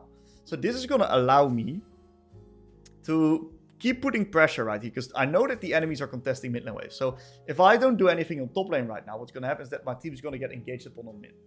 And that means that if I push top lane right here, I'm going to put an extra pressure point while my team's already putting a pressure point on mid. And if the enemies want to kill me, they have to send like 2 or 3 people to kill me. Otherwise, it wouldn't be like guaranteed. Which would mean that my team gets full mid control of topside jungle and can potentially even collapse upon the enemies afterwards. So me pushing here is therefore actually a thing that's completely valid. And the enemies in this case are contesting mid instead of top. So I get top lane wave for free in this case. Which also means I get the turret. Malphite in the end does move. Malphite should have probably stayed mid. That's the best thing for him to do. And that means that I get everything, right? I get the best of both worlds. We win mid fight and we win top. Because Malphite, I think, was actually very important towards them winning the fight. And he went up towards top lane. So he made a massive blunder. We exposed the blunder and won the game from it. Alright, welcome everybody. We're doing a live commentary of Hwei. We're going to be playing on our mysterious account. And we're going to be versing off probably versus Malzahar. Which is going to be a wave clear matchup, just basically. Versus Malzahar, we're going to take Comet, for sure. We're also going to be taking Haste and Cut Down with scaling runes, because we're not really going to be contesting Malzahar in the lane that much. And so I was also opting in for Gathering Storm over Scorch. If he wants to, he can just clear waves, reset. I don't really think I'm going to be bullying him by any chance. So I'm just going to go for a scaling setup and be completely fine with it. Therefore, into Malzahar, we can also opt in for Haste. Usually you like to opt in for attack speed, but Haste is very OP on Hwei. So if we can get Haste and fully skilled, that's great for us. So we're going to get that attack speed level back with leveling up, you just get more attack speed. So first waves, we're going to just play off ability rotations anyway. So we're going to be fine, doing completely fine like this. Looking at the game state, right? It's going to be a pretty decent Hwei game. We got ourselves a nice frontline in Mundo. We got an AD carry. They don't have too much engage, so I think I'm going to be opting in for the Blackfire build. Blackfire Horizons probably. Blackfire Horizons is what I like. Cosmic Drive may also be very good. But let's do Blackfire Horizons. I like that. That's a good idea. So, we're going to be loading up into the game here.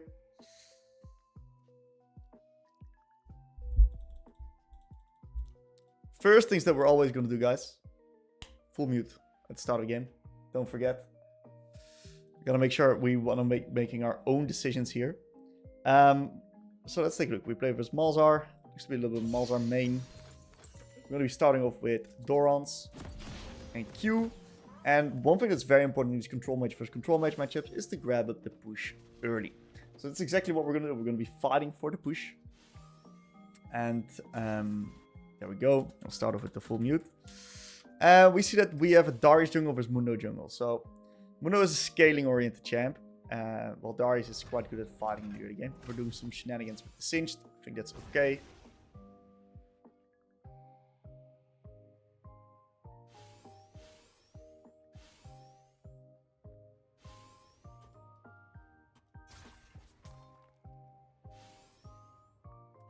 They might be stacking. They got Brown.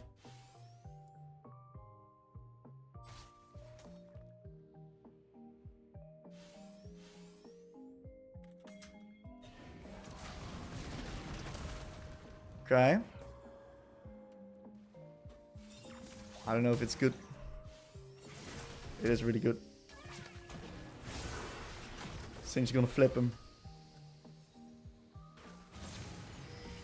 Oh wait, he's got no flip. Not worth. I should have maybe flashed for it. Alright, so we got ourselves a nice flippy level 1. We gotta get out of the lane state here, guys. It's gonna be the lane swap detection. So we're not gonna be hitting anything.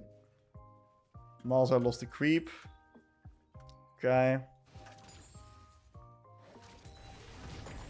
Very good. So now we're gonna fight for the push here. We spot Darius on top side.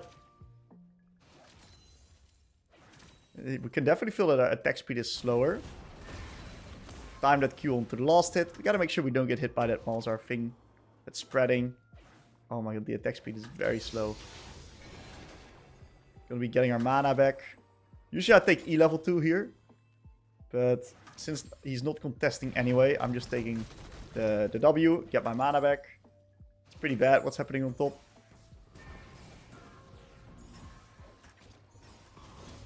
Wow, that's spread to me. Pretty crazy.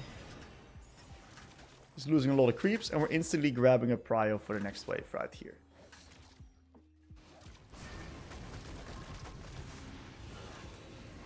See that he's also fighting for the prio right now? For some reason I didn't reach level 3. Someone took my XP somewhere. Looks like he's gonna be getting it. We're just gonna nicely get away as well. And we're gonna be taking up the space in the lane right here.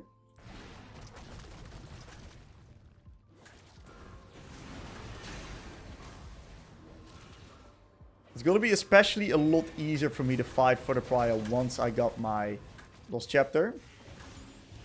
Right now he can still kind of just beat me with the Voidlings, you know. So he's playing it smart. Well done to him. We're going to leave this 1 minion alive right here. That way the wave's going to stack up close towards my side. And it seems like he actually used the teleport. Alright then. So we reset of that. Let's see when I'm going to be resetting. I can basically dictate it whenever I want. So I got to just ask myself the question when the next plays will happen. And I just got to make sure that I'm ready to fight at that point. Well, I can be a really sneaky player here. Oh, if I got that, that would have been so huge.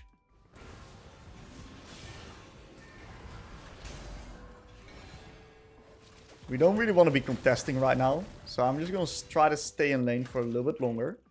Just to make sure that if I can get my first reset on Lost Chapter, that's going to be an absolute game changer.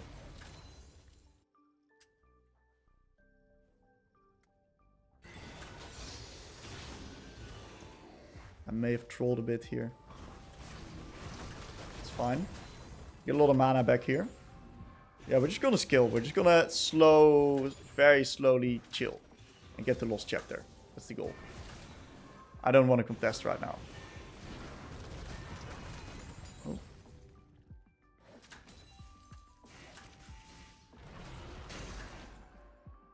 We'll reset. Beautiful. Then we'll TP back with the Lost Chapter. We're also going to get ourselves a control ward, because now we're going to heavily fight for the push.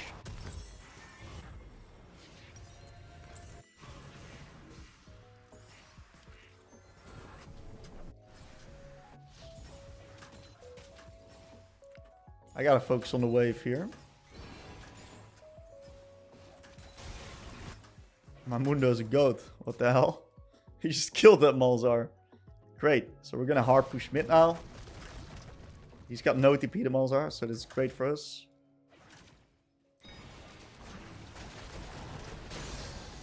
Faster we clear this wave, the more minions he's gonna lose. And we're gonna try to get a little bit of turret damage, get some topside vision. The deeper the vision, the better vision we get right now. The easier it is for us to keep up the priority, because with all this good vision, what we can do is we can invest this and keep him very, very deep in the lane here. We can then zone him off, and look at that, we keep the prio up. Proc off that shit.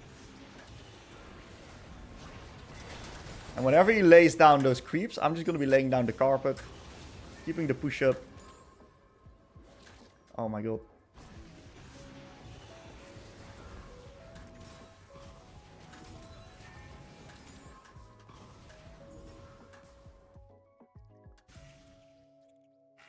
And we're just going to continue doing that.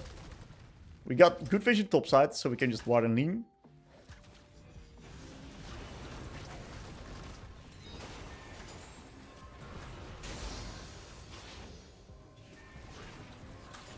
That's what we get that vision for. Now, unfortunately, I do scout for the Darius here, but unfortunately, I may need to drop Prior right now, because now the gank setup is just really high.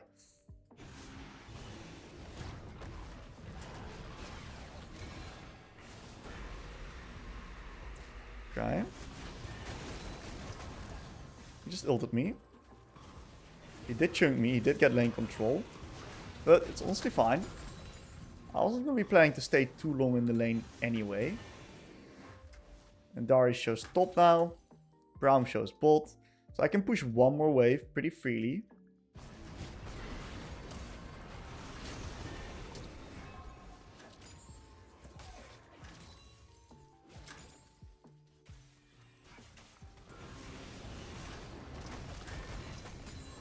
I gotta keep my W so that if he flash E's me, I can always just...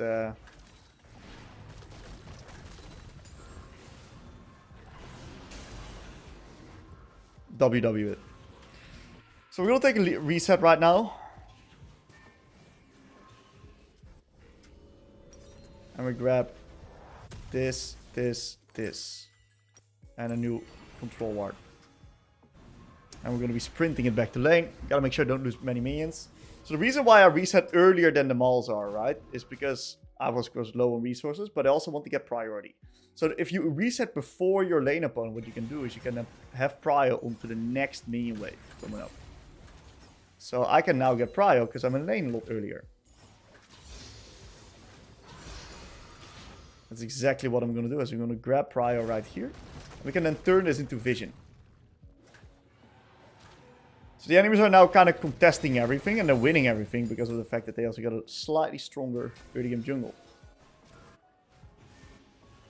We're going to set up nice deep vision towards top side. We're going to be nicely rinse and repeating what I was doing already. So usually you like to place vision towards the side of where your jungle is playing. But I don't think he's going to be playing bot side.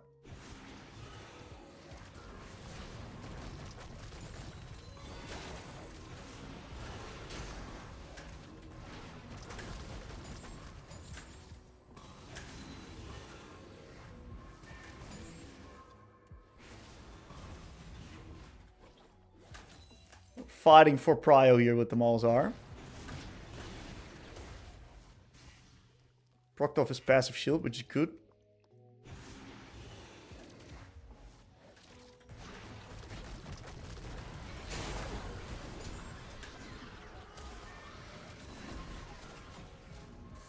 If I had the Q cooldown up slightly earlier, I would have been able to nuke him a lot harder there.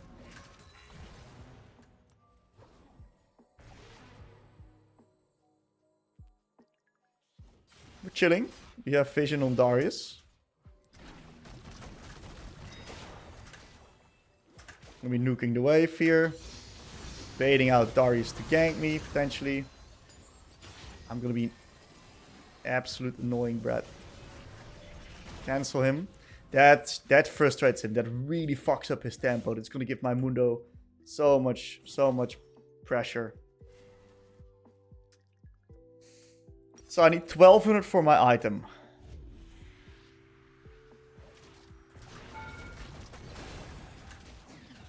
Just want to proc my mana flow. I'm not sure if I have mana flow, but just wanted to proc that. He's got his item right now, so I gotta be a little bit careful. And now I'll just match the reset, get my own item, and we're gonna be chilling. And we're now a full, with better, slightly better wave bench, slightly better farm. We're almost a full boots up on him.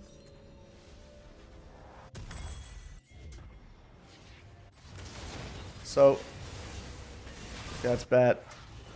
Okay, Malzahar could have moved if he had prio.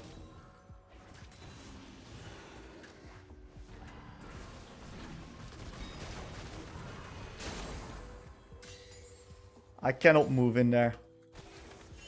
Malzahar's first move. So I want to get some deep vision now here. Beautiful. And I'm going to be early on the wave.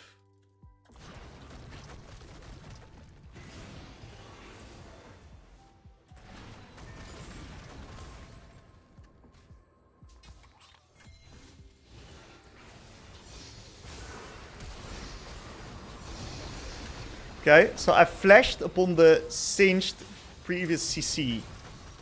And the reason why I did this is because there's no way Malzahar can flash that when he's grounded. So, really good CC layering. Okay, I try to get creative there. She has no flash, so it's a free kill. And now Triss can take over the mid push. Awesome!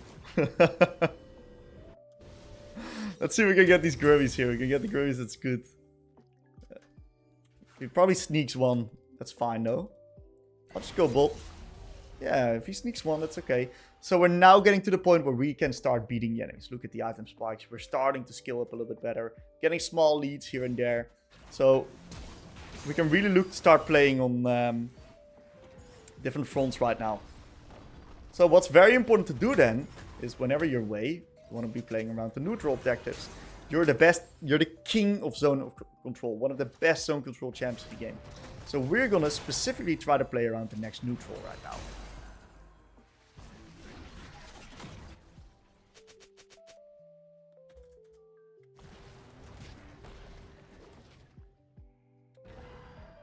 Okay.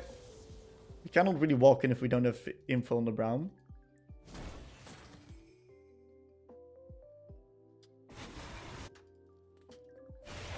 Him dying would be terrible for the dragon. Sucks.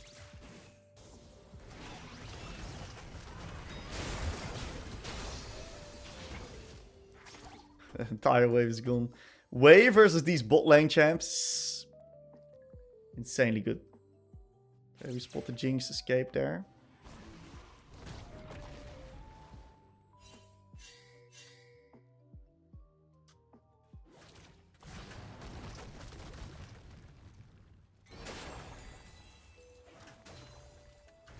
One QE plus the QW combination. QE, WE with Blackfire kills. We can't really do much more. We're kind of...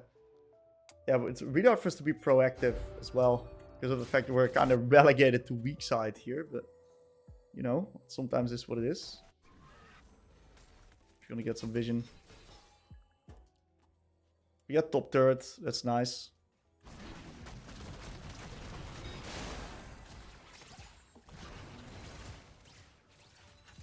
We got everything.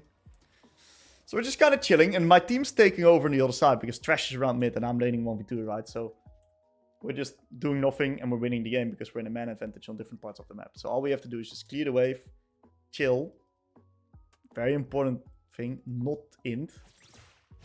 Gonna clear this, so he's gonna keep my ward alive. Oh, nice play by Jinx. Sorry, shows bot. All I have to do here is clear the wave.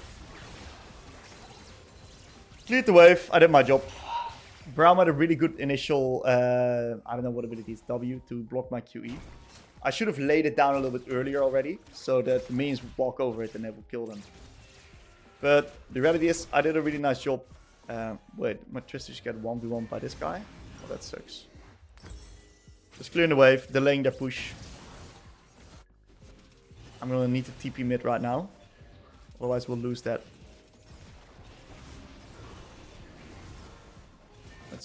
I'll just go bot.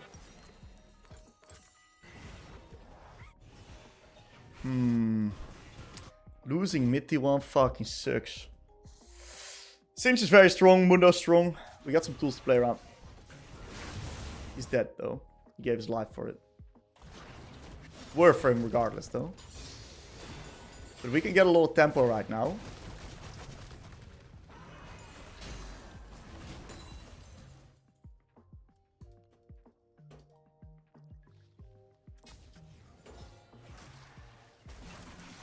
Do I TP? I don't think I should. No one's answering me on bot. I think they should be fine there. TPing would be a grave mistake. If I TP there, I drop all pressure, by the way. If he TP's bot, he's gonna get mega chunked. Yeah, so what this guy doesn't understand is that this combo... Wait, it doesn't work? Wait. I'm kind of confused now. I thought that combo would work. Where I QE, proc off a spell shield, and then the EW would land. Not that it would matter, I would be dead as fuck. Darius sprinted from there to bot. So I gotta get on strong side. I'm constantly on weak side. I need to get out of weak side. This is crazy.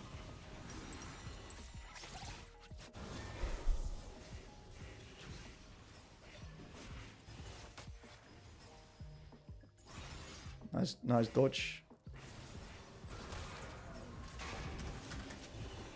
Communicate to the boys that Malzahar does have R. We need to get these objectives. So what I'm gonna do is I'm just gonna go through mid. Gonna give Sinch the farm. If I lane up against Kill, I'm not sure what's better. Maybe it's better if Sinch is just against Kill. So we can potentially play mid here.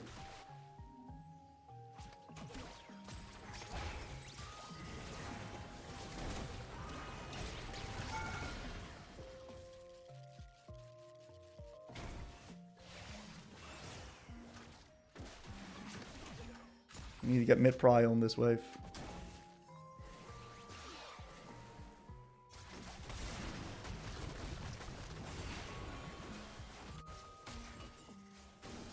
If we force here, it's good. Ah, he's too fast. My ult goes straight to Narnia. It's good though.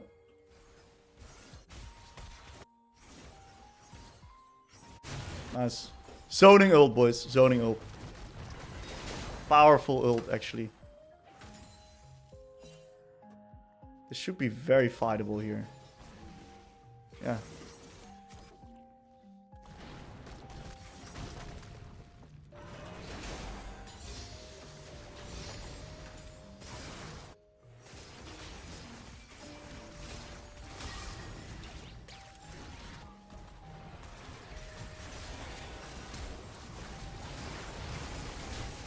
I'm inting now, no? Baited on me. Alright, we need to play this dragon, by the way. If we don't play this Drake, we're in a lot of trouble.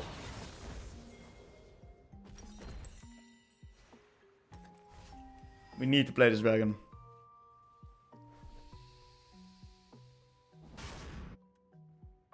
If they get 3 dragons, we're gonna be having a tough game. I think Dar is on the Drake, by the way.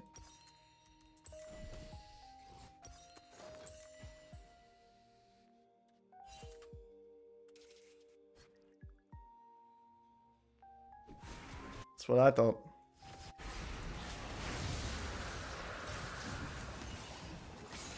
I'm not porting. I think they will win. I'm just gonna defend and clear top waves. Triss can take bot here.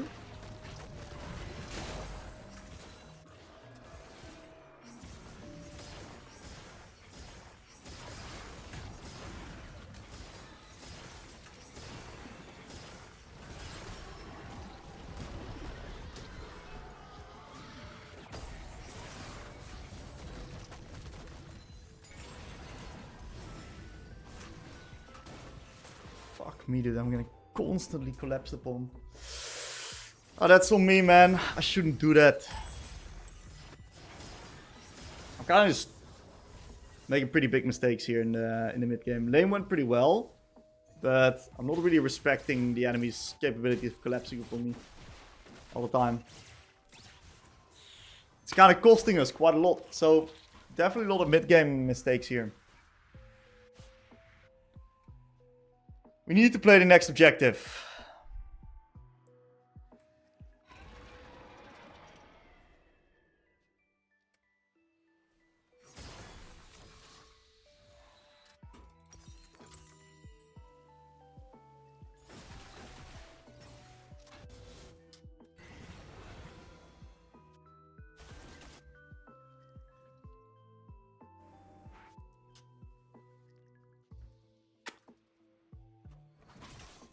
Mundo's strong as fuck.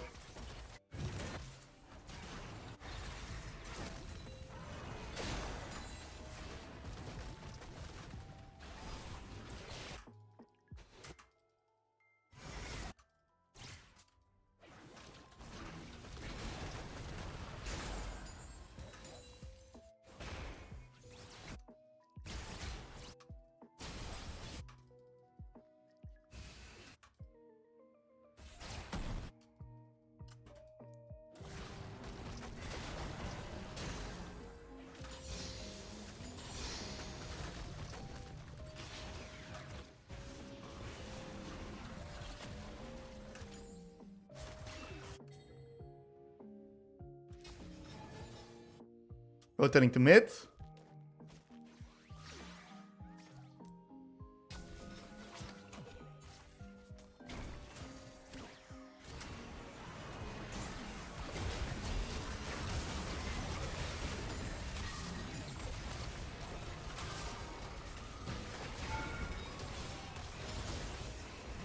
Very nice play. It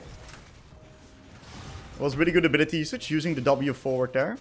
Need to keep my eyes onto this dragon here.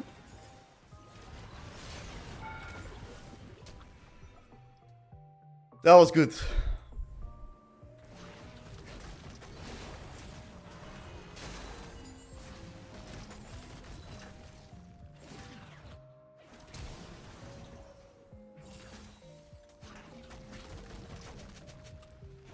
I don't think we can siege at all.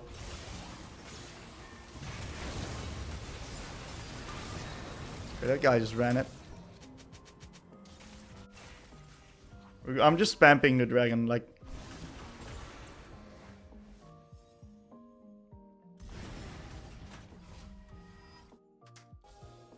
Dragon is the most important thing right now.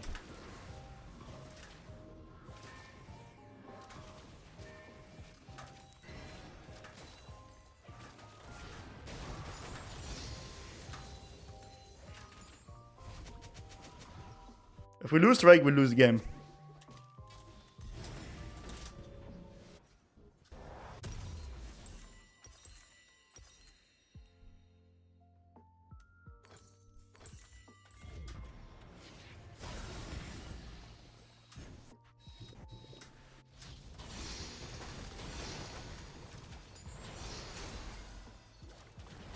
Okay, so we buy control ward to keep up the control for the dragon.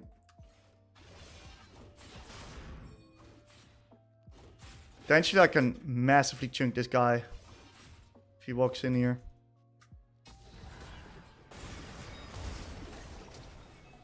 Okay, I chunked the brown, which is really good as well. And we're gonna grab up the prio here.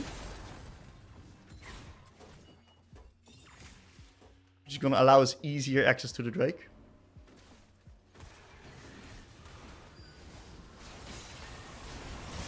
And we get the biggest Hwei combo that we can get. Where the enemies are running into us.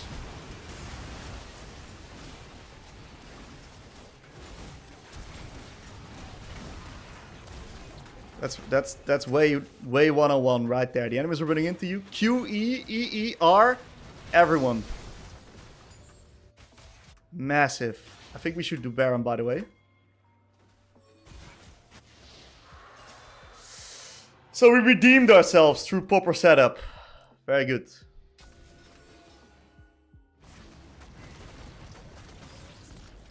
Very good. We redeemed ourselves.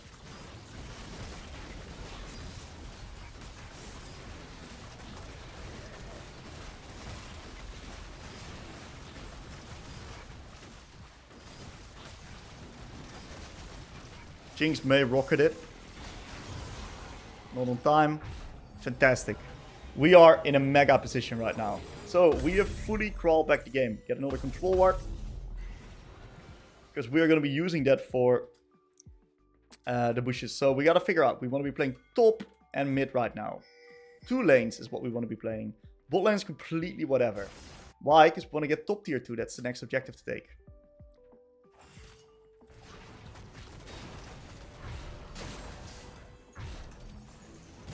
Not sure what we're doing. We're delaying tempo by quite a bit.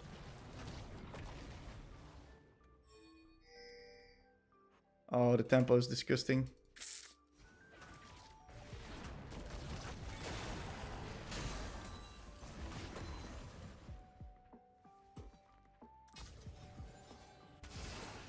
I think it's good what's happening there. Nice hit.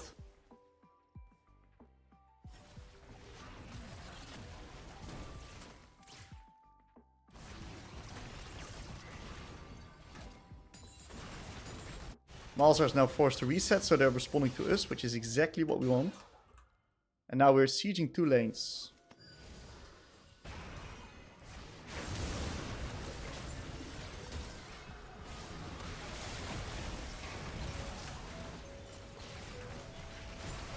Very good. We might just be able to win the game here. We're hitting the Jinx a lot. She cannot really play anymore. We're hitting her from very long range. She cannot play at all.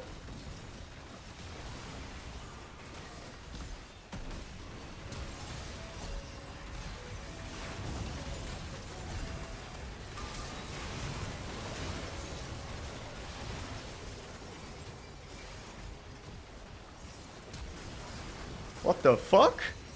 Oh, that's a level 16 kill, huh? We should still be able to win. Oh, let's. Oh, she has oil.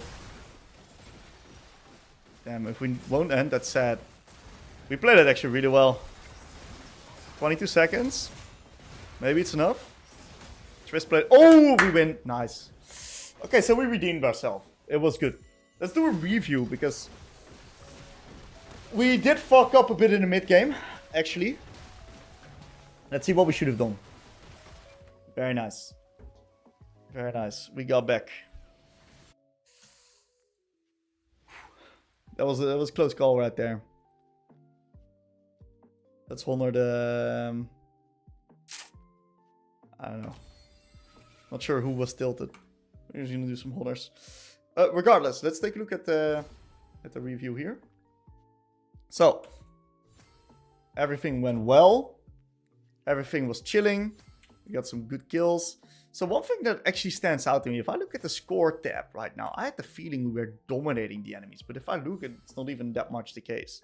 So I went over to bot here, and I was just chilling under tower. My team is playing topside. So what I should do here in this case is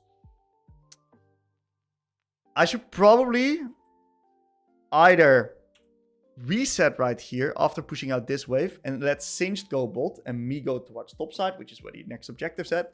Or I just reset and move mid, overload mid into top. Because I can't stay on weak side here alone. So I shouldn't play 3 lanes here. I should actually reset and go towards mid and top. Now, this dead wasn't too bad. I got the wave. It was okay. Not too bad of a dead. What happens afterwards is that the next objective is top side. So probably what I should do right here is push the wave and move up. So instead of hitting here, I should actually once again move up because the play is happening on top side. I'm trying to play 3 lanes. I should play 2 lanes because I'm too vulnerable on the weak side right here, which means that I die. Now we got another death coming up here. So now, next objective is going to be bot side. So after pushing out this wave, I should probably move mid instead of fighting into top side. Trash can just die. I can move mid and then play mid into bot. Play those 2 lanes. So very similar position where I'm constantly playing on the weak side of the map, wrong side. And that leads to some chaos. And then it's not too bad what happens here. But I die again. So this was now that like I thought we were going to be playing top side. But my team is once again playing on the other side of the map. And I'm not respecting it. So I die in the end, which is fucking brutal, you know? Dying here is pretty criminal. So yeah, a couple of really bad deaths. But then in the end, we did find a really good play. Because finally we rotated. Look at that. Finally we did the right thing. And we instantly find a good play on mid. With very good ability usage, WQ forward. And with that WQ forward, we get in range of the EE into our combination. QE next to the brown wall, which lands the Jinx. It was beautiful, beautiful ability usage. And that allows us to... yeah, this was just a massive rotation. We got completely back into the game after this. And then fully focusing on the next neutral, getting a dragon. This was amazing, amazing setup. This is like picture perfect how to play Hwei. This is it here. And they all walk into me. All these passive procs. If Kill doesn't have R, she gets absolutely one shot there. Wow, the value of the QEs was insanely high. I think I kite back a little bit too far away. But thankfully it works out still. Because Triss played it well as well. So yeah, really good redemption from the game. Pretty happy with how I pulled it back even after such a tough spot. So I think it shows really good Hwei fundamentals. But also like what you shouldn't do on Hwei. Alright. Let's take a look here. So. We're going to be playing Hwei versus Viktor. And Hwei versus Viktor is a really fun matchup. It's slightly Viktor favored. If you would look at the isolated 1-1. But it's still a classical mage v mage matchup. I've taken cookies to supply myself with a little bit more of early lane trading power. So it means if I trade even, I'm going to be winning the trades. Because I get a little bit more sustained comparative towards Viktor. The main thing you have to understand about Viktor is that Viktor is a champion that has like a lot of trading power, and he uses that trading power to get wave control. But Viktor is also a champion that doesn't necessarily have the most amount of wave control in the early game because of his kit doesn't necessarily having too much power to hit the wave with. So what we can do is we can use offense onto the wave to try and grab up the priority onto Viktor. So one of the most important things that we need to do is play offense onto the wave in the early game. So we're going to get ourselves a nice little level 1 ward to make sure that we are in a position where we, if we do not get prio, still apply value for the team. And we'll come in through the side. It's very important that you come in through the side right here. Because what you can do is you can now hit the minions. And what you see that I do right here is I drag the minions slightly towards my side. We also see that the Viktor is moving up. And that means that we'll just now grab up the priority with a QE. And he does damage me a little bit, but that's fine. Because I've got the priority up right now. And the beauty about this is that I now have the control over the wave state. I don't fucking know what he's doing. He's probably typing or some shit. Thank you for the free damage. And he's now in a position where he's responding to the wave, which is very problematic for him. So on this next wave, we're going to do the exact same thing. In which that we're going to be trying to grab up the push. And he does land some abilities on top of me. That's fine. That's not really a problem. We're going to once again make sure that we have the wave pushed in quite deep. And he's now always responding to the wave. And this means that he's going to be dropping creeps. And he's going to be always in a position where he's responding to the wave, which means that I can get myself a free reset whenever I want to. So we're once again going to be QEing the wave right here, putting pressure on top of him.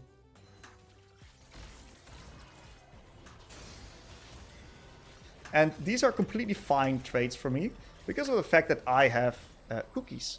So I'm really happy trading like this. Like, this is really, really, really good for me. I'm going to be regenerating a lot more HP than he is.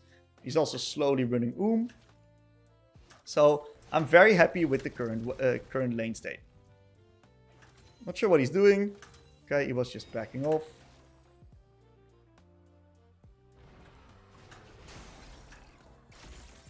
He cannot... Oh, he actually does kill me. What? Okay, I ran it down. Nice. We ran it down, guys. Amazing.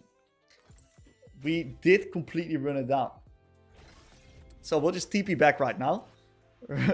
I should have held my abilities onto that wave afterwards. I think I just rushed the wave state there. We ran it down. Alright then. It's fine.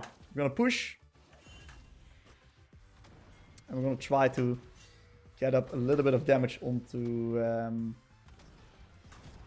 the Viktor when he comes back. We're going to be proccing our passive right there. And we're going to keep up the same strategy alive. So even though we gave the Viktor a kill, right? And it may seem super, super bad. It's actually okay. Right? I'm still up a lot of farm here. Because of the way that I played the wave.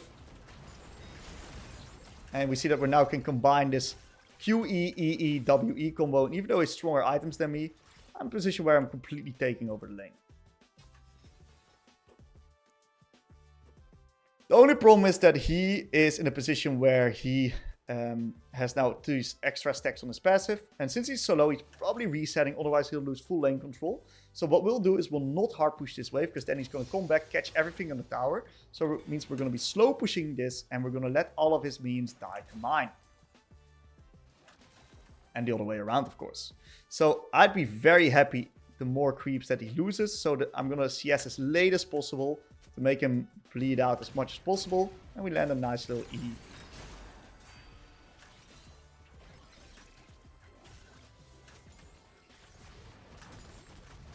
Okay. I'm going to keep up the push here.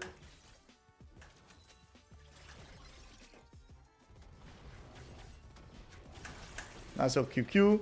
He's constantly responding to the wave. I don't know why my chat's still muted. It's unmuted, actually. I need to mute it.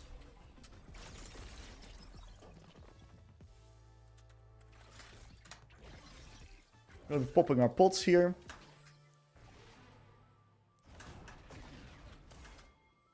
It's free gank. He's got no flash.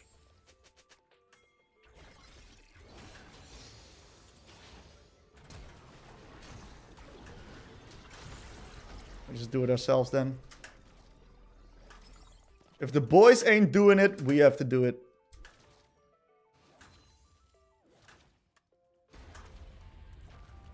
So what we'll do is we'll try to get the push with a WE here.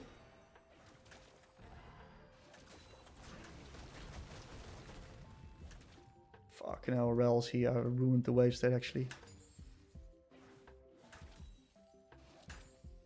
I ruined the wave state. My bad. I'll just have to reset now. Or what I do is I can stay, but I just ruined my fucking wave state.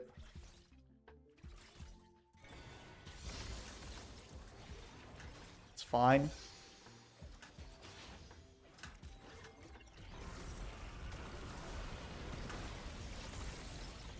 My E missed. That's criminal. If I land that E, he's dead. Might still die to the Lee Sin. Or to me, even better. So I knew I was be fine there because I had my cookies. So we're going to try once again to get the wave out. Can we get the wave out, guys? That's the question. Alright, without mana here, is it possible for us to clear the wave?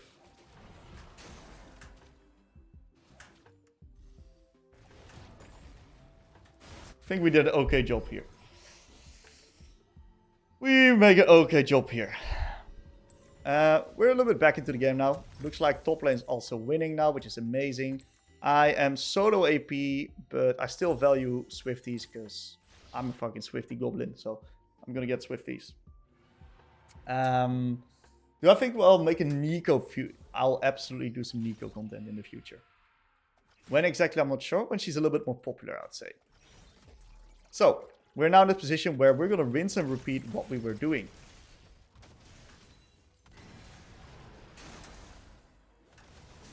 And we're going to try to get up the push. And what we'll then do is, with getting up the push... Oh, I should have pinged the Lissandra off a bit better. I think he's fine, though.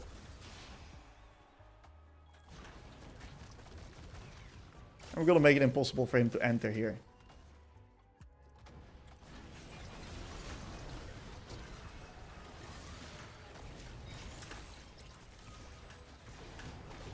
There's no way this works out, right? I guess it does. Rel's a fucking maniac and she's tanky as hell. Supports are so fucking OP, by the way. These support champs, they're way too strong.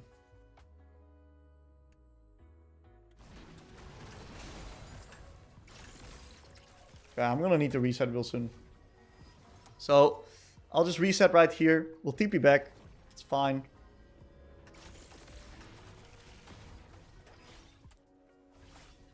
Stay for one more wave as well if we want to. Gonna bait him to E. He's gonna E now, and then I'm gonna walk up here. Potentially we can get ourselves a slightly better reset. We actually got ourselves in a position where, because of that really good trade, we're now in a position where we can potentially get an even extra wave. Am I dead? I'm dead.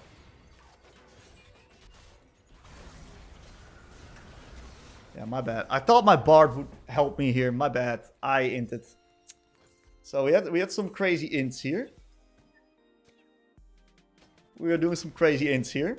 That's okay. We're still in a really good spot here in the lane. Oh my god, he missed that.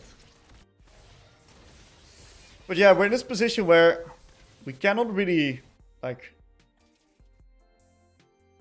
What the main thing to understand is that we cannot really make that many mistakes here. I wanted to wait for my empowered TP.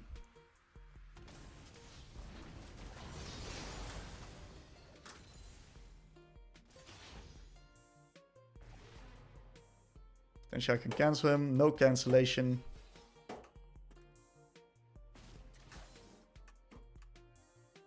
Okay. He's porting all the way in the back. It's fine. I'll just grab a push and support the top lane play. Beautiful. Denying his vision. Nice little trade. Short bursty trade.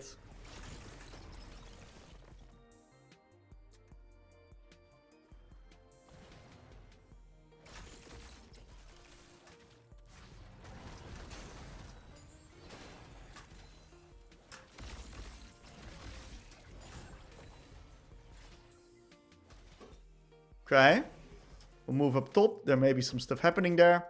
You can always get the plant for free. More resources.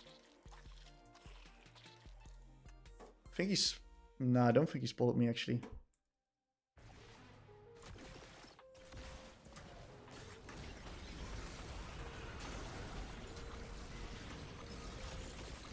Not bad. We got his R. And it's mostly deflected by my...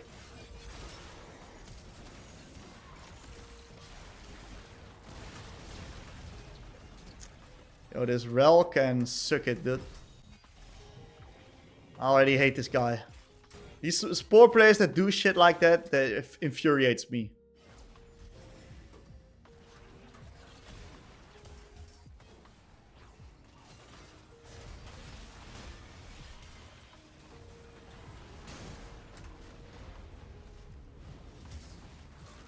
I'm gonna be putting my body in the area, but I'm not fully committing.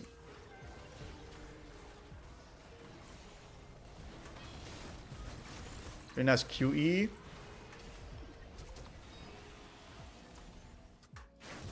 No way she kills me, right? Help. Heal. Shields. Anything? Okay. We got her.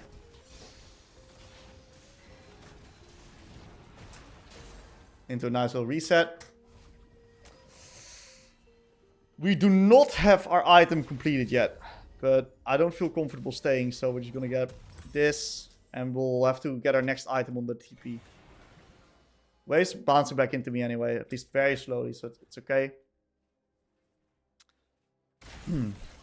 So raw stat wise, we're a little bit weaker than this guy. But generally, we are in an okay spot.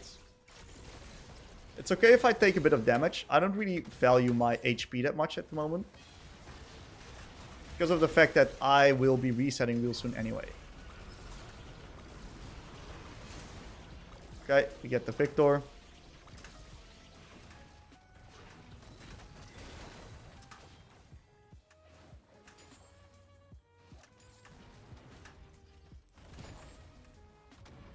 So his TP cooldown is slightly longer than mine, so I'm actually going to be hitting here.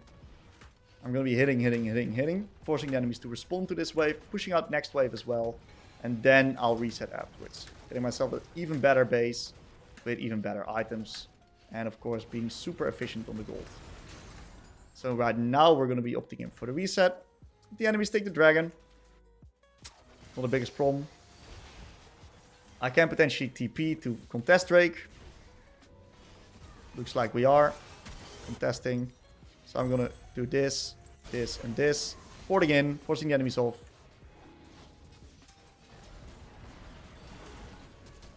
Okay, we got that the Ezreal flash. I'm going to take over both. So I'm here. And I'm going to ask Sivir to take over mid. And that means that I, now fully fresh off the reset, am able to get a lot of pressure going here on bot.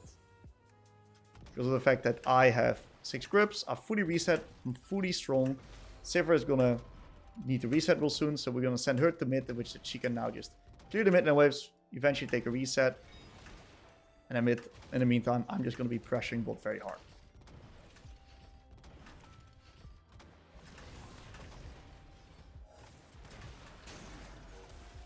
Nice chunk. We got this fucking Rel again here.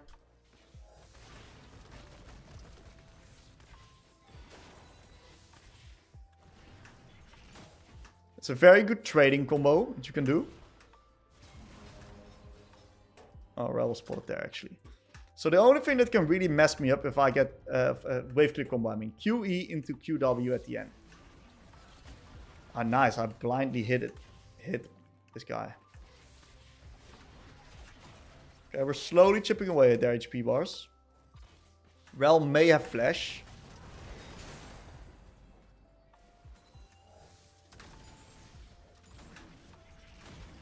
Nice. We're kind of gapping them here.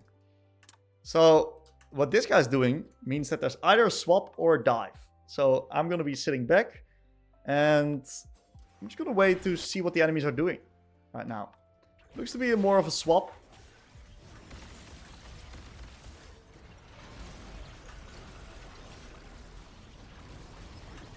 My R is going straight to Pakistan again.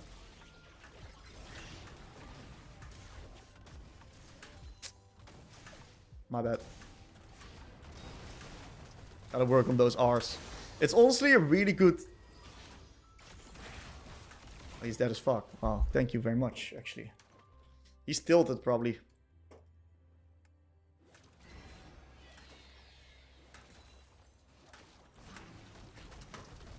Okay. And since I spotted Nidalee on top, as far as I know, right, I'm gonna get this turret and be greedy. So I may be inting here. This may be completely int, but as far as I know, I spotted Nidalee on top. So with my information, that's the decision I'm making here. Because if I can push out this extra wave, that's very powerful when it comes to the economy. Looks like I get it. Big. So I made the right call here in this case. And we're now able to...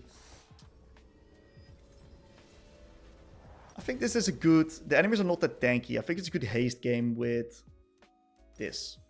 So we'll just wait in base. Hi, you look cuter on stream than in your videos. Well, thank you for the compliment. I appreciate it.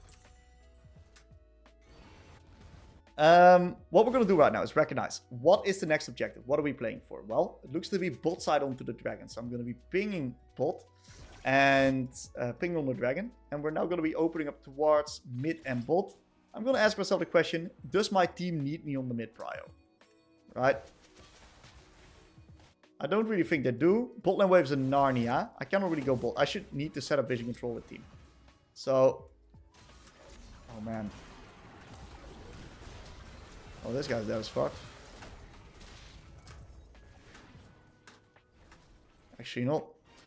Anyway, right. I should have went insta mid. I kind of trolled there on that deployment. I should have went insta mid. I didn't check bot lane wave states.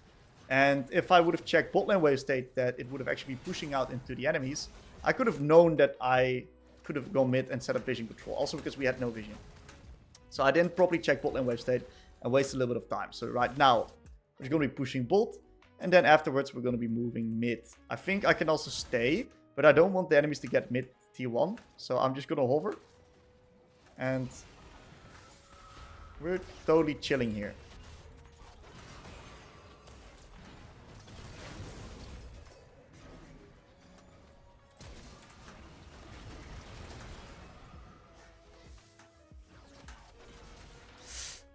I entered. My bad.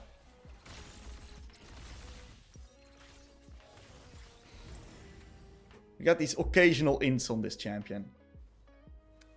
We got the occasional ints here. It's okay. Now we're not on time for the dragon, so it's actually not okay. But silver is top, so it's a little bit of a shit fest on the lane assignments right now. But let's see if Lee Sin can do something here. He's out of energy. Nice dodge by Viktor. Oh, it's free though. Oh. Let's just go mid here. And then we'll just get dragon.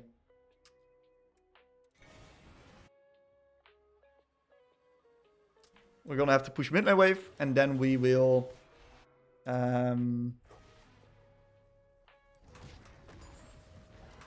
play into the neutrals.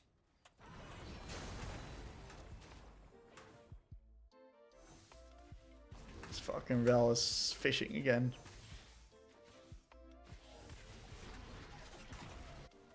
We need the Sivir to commit, by the way. She's walking around. So I can go bot. But we can also send Sai and bot. I think that's best. Because then we have him on the weak side.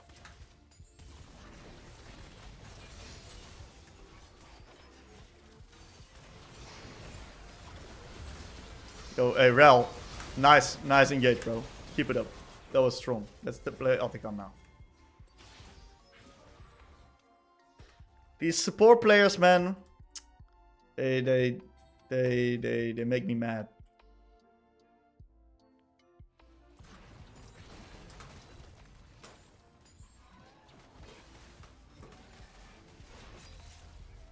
We're gonna push another wave here. To make sure we have full vision control and control around the objective. Nearly decides to give. So that means that we can even push one more while the team is DPSing. I really want this extra wave, by the way. I'm able to do that because I'm on hard strong side, of course. Right, you got team hovering here. Ooh, we're playing Herald. It's doable, probably. Wow. That was good as fuck. I didn't know that was a thing. Yo, well played to the Trundle.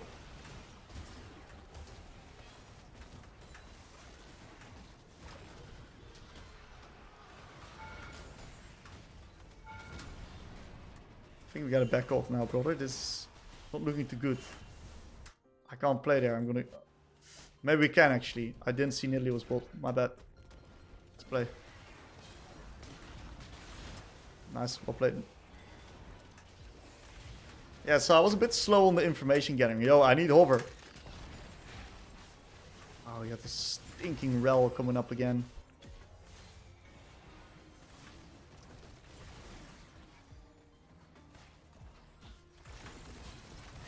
he's dead. Good ability usage there. Okay. We're now gonna take a nice little reset. And we're gonna be playing... What item are we getting, actually? I think it's just a Robodon's angle, to be fair. Let's do this. So, we're going to be playing for the next neutral. And we want to be playing bot tier 2 in the meantime. We're going to be playing Dragon and bot tier 2. So with this wave set, I'm just going to TP. I'm going to be playing on strong side anyway. I don't want to be losing farm if it's not necessary. So, I'm just going to be pushing out bot. Which means that we can instantly play here on the same tempo as my team. Need to play now, though, before Viktor clears the wave.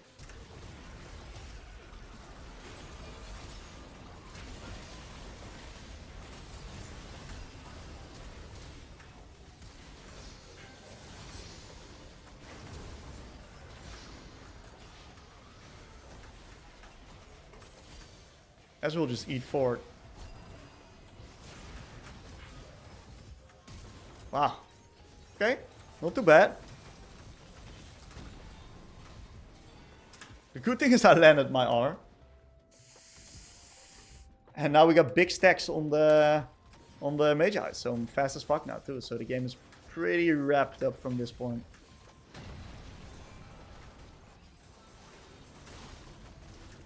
Just reset after the inhib.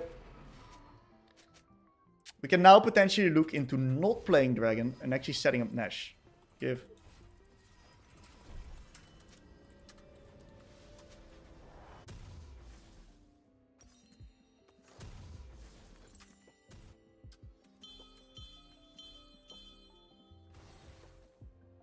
If they kill Trundle, it should be free Nash. I'm pretty sure they kill because Bard is fast as hell.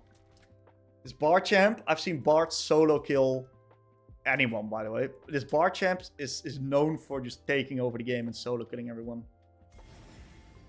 Especially with this build.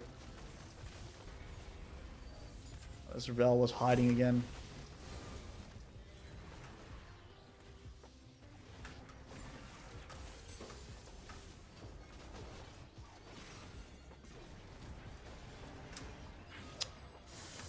Get fucked, Rel. Just get ulted, dude. There we go. Let's take Nash, by the way. I really want to take Nash. No Nash. No Nash. Hello, team. Now we can't do Nash anymore now. We ran it. Let's take this then and Drake.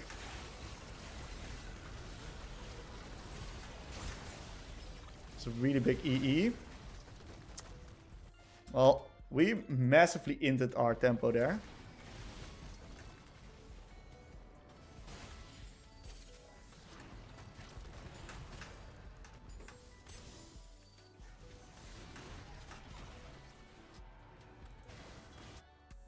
Just reset.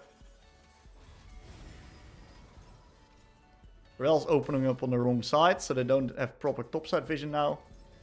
Which is good. We're not buying that boots upgrade, it's useless. I got my flash soon anyway. I just want to finish Robodons. If I have Robodons with Mage Eyes, I'm so strong. So, we're gonna nicely push mid here. Play on the Nash.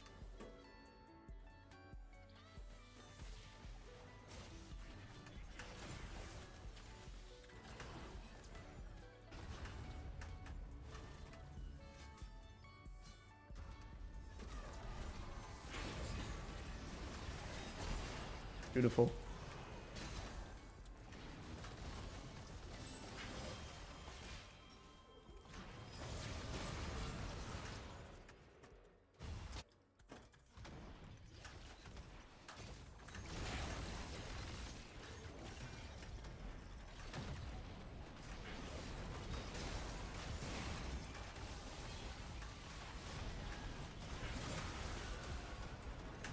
Gambling! We're gambling with the R. I'm a big R gambler, actually. I like to gamble that shit instead of using it on setup. But gamble paid off there. Alright, nice dub here. We had a few bad ints, but overall, pretty decent game.